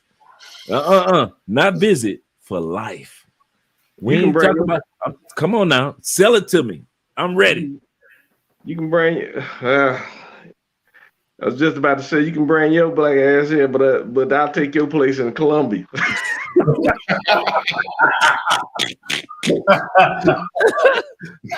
I hear you, Timothy. I hear you. I'm gonna say it like my mama would say: "Take my narrow behind." Oh man, but well, first let me say this again, man. Yeah, Andre, you are remarkable, man. Much love to you. Thank you for actually, I'm supposed to be going to a funeral in Grambling, Louisiana in the mornings, but I'm like, no, I gotta get a piece of this. So Much appreciation for you sharing your platform and letting me up on my janky Android. So I've been walking around the house and enjoying this conversation. But where do we go? Do I start there answering there? The movement, let me say this, the movement's going to grow organically. It's just going to be a function of the world, just like online dating in 1999, 2000, whenever it kind of jumped off. This is going to take the same kind of path. And I say organically, but this is someone said it earlier this week. I don't know whose panel, whose show podcast it was on. They said Passport Bros is a reaction, I believe. I think they said some other adjective like that it's a reaction to what's going on in the environment, man. And I never, you just always kind of thought, hey, man, I'm gonna try to make it with what I got, keep going. My mother actually even told me that, baby boy, it's just gonna be like a finding, and with these guns y'all got, you gotta say it like this, well, like we said in the South, guns y'all got. Girls. I know. Girls. The guns y'all got, man. It's like a needle in a haystack. She told me that, man, back in my late 20s, early 30s, and now up to 50, I'm sorry, 50, and zoom through the 40s. But I did zoom through my 40s too, boy. Oh man, but I loved it, man. I did a lot of, I meant to bring this up earlier too. Traveling ain't really, we acting like brothers, we came out the cotton patch, man. I'm sure, Dre, you probably remember Magic Johnson's mid-city summer nights out in LA. The parties I never got to go to a party in Miami. It was always a party in Miami. Always something going on in Atlanta. Here in Texas, you could always run down to Houston. So it ain't like we hadn't, we get out. We always had. Salute to Vic, man. You military guys, y'all actually started it. World War I, World War II. There were passport bros then. Yeah. So this is going to be an organic, but so that's where I see it going. Just like online dating. Who would have thought? It had a stigma to it at first. And you don't meet nobody, meeting them folk off, meeting nobody online. And now, most everybody has at least tried it.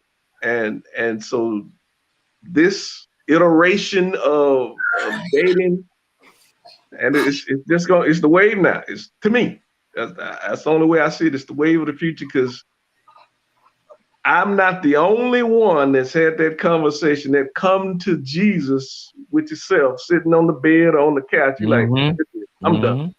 I can't do it anymore. And I think the one term we have or hadn't used much tonight is it's Americanized.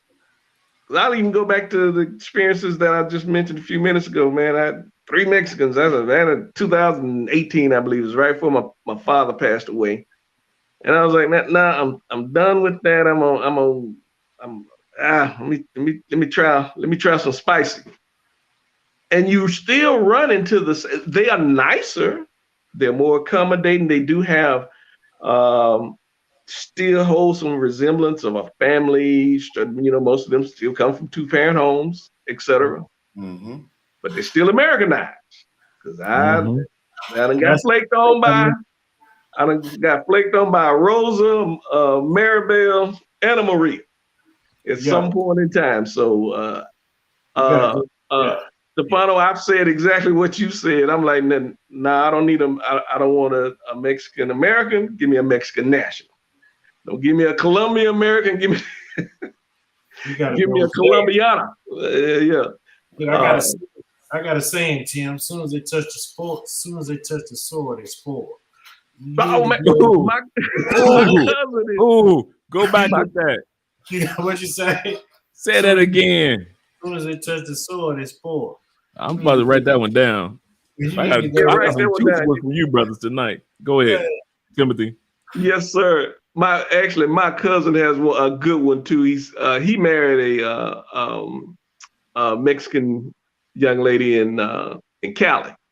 I better not give his location. I joked with him. I and three other cousins of ours. We travel buddies. We went to Vegas, and he was talking about,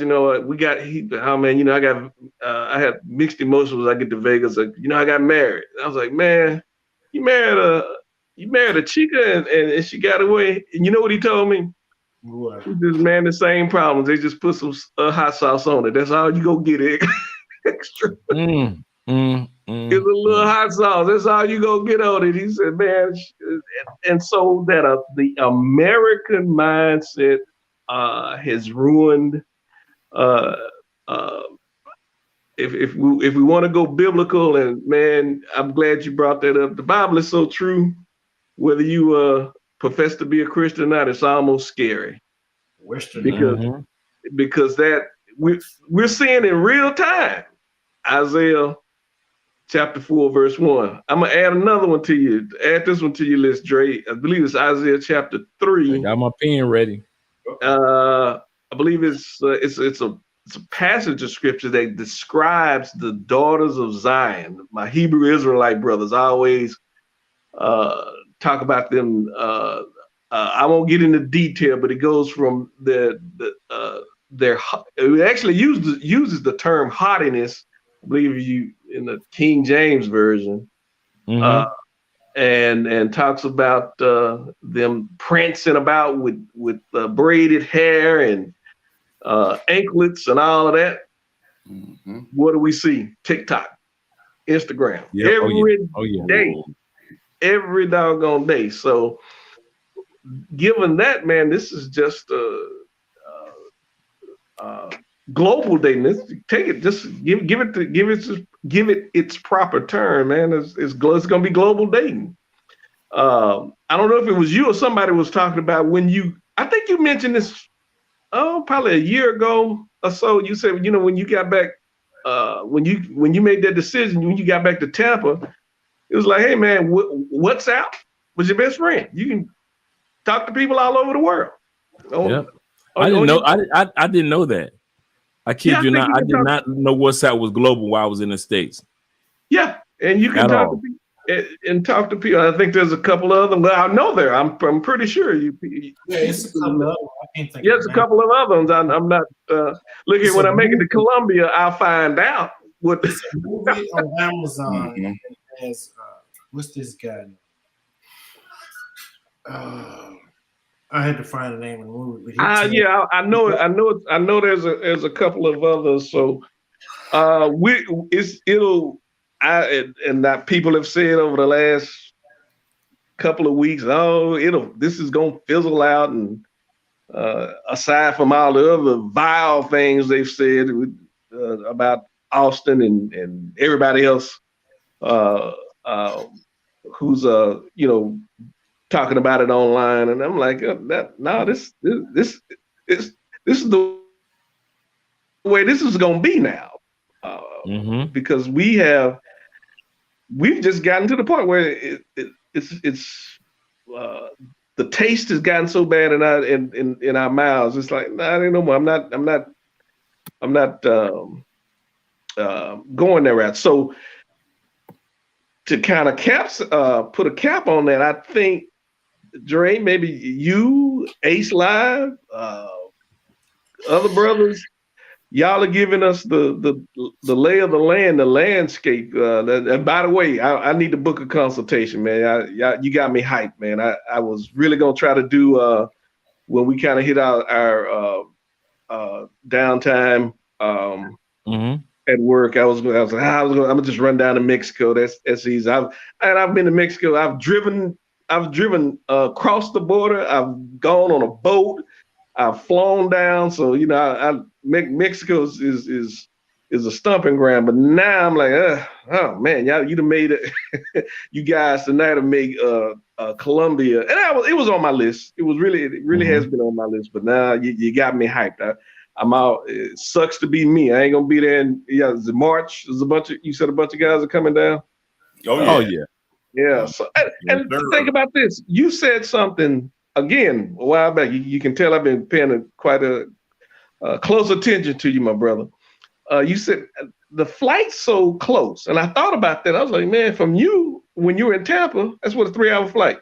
From us, 5 hours max. Fly to Miami. We used to could fly from Houston. I think you still fly from Houston direct. From Dallas, I think you either have to go to Miami or Houston, but still, 3, 4, 5 hours, and you're in a whole different country, in a whole different culture. We're gonna have to. I will say, I think we're gonna have to acclimate ourselves, but I mean that's a given to the culture. And Brother Dennis Sperling says, immerse ourselves in the culture, learn the language. I think one of the things that you'll realize, Timothy, and Vic can attest to this. Once you get here and you're not immersed in the language, you can still enjoy yourself. Yeah. You can still go to the. I didn't go to the gym, or I didn't sit back and say, "Well, Vic, don't get your gym membership first. Let me get Andrea to translate for you." We didn't do that. Vic said, "Hey, Dre, I got a gym membership. Blah, blah, blah. I'm good." But you see what I'm saying? Right. Okay. Yeah. And that, hey, and I'm the perfect I'm the perfect example of trashy Spanish. We was in the club, me and Domain, my Spanish teacher in the club. My girls, because we always go there so much, my girls as waitresses, they say, "That's your Spanish teacher?" They were like, "Yeah, he needs to start teaching a little bit more because hey, Drake, you know better. You've been here 5 years, coming here for 5 years, you know better." So they own me. Andrea's family is on me. The fact that I'm eligible this year for my citizenship, that's on me. Wow, Andrea was on me. And so, but the part is that, Tim, just a little tip in advance. Don't let the language thing throw you off when it comes to Colombia. Because we're in Cali where it's like Spanish. Right. And you can still get around. Today, a couple weeks ago, many guys already know I lost my cell phone when I was jogging. And my cell phone also had my gym membership card. And I was like, I didn't have to sit with my trashy Spanish and I didn't have to sit around and say, I can't go to the gym. I got another card to go to the gym. I'm good. In the morning, I'm good. So it's those little things that we sit back and think. I go to across from the gym is the grocery store. I went to the grocery store. I went to the Dollar Tree down the street. It's just like the Dollar City in the States. Literally, it's got to be the same franchise because they own everything. What's my point? Yeah. What's my point? Do not. One thing I can say, and I'm putting this in the. I'm going to do a short on this one. Do not think that because you don't know Spanish, you can't make it in South America. Take it from your boy. I've been here 5 years and I ain't missed out on nothing. Driver's license, medical insurance. I just advanced our medical insurance. So we got the Hashitashi 3000 medical insurance and everything. I'm about to get to you in a second, Vic. And so don't feel uncomfortable. Go ahead, Timothy, and then we're going to go over to Vic. We're going to anchor with you, Stefano, in regards to what's next.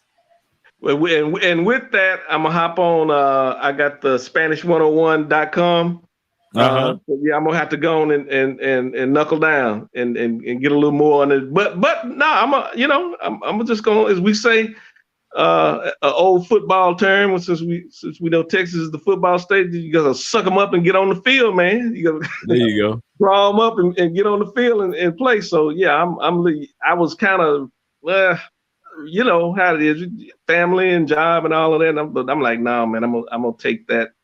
I need to do that for me, and I think a lot of guys are going to feel that way going forward.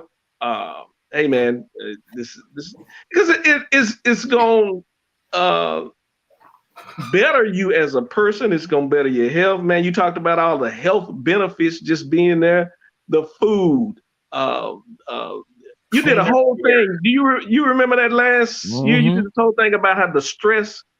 Man, that was just one of the things that kind of drew me to you. I was like, I was like, man, this brother's really, and you laid it out so masterfully. I was like, man, he think I started looking for plane tickets to Cali. I kid you not.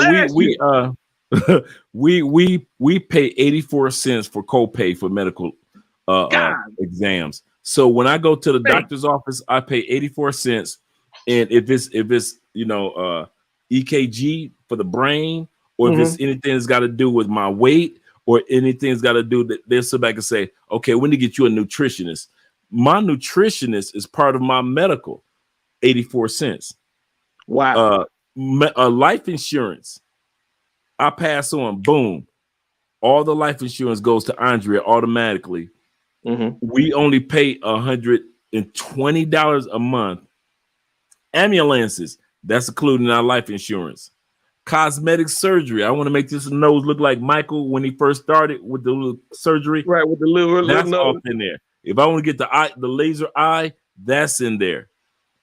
Because in Colombia, you can buy regular health insurance, or you can buy the combo of health insurance and life insurance. We don't have that in the United States. So what Andrea and I have is the combo. And so it's those little things like that. And then I'm sitting back like, and this is the crazy part. I tell people this, and I mean this in all sincerity. Andrea and I can have 10 kids. Our life insurance doesn't change. It's still $120 a month. All the kids are on top of the life insurance. All the benefits we get, they get. All of them. So it's not different. It doesn't change. It's not like, and then you got some of the top doctors in all of South America and the Caribbeans. All those doctors that go to school and they're the top doctors in Cuba, guess where they come to? Colombia. Come to Colombia. Yeah. They come to Colombia. And so when I sit back and I see Colombia ranked number 30 as far as best medical programs, in United States is number 37. I said it, number 37 in all the world. Not number 1, number 10, not 12. Ain't made it to 9. Was reach into the top 5. No, that's not the United States. Number 37 behind Colombia. Middle of the pack. Did you know this? This is the crazy part that blew me away. And I found about this a couple years ago. In the United States, before we go to Victory and then Stefano, did you know? Well, actually, outside the United States, once you leave the United States to live, I'm going to say this again. Once you become an expat outside the United States, you have a 50% chance less of dying of heart failure than in the United States. I can believe literally the moment you leave, because of the medical, because of the food, because of the air, because of the water, because of the dudes. I got pills right here. This right here is a cholesterol of all the eggs that I've eaten in the United States. It's like 40 cents for this medical. In the United States, this medical would cost me at least $400. This one right here, these two right here are just like this. Like I'm at the end of this one. These two right here is like this one. I hope you can see that, and this one are for high blood pressure, because high blood pressure runs in my family, and I didn't even know that I was having high blood pressure, and I'll be off of it real soon. And the only reason I had to get on it because I was born and raised in the United States. I got a 50% chance of living. This medical, I can get this medical less. That medicine, all three of them I just showed you, and check it.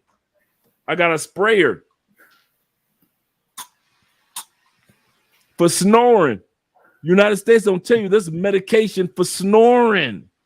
They'll tell you it's a special pillow and all. Dude, I came here. Andrew was like, "Take to the doctor for the snoring." Doc said, "We got something for that."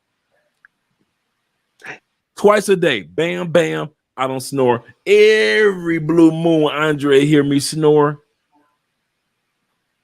But they don't tell you. And I mean, literally, I ain't no, Vic can tell you, I ain't no small dude. I'm a tall dude, but I ain't no small dude. Bam, bam, boom. I ain't got to put no mask on. I ain't got to have no machine set up next to me. Squirt, squirt, bada bing, bada boom. All of that medication I just showed you guys, less than $4. And that's easily about $1,100-$1,200 in the States. Easy. And I'm talking about, and this is the funny part. It's the same meds in the States. That's what I'm saying. What's next? If I leave a country, the minute I put my footprint on the step of a plane, I have a 50% less chance of heart failure, which I know that runs in my family. And you may know that certain things, when it came to the heart and food and cholesterol and air, I never forget this. When Los called me, Los from Crypto TV, shout out to Los. Make sure you subscribe to his channel. Los called me. He said, Dre, I got a crazy question for you. I said, what's going on? 4 years ago. He said, check it out, Vic. He said, hey, Dre, do you notice that you don't itch when you get out the shower? I said, what are you talking about? He said, dude, in the States, I noticed I used to have to make sure I get lotions on because, you know, us brothers, we itch. We dry, yeah. Dry as soon as you get out. He said, you notice we don't itch when we get, no matter where you go, you don't itch? I was like, you ain't lying. And I had forgotten the last time I had, this is 4 years ago, the last time I had put lotion on. Hey. Dude, I Googled. I didn't know Colombia ranks number 5 in the world for clean water. Now, some areas, you don't drink the water. You can just shower in it. But some areas, it just, like Cali, you get the water straight from the faucet. Cali is ranked number 5 in the world for clean water. Yeah, we had to stop drinking tap water back in the 80s. Man, in the 80s. Yeah, Colombia, no, especially Cali. And I forget, it's like, comes from the Amazon jungle. There's like a filtration plant that's real close to here. One of the top filtration plants in all of Colombia is by Cali. So when it comes to Cali water, man, please. And I'm talking about even in the hood, all the way here. You can sit back and say, let me get a glass of water. And the person will take and put it up under the thing, the faucet, and they put some ice in it and hand you some water, and you ain't tripping. I kid you not, Cali is like that. And I never thought about the itching part. I was like, man, I have not itched getting out the shower. And Vic looking like, I didn't think about that. Mm-hmm. But I didn't itch when I was getting out the shower in Cali. Oh, because we just so used to, especially in black households, everybody got some lotion. Hard water. And I keep lotion. And I still put, now I put on lotion, but I put on very, very little lotion. I don't need to use it that much in regards to lotion. And it's just those little things that cause you to have a longevity of life as far as the people are concerned and stressing you out. Hey, hello. Can I get a Big Mac? What do you want? What could you what lady could you hold on? I just want to order a Big Mac. A big what? See, you causing problems. You don't have Cali, you will never in all of Colombia experience rude customer service. It may be long, but you cannot say that Colombians were ever rude when you order something at a restaurant. They might be busy, but they're not rude. Man, that's all these other things, Timothy, and guys and ladies in the platform. That's why statistically, Black people, once they leave the United States, are 50% less likely to die of heart failure than when they are in the United States. And you know that's our number one thing in the United States.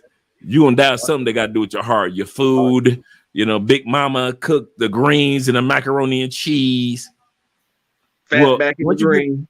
I'm talking about once you get to Colombia, they got their own version of soul food that ain't ours. That it blows us away. Like, wait a minute, you ain't making macaroni and cheese. What is this mac of cheese that you speak of?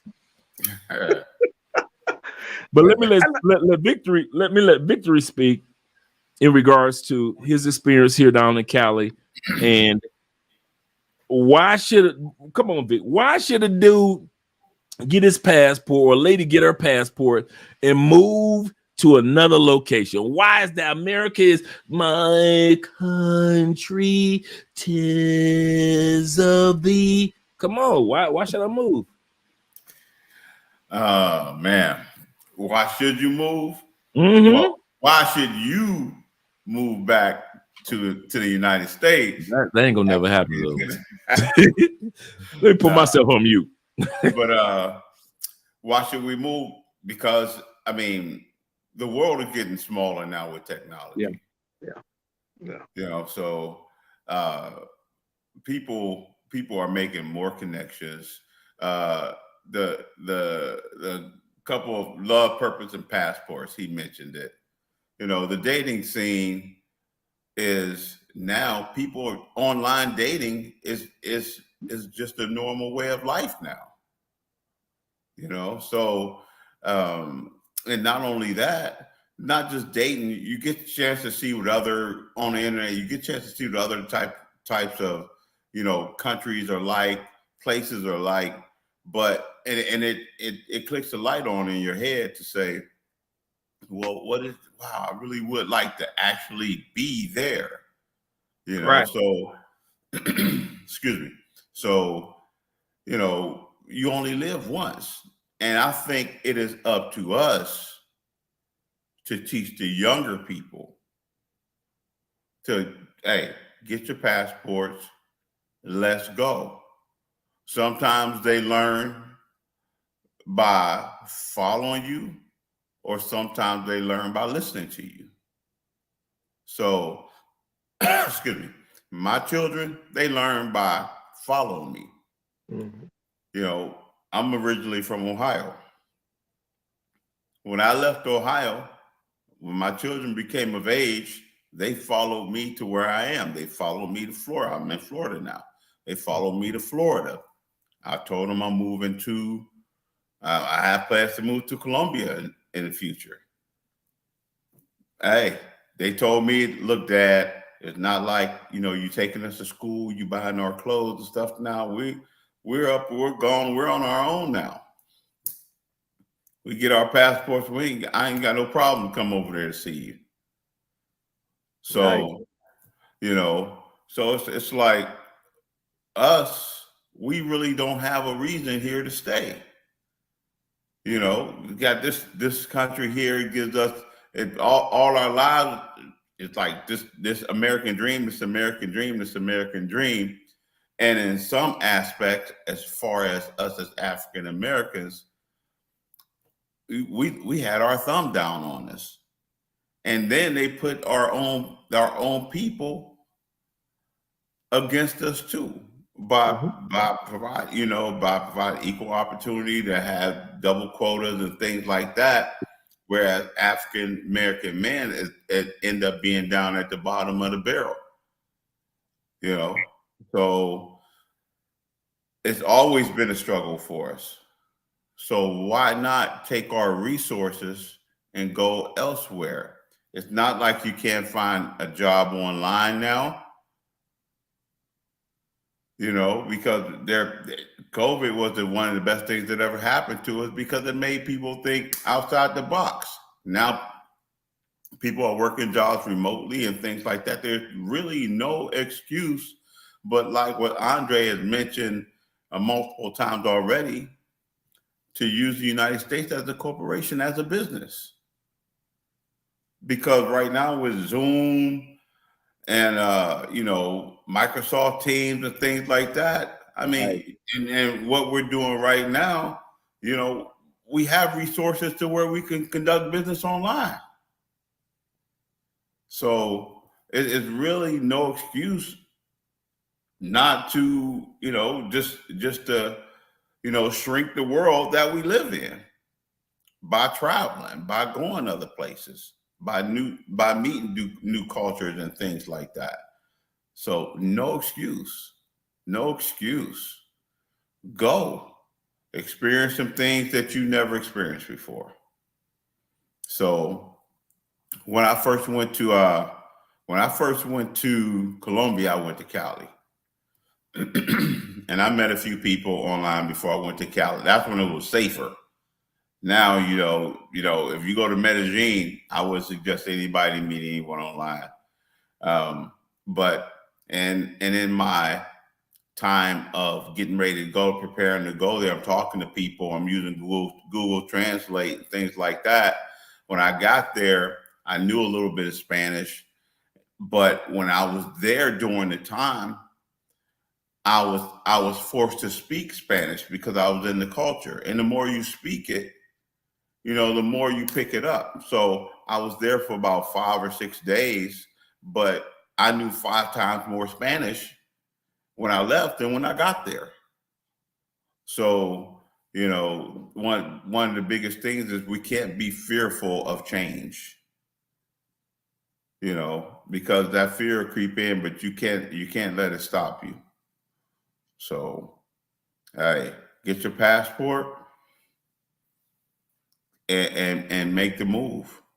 Make the move. You can stay in the country, but like I mentioned before, with me looking at myself, my 100% VA disability, the value of the dollar is 4.7 times stronger. So you multiply $3,600 by 4.7, and that's the lifestyle you're living over in Colombia.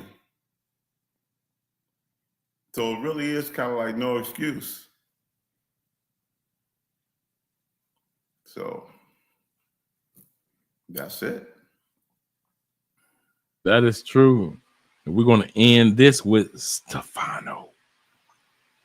Stefano, why should a man, many of us for 30 years, we ain't about to go to them 20-year-olds, for 30 years, 40 years, 50 years, have been living in the my country 'tis of thee, sweet land of liberty, apple pies, hamburgers, and football. Why should I dare, with audacity, walk away from gorgeous, very gorgeous, successful sisters or any other culture? Or I'm talking about the landscape, United States. We got the Grand Canyon, Yellowstone Park, New York, the whole gambit, Florida, Miami. Why should I walk away from Miami for other countries? Plural countries. The most important part is being able to stretch the US dollar, if you ask me. Good point. Coming back, I don't recommend it. It's ghetto. You know what I mean? Stay where you at. You left and you can do well abroad, don't come back. Only come back if you want to get sucked back into the matrix. Because the US is really the matrix. For one, let's say if you are the type to go to Miami. Brazil is like Miami, am I right? I've never been, but from what I see, you want to party, it's the place to go to party. Better outcomes, better people. Just make sure you stay in the right areas. Just like in Miami, don't cross the bridge. Stretching that dollar is important because that's going to guarantee you a better lifestyle wherever you go. It's very important to have some kind of financial literacy. It's pretty much like what Victor we were talking about. You can work online now and sustain your lifestyle while you're overseas. That's very important. Another aspect is medical cost, which also is going to tie into how you live. I mean, you just said it yourself, you got a 50% less of a chance of dying of heart disease, heart attack, or anything like that when you leave the place, right? But then what about when you get to where you're going? Like, what are the benefits going to be like? What are you going to do? if you already have certain pre-existing conditions like high blood pressure, high cholesterol, diabetes, you're going to need to be seen. Well, let's say the average person here who does not work for a healthcare company pays about $400 a month for insurance. Can you afford that? Versus how much it's going to be in one of these countries, right?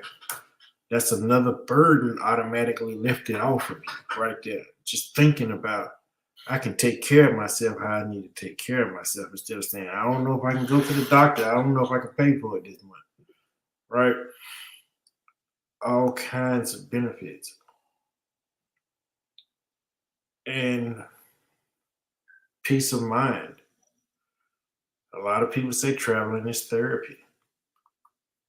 I think staying here puts everyone in some sort of jeopardy to get PTSD in some kind of way, especially being that you're Black.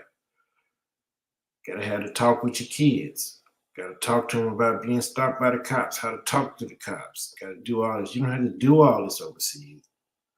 We shouldn't have to do these type of things, but we have to do it just so we can survive. So we're kind of in a semi type of survival mode every single day, especially if you're not living the right type of lifestyle, right? It don't really even matter if you're doing things by the book or you're not. You still have to walk the straight and narrow while you're here. Now, you have to do it when you're overseas too, but the likelihood of you being harassed by a cop drops dramatically. You do not have to worry about suffering a heart attack when the cop pulls you over. You know what I mean? You don't have to worry about, is this going to be the last time my family see me? Am I going to be able to make it home? Things like that. Don't come back. I remember, and I'm going to let you other guys respond. I'll never forget, I went to go pick up a brother. His flight was leaving at 6:30 in the morning. And so, I wanted to get him at like 5:30 in the morning. And I was driving. This is just about a month ago, about a month and a half ago. I say 2 months. And there was I turned around the corner and it was police. This is common in Colombia, pulling individuals over that were drunk for the night. And so they pulled me over. There's no Andrea. There's no good Spanish. They pulled me over. Hey, where you headed to? About to go pick up my boy from take him to the airport. Okay, can I see ID? ID. You're driving in Colombia. You got to have your ID and driver's license and registration and insurance. It's not just, if you're, in other words, the reason why they say that is if, for example, when I get my residence, I get a social security number. I don't have a social security number. My digits are like 6 numbers right now. If I'm driving through Colombia with my ID that's like, hey, I have a visa and I'm a resident, I'm wrong. I'm supposed to have a social security number now. So they check to see, are you a tourist or a resident? So that's why they ask you for your ID and your driver's license. So just in case individuals wondering, it's like, that's crazy, but they want to make sure, hey, wait a minute. Am I talking to a person that knows better or a person that's been here for a couple of years and don't know any better? And so I pulled out my ID, pull out my driver's license, pull out my registration as far as like registered, and then I pulled out my insurance. Everything, no problem. And it wasn't like, they were really cool dudes. They were like laid back. Energy was cool. They leaned on the car. We talking, chopping it up. They tell me about their wives. I'm talking about my wife. And, oh, you married I don't know what it is. Colombians love the fact that we married one of their own. They love it. I have yet, male or female, you married a Colombian. The ladies love it. The fact that you chose one of their own. Oh, Colombians love it. Like, yeah, my wife is, yeah. And the dudes be like, yeah, I see why you married one of ours, dog. And so when I see those flashing lights that's behind me, I don't look in the. When I first got here, I'll be honest. Subconsciously from the States, I was like that. Even though I was in the taxi, I'm in the back of the taxi. I'm thinking like, oh, they're coming for us to do something. Like in the States, the taxi driver. This is a bed and Kia. I'm in the back of the taxi. Andre in the back of the taxi driver. They pull us over. I'm like, oh, I'm like in the States. Oh, hell, about to break loose. And dude, it was nothing like that. They have a machine that we don't have in the States, and they just swipe your ID. They swipe your ID. Beep. Oh, you good? All right. Andrea, can I get? Well, Andrea was like, can I get your fingerprints? Beep. You good? Taxi driver. Boop, you good? We were just making sure for the festival. We're just trying to make sure everybody's all right, everybody's fine. You guys go ahead and enjoy yourself. You would never see that type of energy in the United States. I've seen women in Colombia whooping a man tail for being home late, and the police officers be like, well, you did come home late, dog.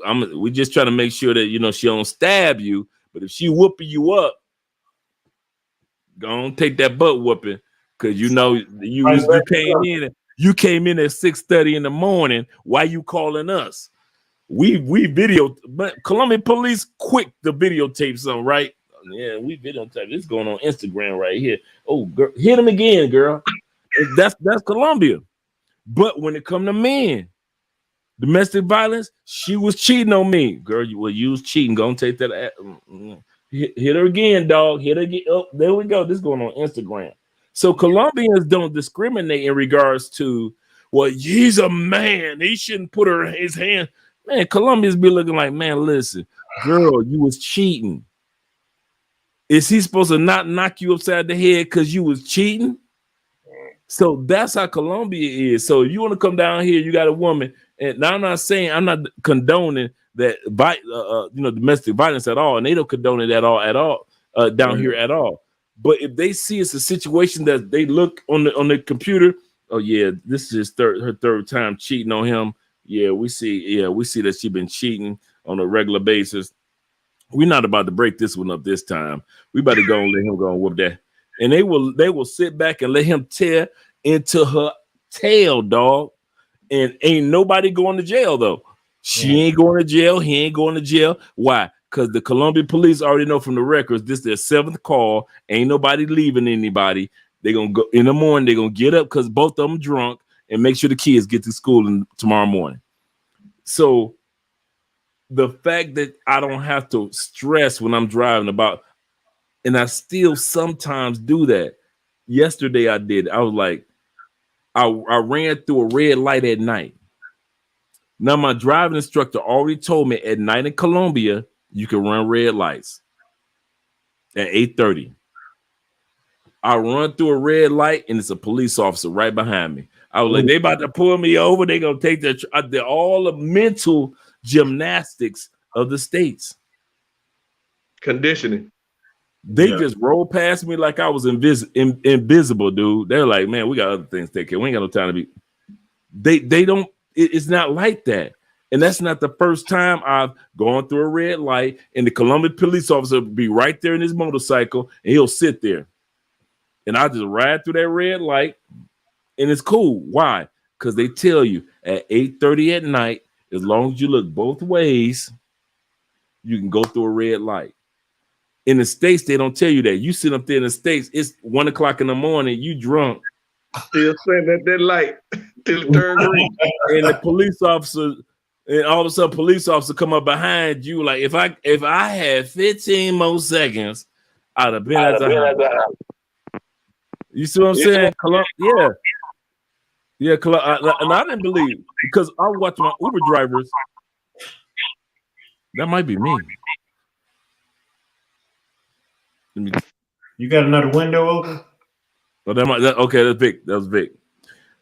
So I think Vic said that happens when he gets a call. Oh, okay. But at the end of the day, I kid you not. I know you guys are in the comment section looking like, what? Yeah, here in Colombia, When I first got here and you see in Medellin, they just running red lights at night. You look like, what the? They're running red. No, when I got into class, they were like, for safety, you are, because Colombian lights are long. Like you like there for 2 minutes at a light. Colombians will tell you at 8:30 at night, you look both ways and you keep on pushing, bro. Do not wait at a light. That is not safety. Especially if you're driving through certain neighborhoods. Okay, so right. Jacking can be is an issue, huh? Right, dude. Not even jacking. You know what they jack for? Which happened to us twice in the hood. Cause she got an uncle in the hood. That's my dude. Shout out to my man. Man, they will steal your mirrors, your rear view mirrors. Dude, we have lost. And he told us, he said, he ex-military. He said, don't worry about it. They done stole our, I'm like, they done stole our mirrors. This is it was like 2021 when it happened. And in 2000, we got 2020. So we know those mirrors replacement are not even in the country yet. Oh my God, they done stole our mirrors. They're on the black market on their way to the United States. And so forth, right? Man, he said, don't worry about it, Dre. You good. And he calm. I'm like, but you don't understand. He was like, Dre, Andrea, calm down. He was like, beep, beep, ex-military. Beep, beep, beep, beep, beep. Y'all want another drink? 15 minutes later, the exact mirror showed up to the door. Now, we don't know if it was our mirror, but it was the exact mirror showed twice in front of his house. And he was like, don't. That's what that is. Sat down. He was like, don't worry about it. And I kid you not, the mirror was right there. The exact, because it's hard to find. Because what'll happen is, this is the other thing they do in Colombia, right? 5 o'clock in the afternoon. Around the world? Traffic is thick. Everybody getting off work. You sitting there in thick traffic, crackheads in Colombia will run up to your car, snatch the whole mirror off. Everything, dude. The police down here don't even bother you, don't even stop you. Like if you drive with a car, you got a mirror on this side, and you ain't got a mirror on that side. Police like, I already know what happened. They just see wires hanging out. They like, nah, go ahead, bro. No. They don't even bother you. They don't even stop you. They be like, hey, okay, well, I already got you. As long as he got a rear view mirror and he got at least one mirror. I've seen where they just like with us. Fortunately, they just went up to ours and they was like, I didn't know that they could do this with a mirror in any country. They walk up and they just pop it, and the mirror part comes out, even though the frame is there. So it's like pop, and all of a sudden you go to your car and you look, you drive, and you're like, the mirror gone. The mirror, dude. Here in Colombia, you'll see dudes with mascara mirrors as a replacement. They'll take their woman's mascara makeup, that mirror that folds, where they got the little all that. Mm-hmm. They will take, baby, can I borrow your mirror? Let me get that. They'll take that mirror part and put it on their mirror as a replacement until they find the mirror that needs to be replaced. So you'll see cars down here in Colombia that's got like a replacement. Now, I want you guys to realize that's not often. You'll see that, but it's not often. And the crimes down here, if you steal in the mirror, I'll take that over than somebody walking to a school full of kids. Yeah. I'll take that any day. You still want going with that, Tim? And Stefano, Vic, and everybody. I talked about and I know people in the comment were like, "Oh, I can't believe." No, yeah, but I ain't got to worry about my school teachers who've been teaching for 40 years, not waking up the next morning. I ain't got to worry about nobody running up, other than Pablo himself and his crew back in the 90s, running up in the Capitol building. Because in the United States, I guess Trump can get anybody to run up in the Capitol. I remember one time, dude, my boy called me. Did you hear what happened in the U.S. Capitol. They're running up in there. Me and Andrea, this during COVID, we had just rented a hotel room, Vic, to just get away from the house. Just get away from here. We had just checked in January 6th, and one of my partners up in the States called me and said, Dre, you need to look at the news. I said, what's going on? I said, man, they know these white folks that acted a fool, and they run through the Capitol like crazy. They trying to kill any citizen, I mean, any congressman that get their hands on. They're trying to delete.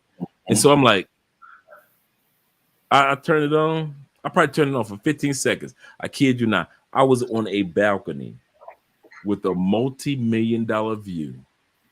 And I kid you, I had a cold beer right here.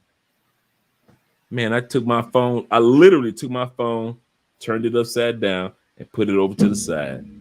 I said, that ain't got nothing to do with me. Yeah, I had fun with that. And I enjoyed my beer and my view during COVID. Amen to that. Amen. Amen. So, lady flew from Dallas on a private plane to do that. Yeah. Y'all remember that? Yeah. A real estate agent. Yep. And was mad because she had to spend 30 days and they didn't even send her to, we other than football, we the penitentiary capital, state. Y'all really are. Yeah, we are. Go there on vacation, leave on probation, come back on violation. They got a sign in Texas. Come on vacation, leave on probation. Yeah, come back on violation. Yeah,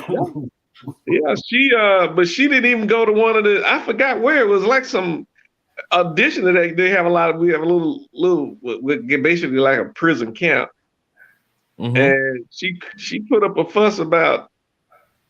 It wasn't even a whole 30 days. It wasn't a whole month. It was like the week.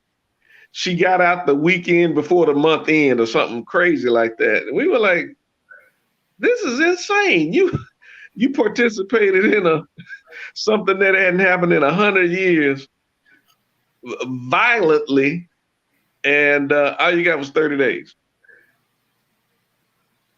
or 28, something like that, 20-some days."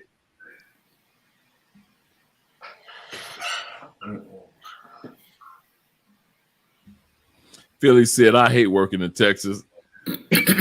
Philly, why Philly? I'm not saying why like being facetious. I mean, I want to know why. See, and the reason why I say that because Texas is a tax-free state, just like Florida, Nevada, Delaware, and a few other states.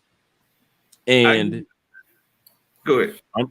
So I'm trying to understand why somebody would sit back, and all the brothers I know, and they're being successful in Texas. My best friend, she died in Texas. Her boyfriend a few years ago, in Dallas. Her ex-husband. He was one of the dancers for the Dallas Mavericks, 6'4". Kid you not, my best friend is Zena. So all you gotta do is put in Zena, and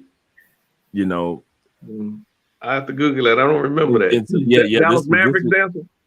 Yeah, Dallas Mavericks. He was a male Dallas Maverick dancers for like tall, extra tall. He was like 6'9", extra tall dudes. And so they had like a group of 6 dudes. He was in that. He was ex-Raider, offensive lineman. He was a school teacher too. And what happened was he exterminated. I don't want to give my best friend's last name, but you guys are gonna find it anyway. But Zena, and she lived in Texas, in the DeSoto area. Yeah. And she was very she would, I kid you not, man, she would go back and forth to Houston because she was working on her practitioner's license. She had been a nurse forever, and so Miss AKA Pink Green everything, and she was a practitioner. She had just graduated, and her ex-husband didn't have much, and he was cheating on her with his ex-girlfriend. So if you put in DeSoto, Texas, you'll see that too, in regards to her passing. And she didn't want him anymore. She ended the relationship. And I told her, I said, Z, you're a attention whore. She said, what do you mean, Drew? I say, that's your ex-husband. Yeah. I said, y'all don't have any kids together. Yeah. I said, you don't want to be with him. Yeah. I said, but you love his attention. I said, you love the fact that he's still calling you and reaching out to you, even though he's with his girlfriend who he was with even before he married you. I say, Z, that's dangerous. And she joked one day and she was like, yeah, my dad said that me being an attention whore would cause me to, a guy would do this and do that. And I kid you not, this brother ran up, he deleted his girlfriend. He tried to delete 2 kids at his girlfriend's house. Her daughter. No. You remember? Yeah. She was deleted. The girlfriend was deleted. The girlfriend's older daughter was deleted. The girl that was visiting the house was kids. These kids. Mm-hmm. The kids of the house of the girlfriend, like the son, he tried to delete, didn't. The friend that was visiting in the neighborhood, little girl, tried to delete her. She was not deleted. By the time the police in that neighborhood called DeSoto, hey, listen, we got a fool. He on his way over there. Y'all need to get over there to Z house quick. They didn't think it was for real. By the time the police got to Z house, he had grenaded Z house, ran up in there, deleted my girl Z, my closest friend, deleted Z, deleted her daughter of 24 years old. Now remember, I just said Z just got her practicing license. She had started her like master's degree in Texas, but part of her classes was in Houston. So when she was on the road, she would just call me for that ride back and forth. So we would talk all the time, and I hadn't heard from her. And all of a sudden on Facebook, it was like, we just want to send prayers. I'm like, what the? And so I talked to her family, and her family told me this whole story, and the news told me this whole story. And so at the end of the day, he had come to her city, deleted her older 26-year-old daughter, tried to delete her kids, her son, because she got 2 sons, tried to delete both of her sons. Fortunately, in the first girlfriend's house, her daughter and her son and her son's friend, which was a young lady, they survived. The young kids survived. Fortunately, in my girl Z house, both of her sons survived. And I've been knowing about them kids. Them kids been like since they was short. I've been knowing them kids since they was 2 years old. Them kids are playing like football. By the time this happened, it's to sit back and see somebody trying to. You don't see this in Colombia. Now, when you see deletion in Colombia, there's a story behind her, what she did. That's one thing I could say about Colombia. Dudes do not delete for no reason. I'm having a bad day. I'm deleting me, the kid. They don't do that here. In South America, is not what they do. If you see deletion in Colombia, they usually be like, yeah, her man used to, he's one of the big ballers, and she was out there doing something that she shouldn't have been. Even when you got the white boy here, that's gonna be on L, lockdown for life here in Colombia, in Bogota. I've already seen footage of the dude that she was with while the white boy was in the States. So she was already Colombians don't trip on when they see deletion. They all know whether it be male or female, it was for a reason. Nobody just deletes just to delete in Colombia. They do not do that. Just like I'm having a bad day, I'm walking up in the church. I'm having a bad day, I'm walking up in the school. That's the United States. That's true. That's the United States. They do not do deletions down here for nothing. But yeah, my girl Z, yep, kid you not, man. And the funny part, I'm still trying to get over it. Yeah. Yeah, that was, you know, I may answer your question and Philly's question. He says he hate working in Texas. This is where the West began. Texas, Dallas. So we've always been kind of a sub gun culture. Everybody in Texas got a gun. Everybody got a gun, some kind of gun. Mm-hmm. And aspect, I was talking to a lady tonight. She's telling me about any part of the city. Somebody's got a you have to take. Well, you used to have to take concealed carry and or open carry, and now our great governor, or our governor, let me take the great off. He wants to just no license, just strap it on your hip like we back in the 1800s. Cool Hand Luke. You got Cool Hand Luke. You got Outlaw Jesse Wales gonna be coming through. Man, yes, Wow. The only thing is lady. She mentioned this while she was telling me about the class. She says, generally what a instructor would tell you, don't pull it out if you don't intend to kill. Not intend to use, intend to kill. Yeah. I was like, wow. Like I said, everybody's, particularly us, you got one at the house. You got the short nose. You may put the automatic in the car. We got them. But when you get to that level, you would think, well, okay, I know people learn how to use them, how to put the safety on. Now, he said the first thing he tell you is, if you're gonna pull this out, you know what the sequence is gonna be, and you know what the consequences are.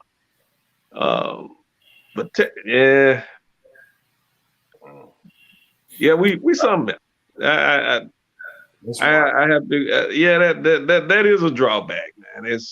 But all over the country, that you mentioned it. People just running up in schools, and I hate to say it, we almost get numb to it, and that's really scary. And the thing about that, you don't get that in other countries. That's only here. Right. You don't get that. You don't hear about that stuff in Colombia. And Dre, thank you for saying that, because if you tell somebody even now, hey man, I'm going to Colombia, I'm going to Medellin, I'm going to go to, man, them cartels going down there, we'll never see you again. we still on that. Some people are, and I'm like, Pablo been gone for 20 years, 30 years? Yeah, 30, 1990, like 94, 95. Yeah, but or now even because that's a hop skip for us to go to Cancun, Cozumel. I love the beach down there. It's always. I do too. Yeah. Oh man. Yeah, that's right. You and Andrea went, right? And yes. Oh man, you gonna get sucked away, and I'm not gonna live. I'm not gonna live in fear. I'm gonna live life to the fullest. That's right. Because when you're gone, you're gone. When you're gone, you're gone. We gonna finish this off with victory. Okay, victory at that point. Hey, you gotta talk to us. Why should I either stay in the States for life? We doing L's. Why should I be, like we said in the feds? You doing an L? How long you in here for L? Okay, I'll do your thing, baby. Do your bit. Do your bit, baby. You in here for L? I remember one time one brother told me. I remember when I first got in, and in the feds, you don't tell what time you're in. This in prison, you'll tell what you did or what you're in there for. But until you get cool with everybody. So after about a year or two, dudes were like, "What, young dude? What you in here? How long you in here?" I'm in here, dude. I got 10 pieces in a biscuit. Oh man, the old dudes were like, "Oh man, you going home?" I was like, "Old dudes, I got 10 years and 5 years paper. What you talking about? And so when I told some more dudes, they celebrating more than I am. I'm a 24-year-old kid. I'm like, dude, now winning at 23. It took me a year to even talk about this. I said, what y'all talking about? And Vic, check it out. They were playing baseball on certain days, and they had their numbers on the back of their jerseys. I said, why y'all got the numbers on the back of your jerseys? What's the? I'm thinking like, I said, man, why y'all got them football numbers on the back of y'all jerseys, man? See, I look like football players, not baseball players. I'm cracking jokes. They was like, bro, this is how much time we got. I'm looking at 64 walk pass, 37 walk pass, 53 walk pass, 91 walk pass. One dude looked at me, I never forget, 54 walk pass. This is my dude. He said, I got 54 years, Dre, and I'm in my early 20s just like you are. He said, by the time I walk out, he said, I'm going to tell you like this, what I told my daughter. He said, I call you baby now. He said, well, by the time I get out of here, somebody else going to be calling you baby. Woo, excuse me. I didn't mean to say it like that. Oh, no. That hit me so hard to understand and shut my mouth about my little 10 years. I never mention my 10 years again. That's day for day, right? Them dudes, the feds is 87%. So you're gonna at least do 8 years, 5 months. Okay.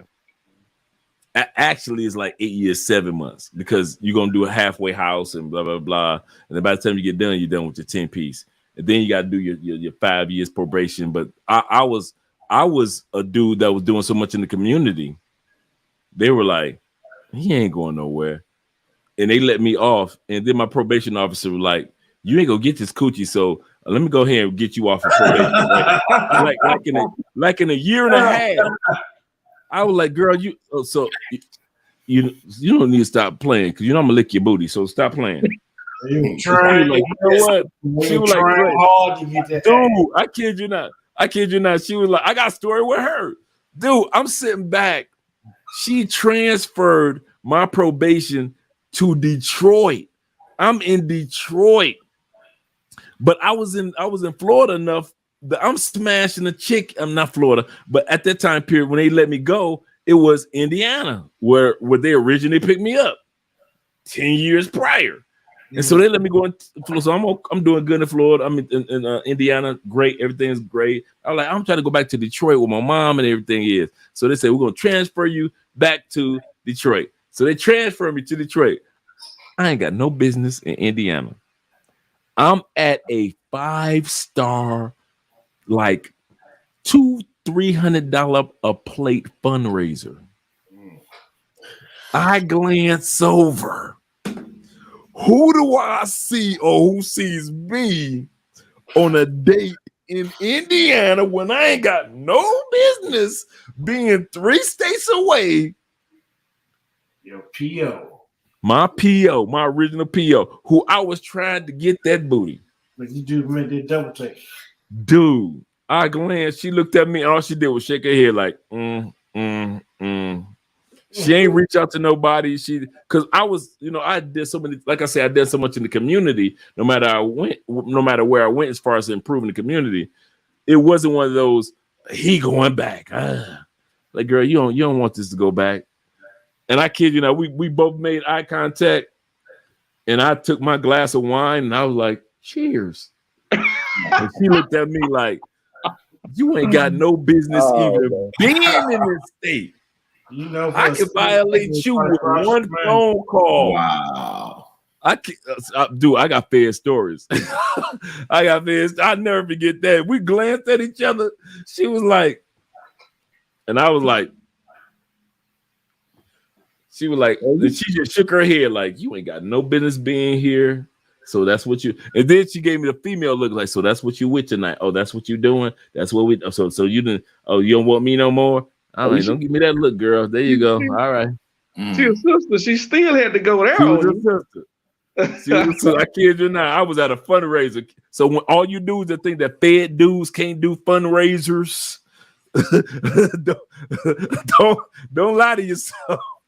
I kid you not. All right, Vic, we about to go to victory, man. Victory, we're about to close us out in regards to the why. Why should somebody leave the States? Or if you feel like they should be in this, remain in the States, let us know. The reason why they should remain in the States is because, one, fear. They don't want to leave their homeland. They're used to the status quo, of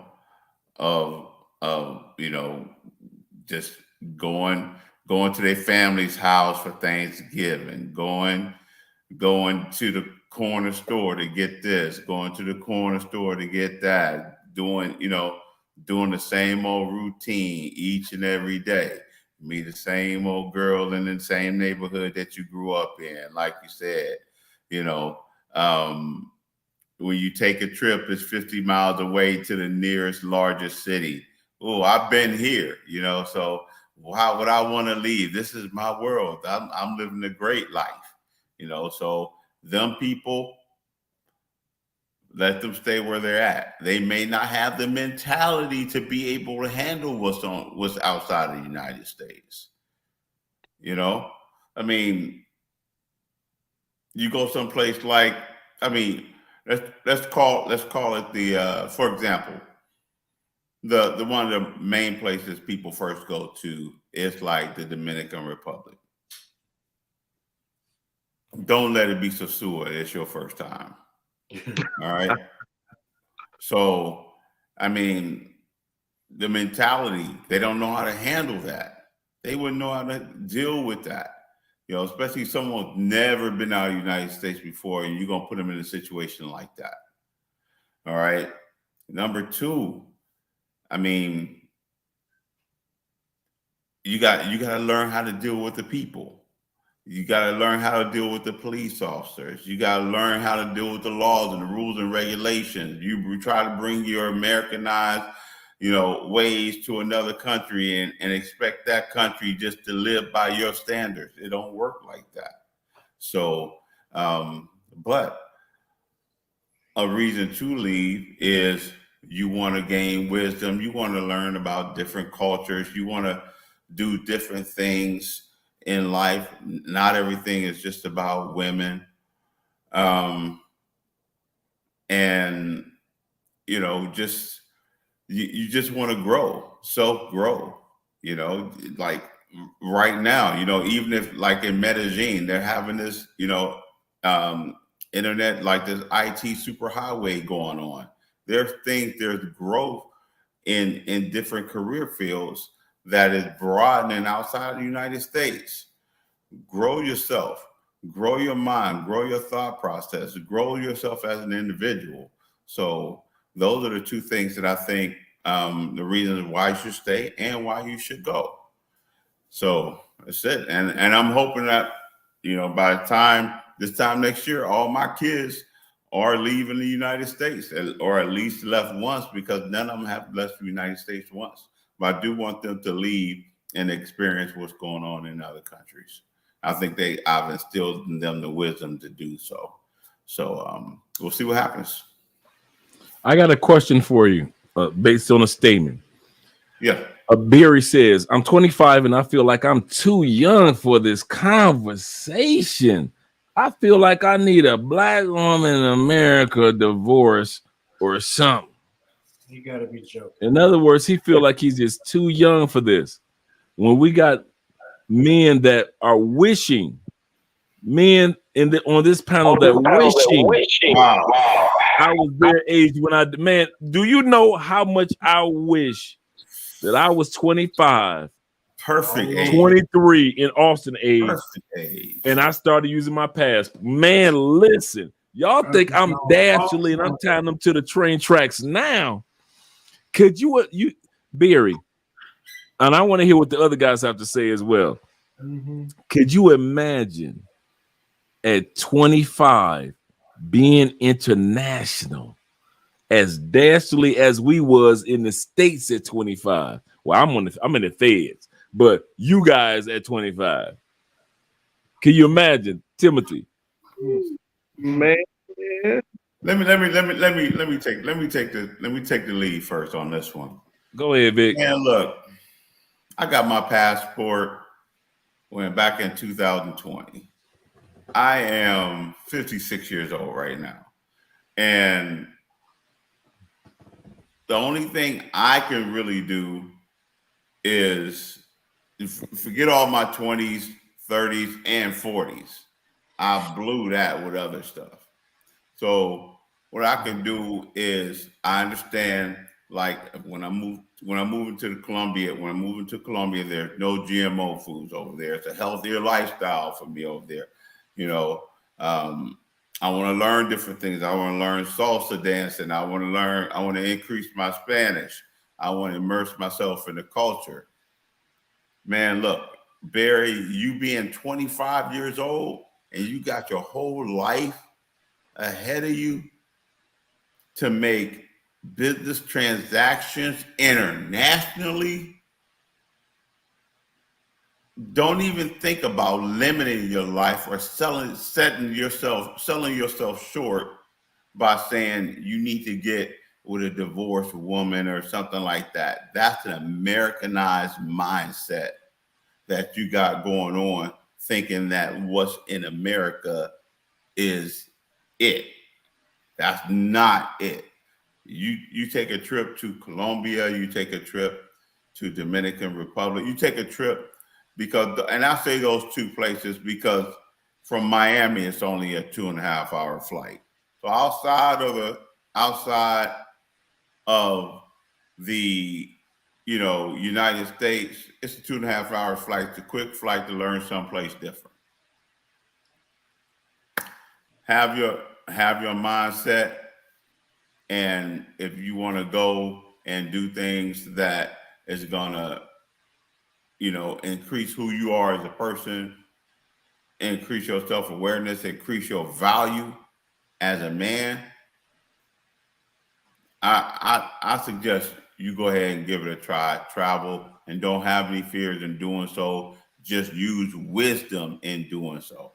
All right, because you're gonna see some things you never saw before. Every point in your life that you progress, it's always going to be a culture shock in some way, shape, or form. And don't run away from it, run to it, and use your wisdom to get through it. So that'd be my best suggestion for you. All right. Okay. Stefano, we're going to anchor with you. Okay. Tim. So make sure you don't forget your thoughts. Man, answer your first question. I'd be running like a Mustang on a dirt road. You wouldn't see nothing but dust behind me. And maybe that's a good thing. Sometimes we can't handle things at a certain age. I think we say the Lord and his sovereign wisdom let things happen at certain times in your life. So I'll concede with that. But man, yeah, that while Vic was talking, I was thinking like, man, all the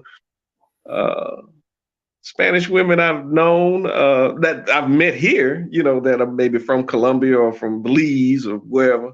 I'm like, boy, if I was down there with y'all at 25, boy, they would either send me back in handcuffs or a pine box, one of the two. So maybe it's good that I didn't. But Dre, I think you probably kind of know what I'm talking about. You did 25. Your mindset and your physicality, you could go like you wanted to, man, would be nothing nice. But now to the young man, now it's you got to expand your mind. I learned that just when I started, kind of traveling, i.e. taking vacations, probably around 25, 26, all of us were running to Cancun and running out to Cali to parties or the jazz fest and this and that. Traveling opens up your mind, expands your world view. if all I knew, as great as as great as the city of Dallas is, if that's all I knew, then I'd be short sighted. I wouldn't have the knowledge, the wisdom that I've had. I've had the opportunity. I've been blessed to have positions, jobs that I've traveled over the country, met different people, dated people in the in other parts of the country because of that. So I can take that experience and widen it out to the wider world. The world is a big place, and it is ours. It is our oyster, and we need to take advantage of it, man. Something you say, Dre, I'm gonna give you credit because you're the first person I heard say it. I already gave them 55 years. I got less in front of me than I got behind me. Mm-hmm. Going with it, man. Forget Viva La Mexico, Viva Colombia. I'm gonna say it right, Colombia. With the Vigo. Yeah, so I did not intend on being here all this long, but man, I really enjoyed the conversation. And again, thank you for letting me up. 2-3 hours. I'm gonna have to be hitting the road headed to Louisiana, but I wouldn't now. I'll say I wouldn't have missed this conversation for anything, man. Again, thank you, but I'm gonna have to hit you up on the email, get my consult on. Now that I'm thinking about it, I might just have to change that Mexico to Colombia in May, June, July, somewhere in there. Maybe I'll hit you up. We'll be here. I'll hit you up about that. But yeah, Okay, man. cool. But somebody put something in the chat, and I'm gonna end with this that says, I don't know who it was. It was not the one now, but I think it was the one just before that said, America wants men to feel trapped. Yeah. And you can't get, there you go. You can't get, brothers, you can't get out. And it's funny that I was thinking that earlier today. I was talking with one of my coworkers. He's trying to get to Thailand. He's trying to get with Richie Mack. He's going he said he was going to kick the cash in and get the consultation when we kind of slow down, probably in 2 or 3 months. He was headed that way. I keep telling him that I love the Asian girls are good, but nah, it's the spices down south, as we like to say in Texas, that I like. But whatever, you know. Dr. Ron Neal is in Africa now, and he's like, man, I'm done. He says, I done checked out of the American mindset. I don't know if y'all know Dr. I Ron do. Neal. I do. Yeah. Just earlier this week, and man, this is the world's out. Vic, and Stefano, we were correct in saying that technology has made the world smaller. Yeah. And that we can reach out to people. You can date. Think about that. You can legitimately date. So I can legitimately date somebody in Mexico City, and I'm in Dallas, Texas, 1,400 miles away. I can legitimately date someone in the DR or Colombia, because we live in a digital age. So it's available to take advantage of it, and don't live in. You know what? Here's the deal. I talked to my son about maybe 2 weeks ago, my 23-year-old. He's about to graduate from college. And I talked to him. I said, hey, are you familiar with the Passport Bros? And he said, yeah, Dad, I heard of it. I heard that, people going over to other countries, mess with little girls and stuff like that. And like, okay, but hey, your dad travels. Your dad goes over to other countries. Is that me? No. Well, how do you know about this? That's what people are saying. What people are saying and what's the real deal are two different things. And you need to stop listening to what people are saying and research what the real truth is. And I say that is because this society is going after the young men, the young men who can be influenced into believing the false narrative.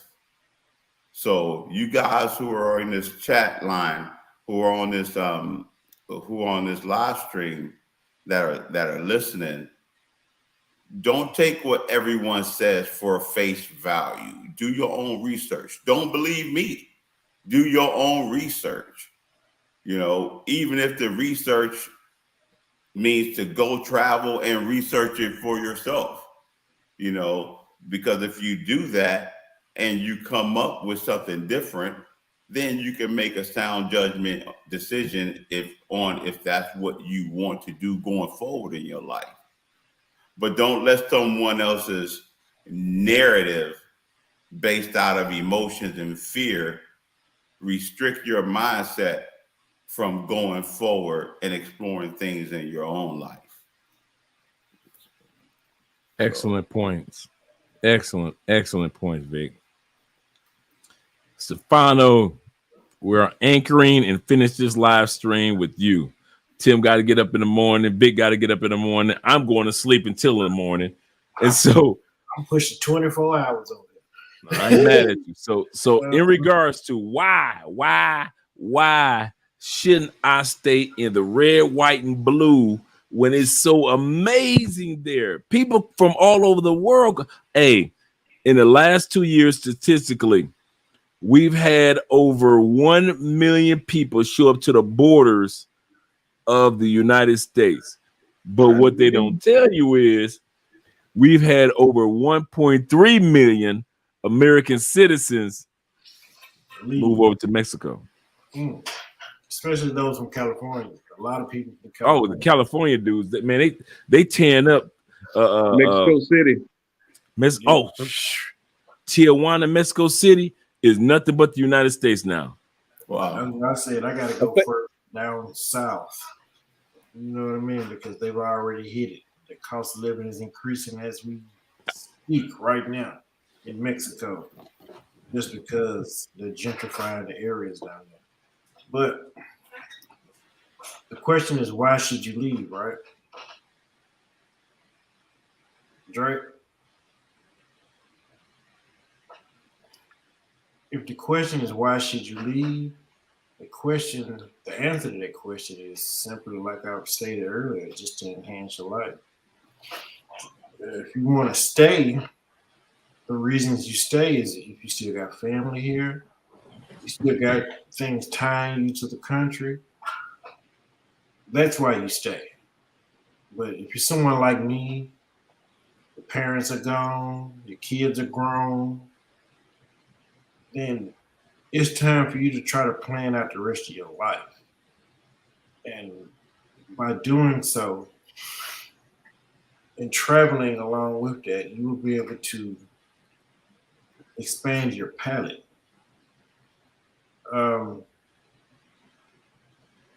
That's pretty much it. I mean, there's no other reasons you have to stay.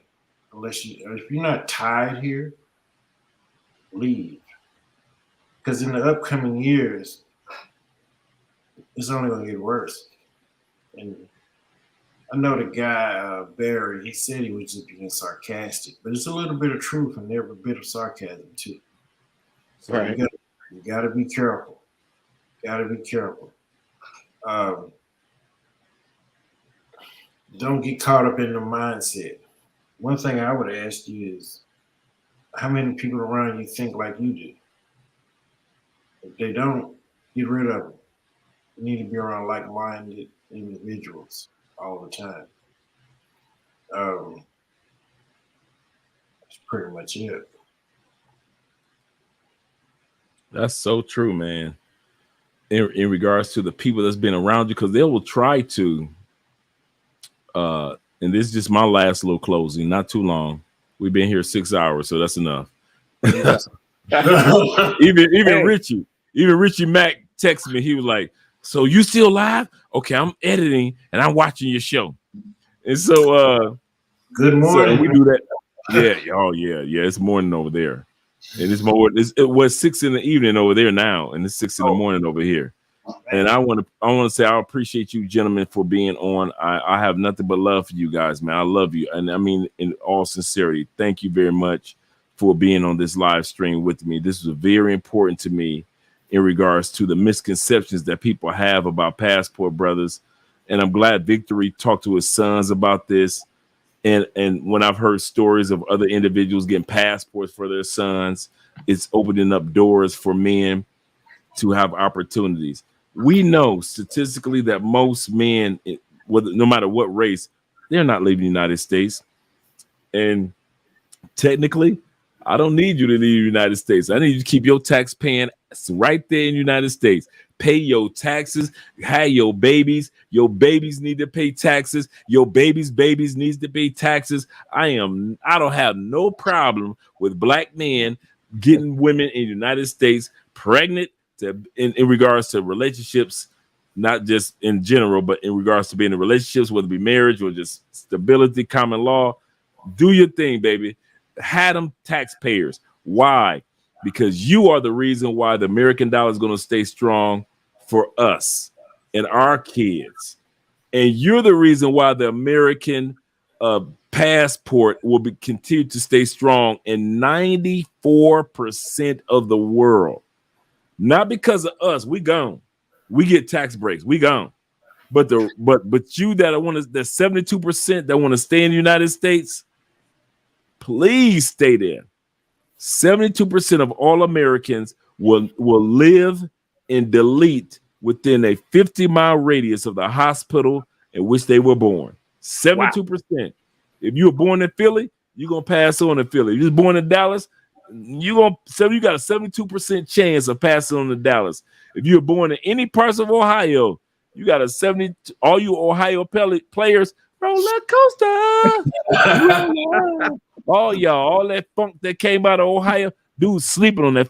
If you want to do, I'm surprised the documentary has not come out on the funk movement from Ohio, from Zapp to Bootsy Collins to Parliament Funkadelics to Ohio players.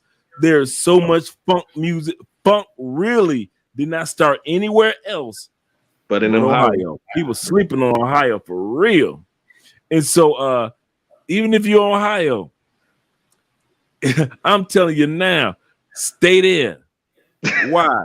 We need your tax-paying tail to be hollering about Trump and Biden and Bernie Sanders. Have fun with that while we travel the world and enjoy ourselves. Because I'm going to tell you now, like I started this video off, we cheating on the United States. I'm cheating on you, girl. United States, I may not get another woman, but you're not my only country. So at the end of the day, I appreciate you gentlemen being here. We're gonna drop these last few comments for us. He said, thank the Lord for a passport.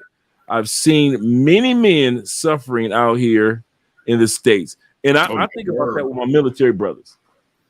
I got two people that I think about. I think about the elderly that's overpaying to be in the United States and their money's not going far as their health.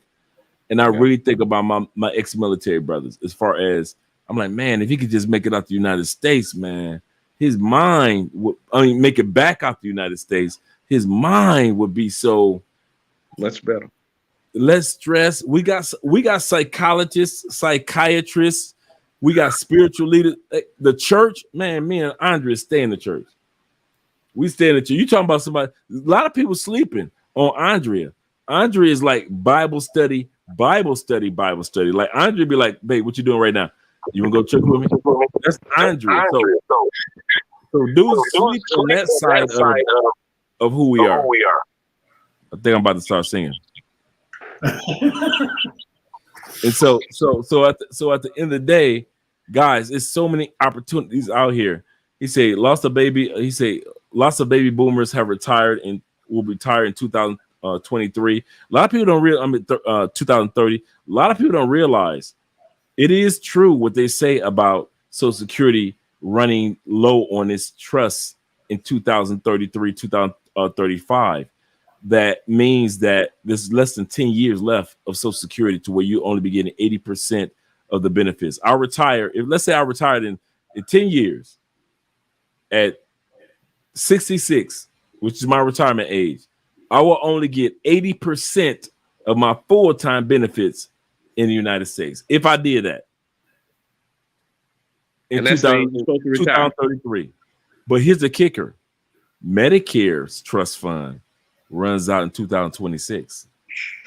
Eesh. 2026 Medicare trust fund. You guys already know I got the other channel on Social Security. That's all we talk about is older people. And I wish I could say on that other channel, because I already know Americans would attack. I'm about to start singing again. Chair, still a chair. Even. Oh, wait a minute. Look at another song. Why you want to take it off when I start singing? We don't even talk no more. We run out of words. I'm a Drew Hill fan. Oh, there we go. We run. Somebody's echoing. I think there's me. Let me put it. And so it's these little things about the United States. 2026, 2000. The mass last year broke the record for the mass people walking into places and doing mass exterminations. 2021 broke the record for all time. The record for 2021 was broken in 2022. For people just walking in, just I don't feel good today. It's crazy how easy it is for mass exterminations in the United States. I'm not talking about deep in the heart of Texas. I'm talking about, hey, you're not getting Texas shout out. I love Texas. But at the end of the day, we have to realize there are so many benefits to living in the United States. There are benefits. The US dollar, the strength of the dollar, the military. Some of you guys got to admit, like me, if we were born in any other country, it would have been problematic. Some of you dudes it wouldn't have been turn to 18 and to see my life and let me go travel to other countries because I want to go into the military and then retire, 10, 15, 20 years later and have a pension, military pension. That wouldn't have happened in a lot of countries. You got to love that about the United States. Here in Colombia, I donate money to a few dollars, a few coins to anybody. Why? Colombia ain't got a welfare. So when I sit back and I see these dudes with hair, gray hair or balder than I am, and they out there rummaging through trash, it's not because they're homeless. It's because they're looking for the paper, because paper can be recycled. Because there's no retirement plan down here like it is. Was no retirement plan like it is in the States. In the States, if you work and you ain't got enough on your Social Security, you still got SSI you can get. You ain't got that in other countries. Ain't no SSI. So at the end of the day, there are some benefits to being born in the United States. Whether you can sit back, you can say you Marshawn Lynch, or you can be Barry Sanders. You can sit back, you could be the greatest football player or a hockey player. You could be Tiger Woods. All this happened in the United States. You can have the American dream and end up being like Samuel Jackson. A lot of people don't know this. Samuel L. Jackson is the #1 all-time box office movie draw. Nobody has been in more #1 movie hits than Samuel L. Jackson. Nobody. We're talking about an ex-crackhead. Now, he didn't play that part in the movie as an ex-crackhead only. Samuel says, I was a crackhead when they brought me into the movie of Jungle Fever and I stole my mama TV. He said, I was a crackhead when I walked into Coming to America in that McDowell's. He said that wasn't fake. That was real. That was real. Let's get this crackhead to do it. Oh, he was a good crackhead in this movie. Let's see if he can do it in this next movie. He said, and I got offered the drugs and I still was getting offers. And now he's You can't take that from away from America. Missions to Mars, things that we've learned, technology, AI, you can't take that away from America. Even though we bring it in from other countries, individuals from other countries. But at the end of the day, I won't lie, I'm cheating on America. She is not the only country that can fulfill my needs. And I'll say that again. I saw Victory shaking his head. America, I love you. You my boo, but I'm cheating. I am cheating on you with other countries because you no longer can fulfill my needs. And that's just to put that out there. Thank you, gentlemen, for being on here this evening. Y'all get some sleep. It's starting to rain over here in Cali. It's raining. So I'm going to get some sleep. You guys get some sleep. And I appreciate you guys. I will see you guys on Sunday for Love Crossing Borders. Then me and Andrea. And it was just me. So it is. So it is. Andrea is over our mom's house again today. She came over and cooked your boy some fish soup. Dude, I've never had fish head soup. And what they do, they take a regular fish head, cook it like regular fish head, cook it. And you like boiling. You're like, I ain't about to eat no fish head. They will take, after it's cooking, it's soft and it's cooked, they will take a whole fish head, put it in the blender, add water, seasoning, all this, zzz, bones, everything. Zzz,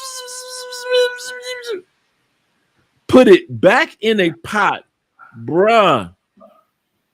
You didn't even know that was a fish head until somebody showed you that was a fish head. It is the most amazing soup that you have ever tasted. I kid you not. Fish head soup. Listen, Andrea made fish head soup for me the first year. Her daddy would come over. Oh, so you making fish head soup for him? Oh, so that's what Andrew's like, that's my man. I'm supposed to make. He was jealous. He was literally jealous because he was like, I can't never get you to make fish head soup for me, but you want to go through the details of making fish head, dude. And guess what? Once I get done with y'all, I got some fish head soup waiting for me. Pieces with the story, and then gonna be like, oh, you know I got it. Kill this fish head soup. I kid you not, bruh. I never, because I'm so you gonna put the whole head in there, so you gonna take out no bones or nothing. And she was like, okay, whatever. And they put that, and they put all the regular seasons off in there, and they put it in the blender, and they just bzz, and they blend it like we would do fruit.